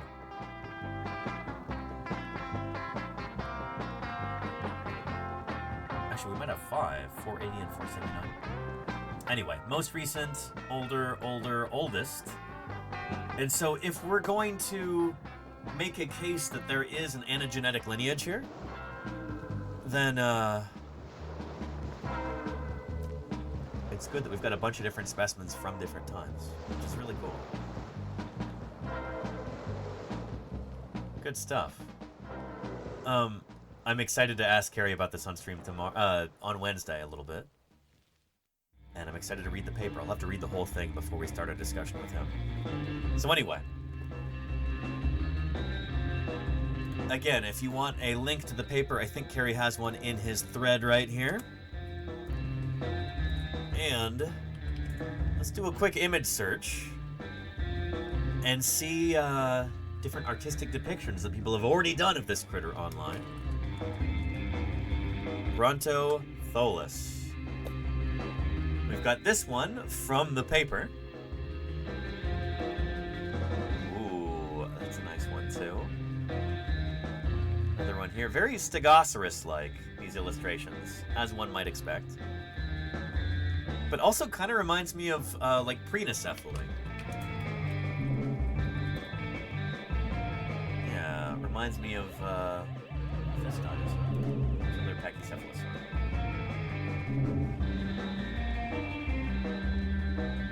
Very nice. Yeah, cool stuff. Not a whole lot of different depictions yet, but I'm sure we will have more in the future. It'd be really cool to have an illustration of this dinosaur alongside, say, Maiasaura in the same formation. Super cool. Very, very cool. And Top Trike says, how is it that you guys can tell the difference? There's subtle cues there in the domes. So for one thing, these different dinosaurs are from different times, and so we know that they evolved pretty quickly, but we confirm that by studying closely these domes like this. Again, if you're studying Pachycephalosaurs, the part that you get most often is that dome on top. Oftentimes that's the only part of the animal that you have. The rest was eaten by scavengers, not necessarily preserved in the first place. But yeah, there you go. But just this dome looks very different from this one here. This one comes to, like, it tapers like that, in a way that this one doesn't, you know? So again, I'm not an expert in Pachycephalosaurs. I've never published a paper on this particular group of dinosaurs. I don't know them nearly as well as Carey, who did his PhD on these things. He knows Pachycephalosaurs inside and out. So, I don't know. Again, I'm excited to talk to him about this next week.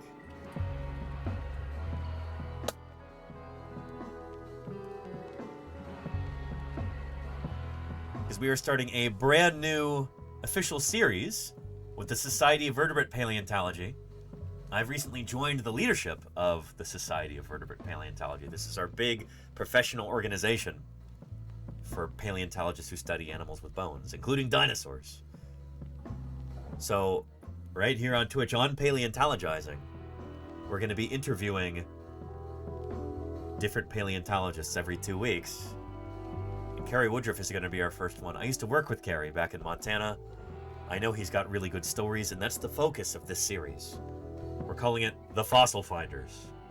So interviewing paleontologists about their fieldwork stories, about when they were out digging up dinosaurs and other critters out in the field. So, very excited about this. It's going to be really good.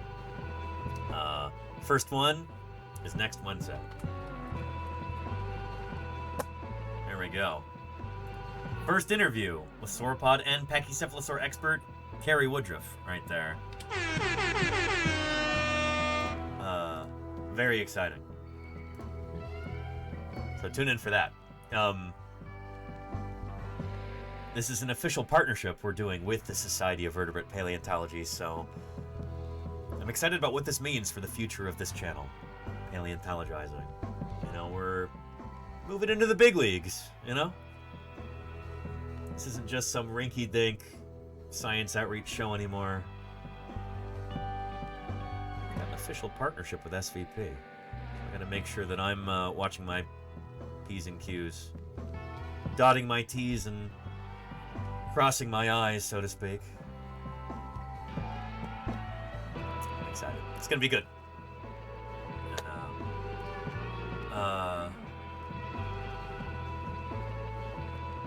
And thank you, Claire. I'll let you know. Yeah. No live streams from SVP, at least not this year at Deathsaurus, but maybe next year. We'll see. Yeah. It's gonna be in Cleveland next year, so it makes things a bit easier on me.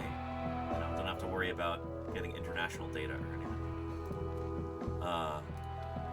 Anyhow, so, welcome to the world. Bronthotholus Harmoni. What a cool new dinosaur. And, I love seeing Bob Harmon next to Mad Max. It's very appropriate. It's gonna be good. We'll be talking more about this critter next Wednesday. But right now, shoot, we're running out of time. It's Thursday. And on Thursdays, we talk about birds. So without further ado, let us commence Thursday Birds Day. Starting right now. Let's do it. Hold on, something's coming out of here. Look, there's a bird, dude. It knows what's good. I'm telling you, I just heard it inside.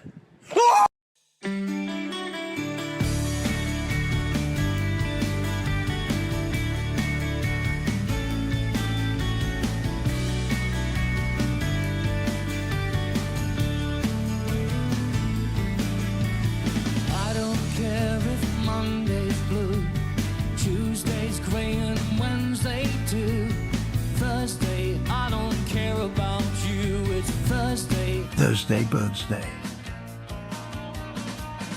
Birds are all around us in everyday life. But most of the time we hardly even notice them. Thursday Birds Day is a step toward correcting this oversight. Do you want to be part of Thursday Birds Day? I don't know. Here's how you can contribute. Go outside during the week and pay special attention to the birds around you.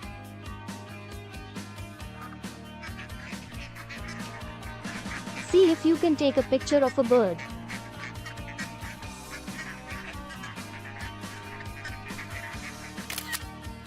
It doesn't have to be a good picture, any old photo will do. Upload the picture to the Discord, and we will discuss it on Thursday. Simple as that. Thursday Birds Day is an invitation to go outside and appreciate the grandeur of the natural world.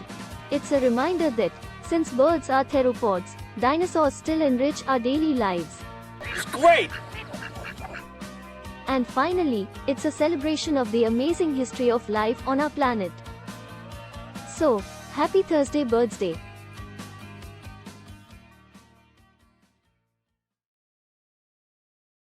Happy Thursday Birds Day indeed. We've got a ton of birds to cover, I think, because I wasn't here last Thursday. I was at TwitchCon. Oh man, we're already... I was hoping to start this at 5 p.m. That was 40 minutes ago. But let's just dive into it, shall we? First off, from Mayor of Space, we've got a black crake at the Toledo Zoo Aviary. It's a video here.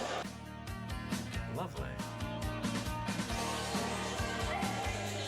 Beautiful, charismatic bird. Look at those long digits. Super cool, Mayor of Space. Super cool. Black crake. Let's look them up on our Tree of Life. Let's go to birds first. In that brief moment, we alone are the only species to comfort Rushwing and appreciate the great dinosaurs. Gonna be my last live Birds Day for a while, so thanks for all the birds. Paleo salute. Of course, Rushwing. Yeah, thank you for the 16 months of support, by the way. Appreciate that more than you know. Thank you, thank you. Yeah, this is my second to last Thursday Birds Day for a while, I think, because I'm also going to be going to SVP. Anyway, thank you for keeping me online for the past 16 months, Rushwing. Thank you, thank you. Or 18 months? Whatever it is. Appreciate you, Rushwing. So here's birds. Black crake is what Mayor of Space found.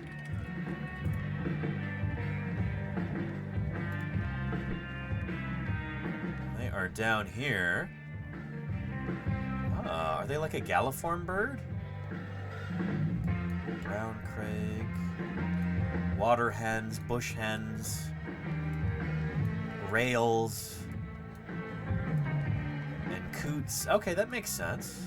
Rails, crakes, and more. This sounds like some kind of boutique store or something like that. You know?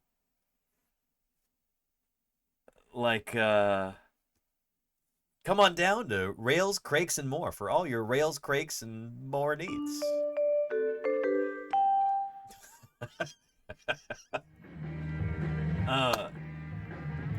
Yeah, anyway, cool, Mayor Space. Thanks for posting.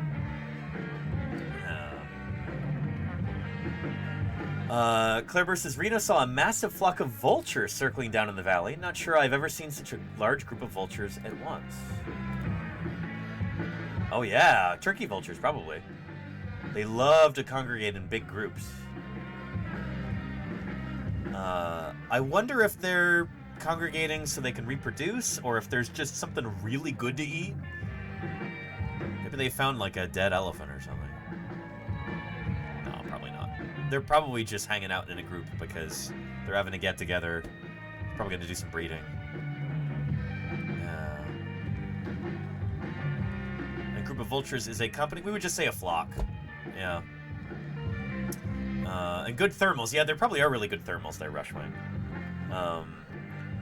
It's probably that turkey vultures are very, very good at soaring.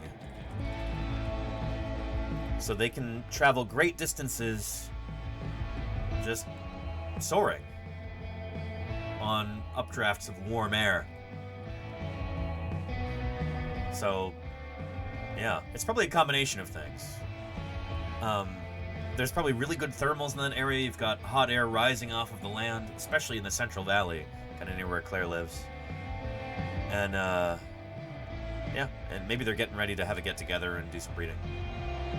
It's a rave, says Kishmat, yeah. Top Trike was also thinking elephant. Maybe. Really spared no expense. And thank you, Oscar Juniors, for that gift sub there. Really appreciate that. Oroville, just north of Yuba City. Oh, where the Oroville Dam is, right? Tier 1 sub to Cat's Acoustic Kitchen. I know areas where you have a dam, like you can get weird temperature gradients like that. That's probably producing some good thermals there. Yeah. The way that you can identify a turkey vulture, by the way, is that even at a great distance, like this, if you look at the angle of the wings, they've, oh, thank you, Golganek, for the 100 bits. Good stuff. Thank you, Golganek, for starting that hype train for us. Turkey vultures will hold their wings at like a very slight V like that. Like the shallowest V you can make. But that's just the comfortable pose that they adopt. So if you see a bird doing that at a great distance, it's almost certainly a turkey vulture.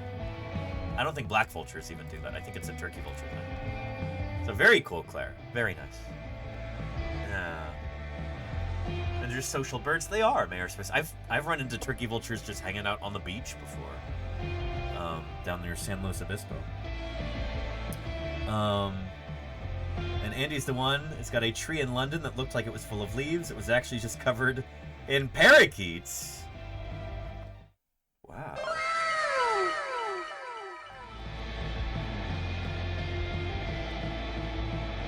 It's a cool tree.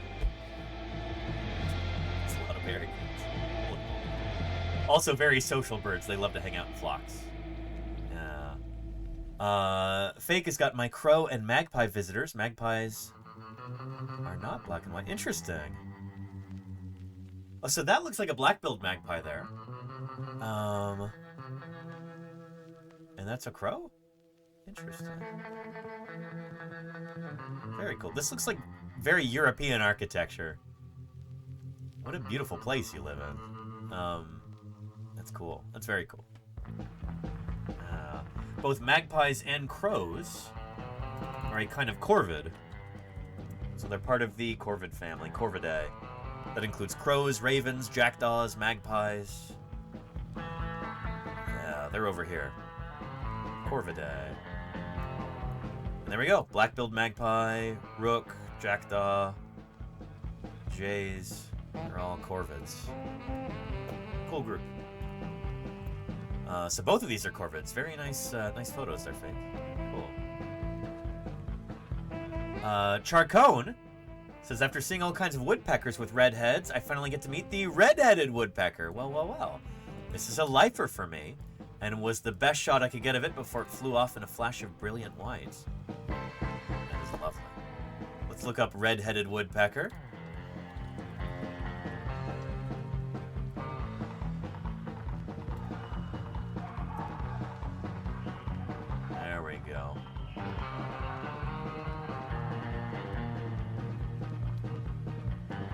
Church Astronomy, 3 a.m. here in Italy. Holy cow, thank you for being here. You get some good sleep, okay? Appreciate you, Church Astronomy. Thank you, thank you. Red-headed woodpecker. Melanerpes erythrocephalus. Nice. Very cool, Charcone. That's exciting. A lifer. First time ever seeing this species. Well done.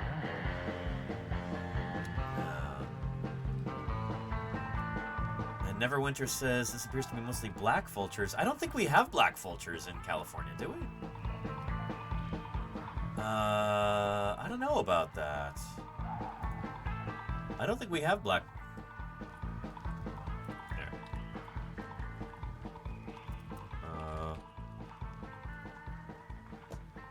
Yeah, black vulture range. I don't think we have them in California. Yeah. Anyway, Annie's the one who's got a goose. Domestic goose? Farm goose? And Eco87HJM, thank you for the follow. Welcome, welcome to Paleontologizing. Good to have you here. And thanks, Charlie's Dragon. Yeah, that's what I thought. And Duck Dasp has got some mallards for us. A male, a drake, a female, a drake, and a... I'm gonna say cow. Who cares? Yeah, it makes me chuckle. Anyway, mallards. We got some other duck species in there too. Nice. Other duck varieties. Cow. Yeah, there you go, Charlie's Dragon. Yeah. Just like back when I lived in Montana, I would go down to Yellowstone at least a few times a year. And it was cool seeing these giant herds of elk. And you'd have the bull, and then you'd have the females or the hens, right? Yeah. A bull elk and a hen elk. Crimson Carnotaurus has got a starling that got into my mother's loft or attic that I was asked to help let out. Well, well, well. A European starling. Pretty cool, Crimson. Pretty cool. They do like to hang out in buildings and stuff when they get the chance. Did you successfully extract the starling? And it likes to mirror... Yeah, probably. Very curious, intelligent birds. Starlings are much maligned because they're invasive here in North America. They are just beautiful animals. There's a lovely book about them if you're interested in learning more. Called Mozart's Starling by Leonda Lynn Haupt. This is her account of adopting a baby starling and raising it, learning all about these birds, and yeah, I think her name was Carmen. She would love to eat applesauce. Yeah, beautiful book. Highly recommend. Mozart's Starling by Leonda Lynn Haupt.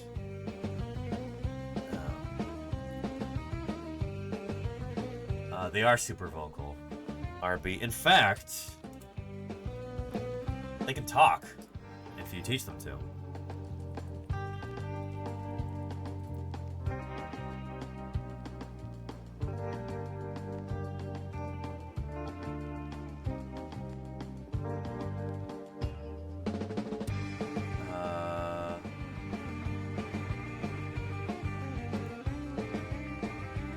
Check this out.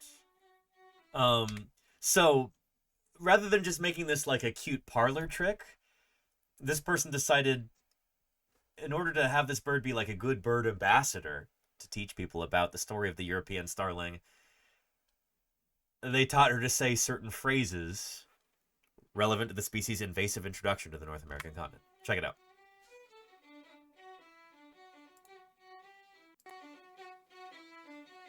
Found in Michigan in May of 2015. Again, they're originally from Europe. They're an introduced species that can cause problems for native songbirds. No wildlife rehabilitators in our area would take the bird. Oh, so they still wanted to rescue this poor bird. Here we go.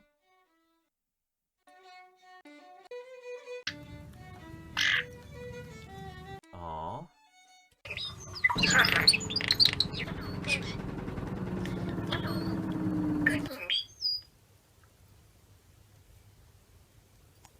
Check this out.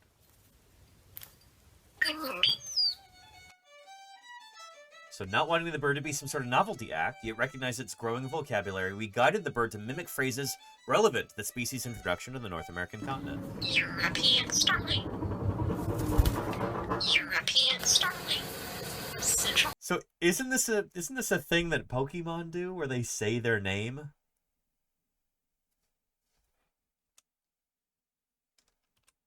Starling.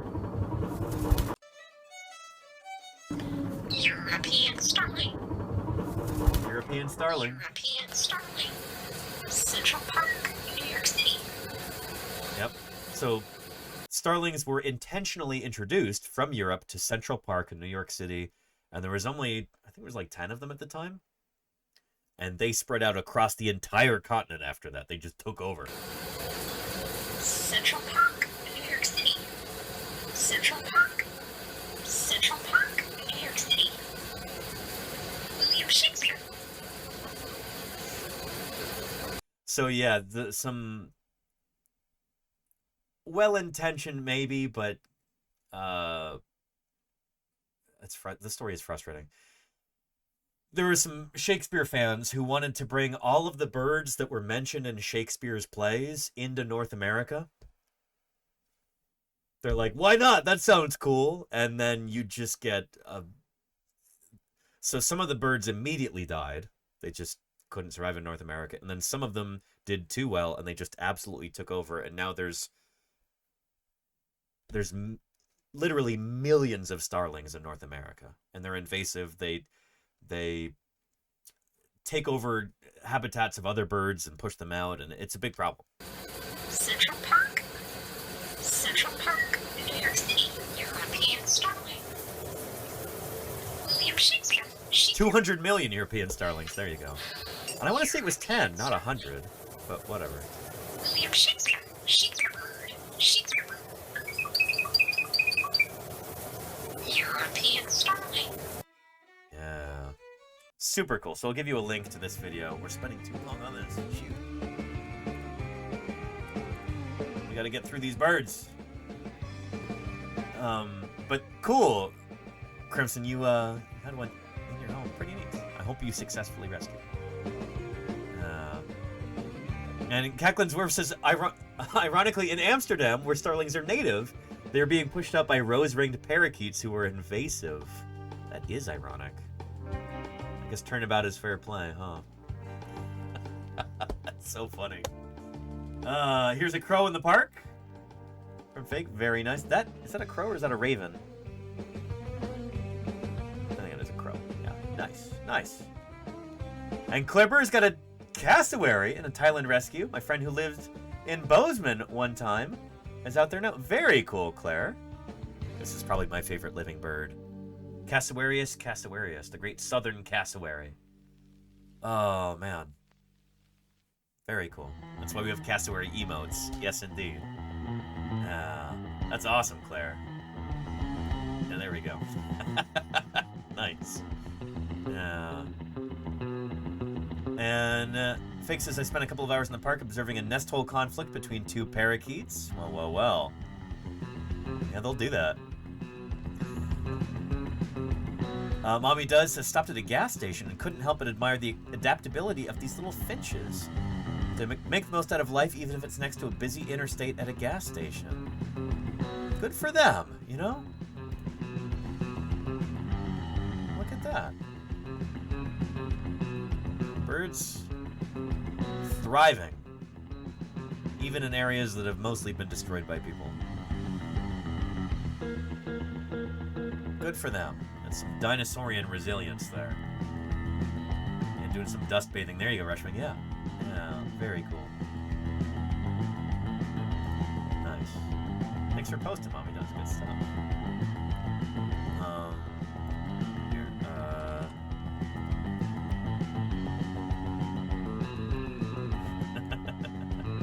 And Alexander Morrison's got a great blue heron and an osprey. Shot about 10 minutes apart. Wow. Photos taken only 10 minutes apart. Those are two very charismatic birds. Well done. Very nice. Yeah, osprey are super cool. Petrodactylus. Yeah. And Guiber's got Neophema petrophila rock parrot taken on a trip to Augusta, Western Australia. Very nice. Super cool. Super cool. I wish we had more time to spend on these, but we gotta cruise through them.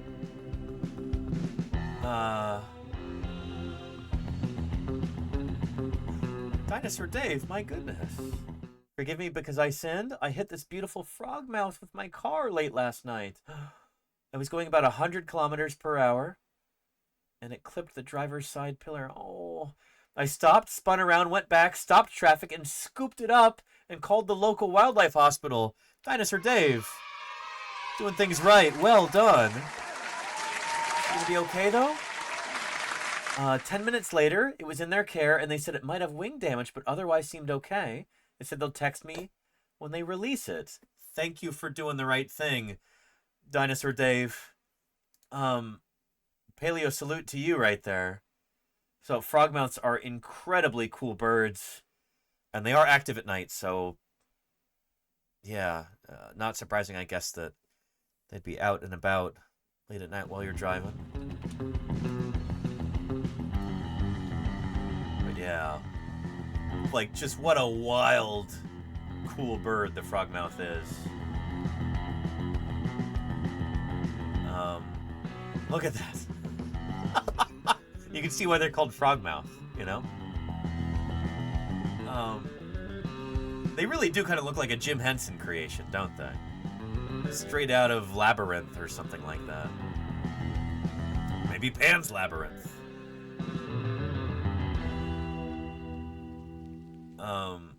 Yeah. Eternally unamused. There you go, Squiggles, yeah. Oh, boy.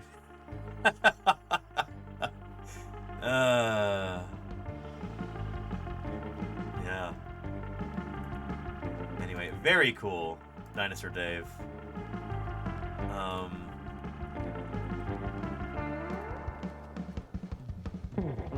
Yeah, well done.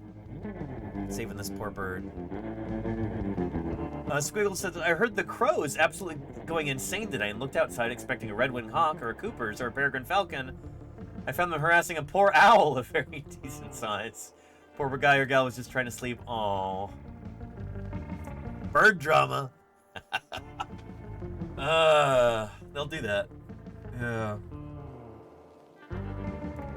Oh.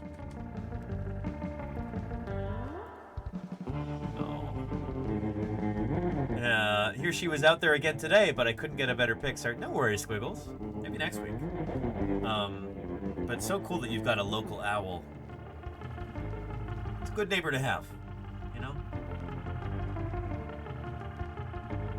Gotta respect the owls. And Neverwinter says, looks like a barred owl. Strix varia. Crows, blue jays, and other birds will often mob and harass owls, hawks, and other predators that can leave their territory. Yeah. Let's look up barred owl on our Tree of Life here. I'd heard people talking about barred owls when I was a kid, and I assumed that it was spelled B-A-R-D, like Shakespeare, the Bard. And then I saw it in print and, oh, Bard. B-A-R-R-E-D. Because they've got bars. That owl's got bars. Yeah. Good stuff. Good ID there, Neverwinter. We got more ducks from Duck Das. Nice. Yeah. I love those duckos. Oh, and a wood duck from Andy's the One. Very nice. Wood ducks are fun. Nice. Bard from the Crow's Nest. There you go, Kennedy, yeah. And a forest raven, says Rushwing. I had no idea how these big fellas find a solid perch on the tippy tops of these conifers. And only receive finches and sparrows up there. Those corvids, they're clever. They figure out how. That's really cool. A forest raven. Down in Straya. Very cool. Rushwing, thank you for posting. You always post good stuff. And Joe has got a wild turkey in Battery Park in downtown New York City. Nice. Not something that one sees every day. Apparently her name is Astoria and she stays local. That's a beautiful name. I heard a turkey just this morning when Lordy and I were out on a walk at the Japanese Gardens in Hayward, California. Didn't see it, the turkey, but heard it. But very cool. Again, Battery Park in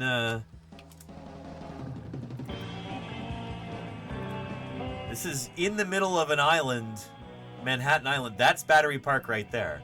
So it's at the tip of Manhattan Island, How did this turkey get there? That's super cool, though. I hope people are looking out for her. She sounds like a local celebrity. That's really neat. Thanks for posting. Fluffy Deinonychus has got, ooh, great blue heron at the Cleveland Metro Parks. And I also saw some turkey vultures feasting on a deer nearby. Grizzly. But a bit too messy to post? Fair. But really nice shots of a great blue heron. Well done. Yeah. And Deathsaurus says, we've had coyotes in Central Park once. Oh, I've got that beat. I mean, New York is a wonderful city, one of the world's greatest. You get coyotes in Central Park. You get Pizza Rat that everybody makes a big deal out of.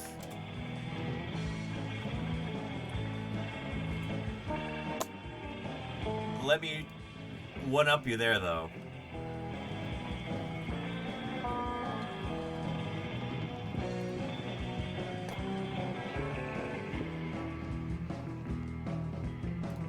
Here. KPIX5's Joe Vasquez is live near Oracle Park, where the disoriented mountain lion was caught in a net in front of a Mission Bay building. Joe? Yeah. Yeah, not your normal habitat for a mountain lion. I mean, this is a pretty densely populated area of San Francisco. This is Mission Bay. There you can see Oracle Park, just a block away, where the Giants play, of course. This is Channel Street. By the way, San Francisco Giants, total false advertising. They are not nearly as tall as you would expect. Disappointing. Between 3rd and 4th, and you can see there are condominiums here, Gus's Market's on the next corner, and then right there, halfway down the sidewalk, that is where animal control officials were able to capture that mountain. It's a dinosaur, and this is a dinosaur too. That first one wasn't a dinosaur, that was Dimetrodon. But Eagle Ray, thank you for the follow. Welcome to Paleontologizing. What a great name. Eagle Rays are really cool critters. Lion. Yeah. Look at that! Mountain lion. Photographer Brian Kiley captured this moment early this morning. A mountain lion carefully scampering back and forth on a San Francisco sidewalk. Yeah, and this is not the only time that there have been mountain lions in San Francisco. Yeah. Here. Check this out. A mountain lion has been spotted in San Francisco. The lion was first spotted in Russian Hill around 12:30 Tuesday morning.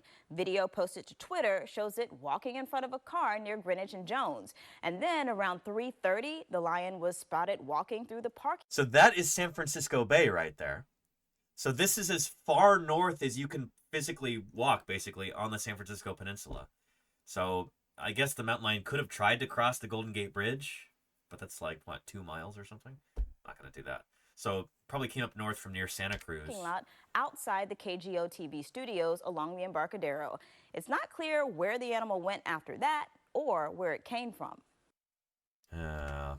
Almost certainly came up from like the Santa Cruz area. Anyway, not birds, but cool urban wildlife.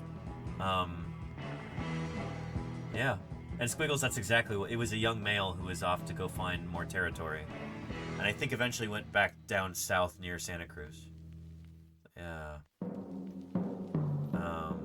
There you go, Kennedy. Yeah.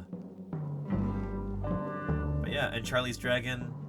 Well, I mean, the Hollywood Hills, that's like a... There's some houses around there and highways and stuff like that, but it's also... There's tons of deer everywhere all over the place. It's a wilder area than you would expect if you ever go to that part of the world. This was downtown San Francisco, so here.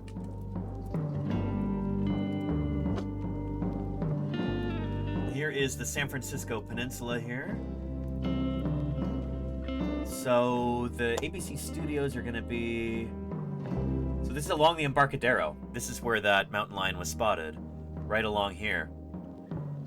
So again, this is as far north as you can walk in San Francisco before you hit the bay. So it's a dead end right there.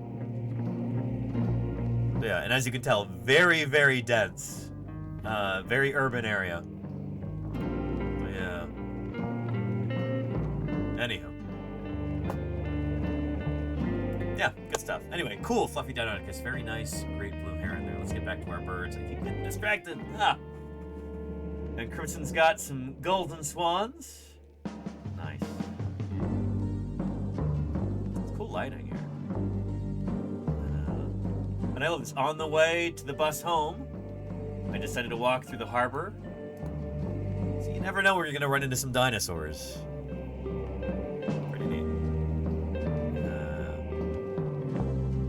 Rushwing says, see, people talk about Australia having dangerous animals. We don't have lions in the towns. There you go, yeah. At TwitchCon, I was hanging out with some Australians for a while.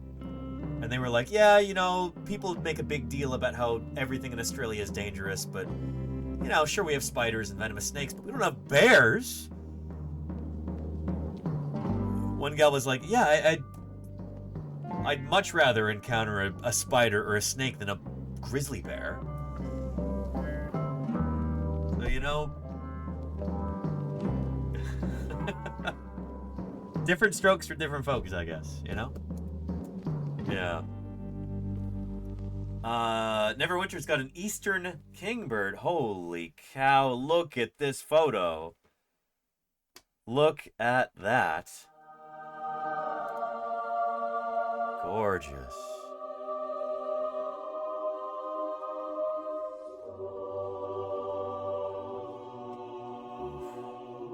Just beautiful. Neverwinter says an eastern kingbird. Tyrannus. One of the coolest binomials of any bird. The genus and species name, Tyrannus. The eastern kingbird. May 2021 at John Hines at National Wildlife Refuge. It's a member of the tyrant flycatchers, Tyrannidae. You can just about get a glimpse of the tiny bit of red on his head. Yes, we can. Lovely.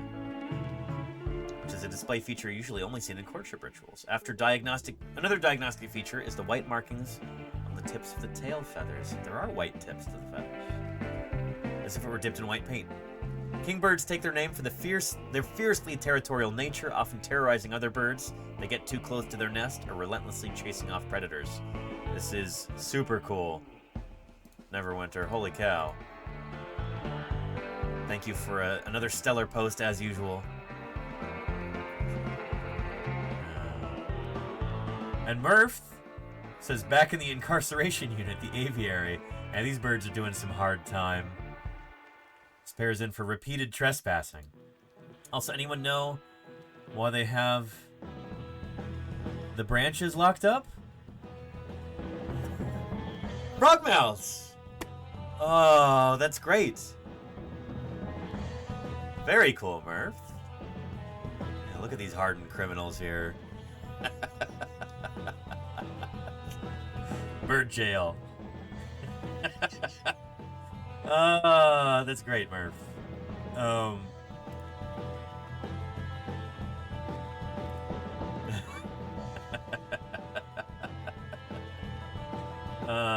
RB42 says the mighty blue jay. Nice. We don't have blue jays where I live. We get scrub jays and Stellar's jays, but no blue jays. That's an East Coast thing. Very cool. Very nice. And Dr. Tara, what a wonderful shot of a turkey vulture.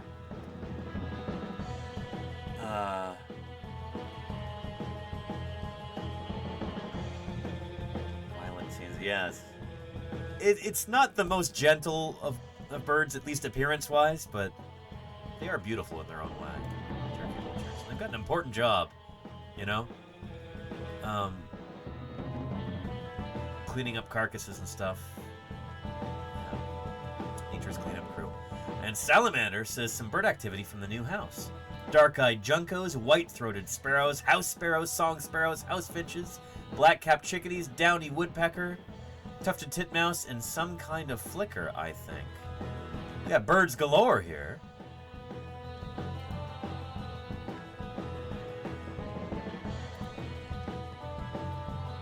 Let's listen in.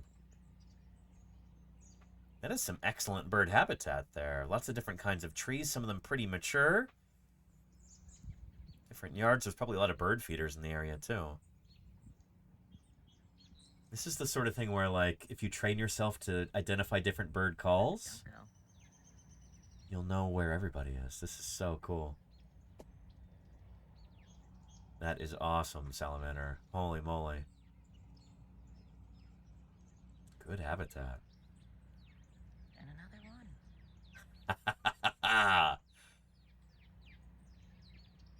It's got birds galore. It's an Avapalooza.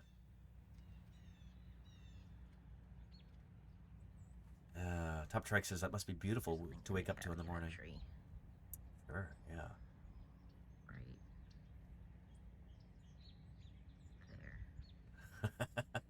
Nice. Cool. And there was a woodpecker at one point. Nice. Very cool, salamander. I open the door. Oh. Song sparrow. Birds, birds, birds.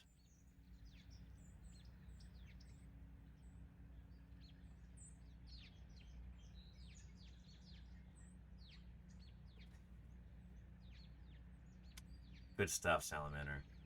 How many species was that in like a 2-minute video? Impressive.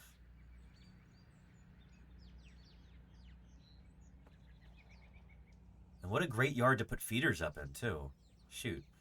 I would recommend getting some of those baffles to keep the squirrels off of the feeders in an environment like this, because I'm guessing you probably have a lot of squirrels there, too. But yeah. Yeah. Good stuff. And Spartan's got 3 fairly short videos of interactions between multiple species of 2 jays and some small mammals. Very nice. I think we have time to take a look at like 2 of these.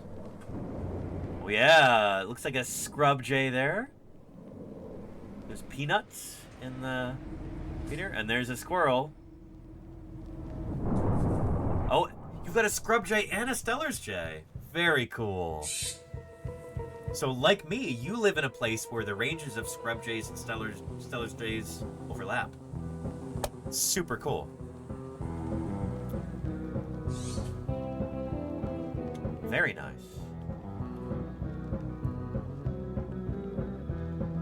Oh, there's a Stellar's jay with that big crest. 2 of them. Nice.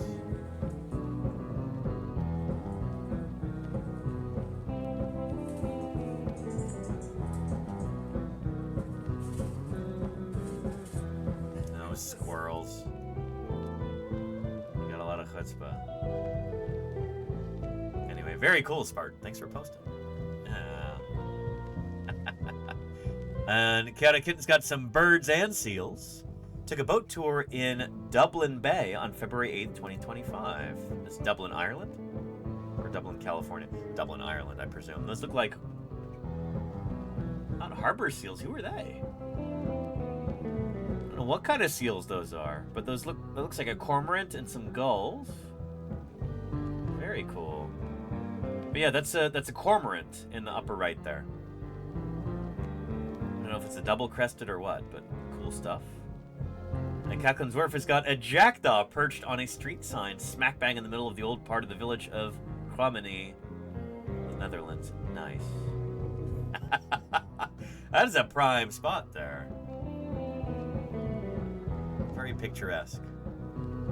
Lovely. And I know Dublin, California is landlocked, Claire. Yeah, for the time being anyway. Wait till sea levels rise. Oh, and that... I didn't realize that's our finale. Cacklin's Wharf. It's beautiful jackdaw. Thank you for posting. Wonderful. Wonderful. And with that, Thursday Birds Day draws to a close. And this stream draws to a close, along with this week on Paleontologizing. Let's start our wrap-up procedure here, and yeah, make sure you tune in next week for some exciting stuff. Here, let's check out our schedule real quick. It's National Sturgeon Day on Monday. Well, we might talk about sturgeon if we get the chance, along with some fossil news. We might do Turtle Tuesday on Tuesday. We'll see. Then, big stream for the fossil finders with Carrie Woodruff on Wednesday. Tune in for that. And then I'll see if I have time to put together a Loch Ness Monster stream,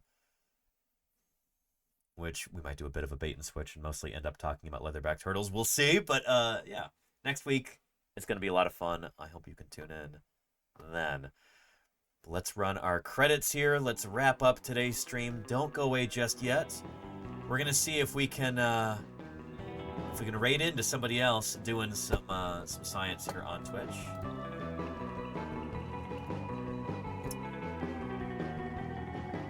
Here we go. Who else is live right now? Let's see. Oh, holy cow! Fossil Preparator is on. Well, well, well. We're gonna go tune into Fossil Preparator. Steve Clausen is the lab manager, head fossil preparator at the Badlands Dinosaur Museum in Dickinson, North Dakota. We're going to go see what he is up to. Once I can get the credits to roll properly. I'm having some Streamlabs issues. There we go. Thank you to everybody who's about to be named in our credits. From new followers to raiders. From subscribers and resubscribers to gifters and cheerers, and also to our beloved and stalwart moderators. I appreciate you more than you know, each and every one of you. Mods, thank you for all of your hard work. I'm excited for what's coming up next week. Major strides we're making here on this channel. An official collaboration with the Society of Vertebrate Paleontology. I can't wait. It's going to be a ton of fun. Everybody, you all have a wonderful weekend. And we are going to go right into Fossil Preparator here. Finally get to see what Steve is up to. Working on some fossils live. It's going to be real cool. Thank you, everybody. I've got a ton of work to do. Getting ready for SVP. Going to be traveling this weekend. There's a lot going on. So, wish me luck in getting all of that stuff together. And let's go ahead and raid into Fossil Preparator. I'll see you there, everybody. Take care. Bye-bye. Have a great weekend.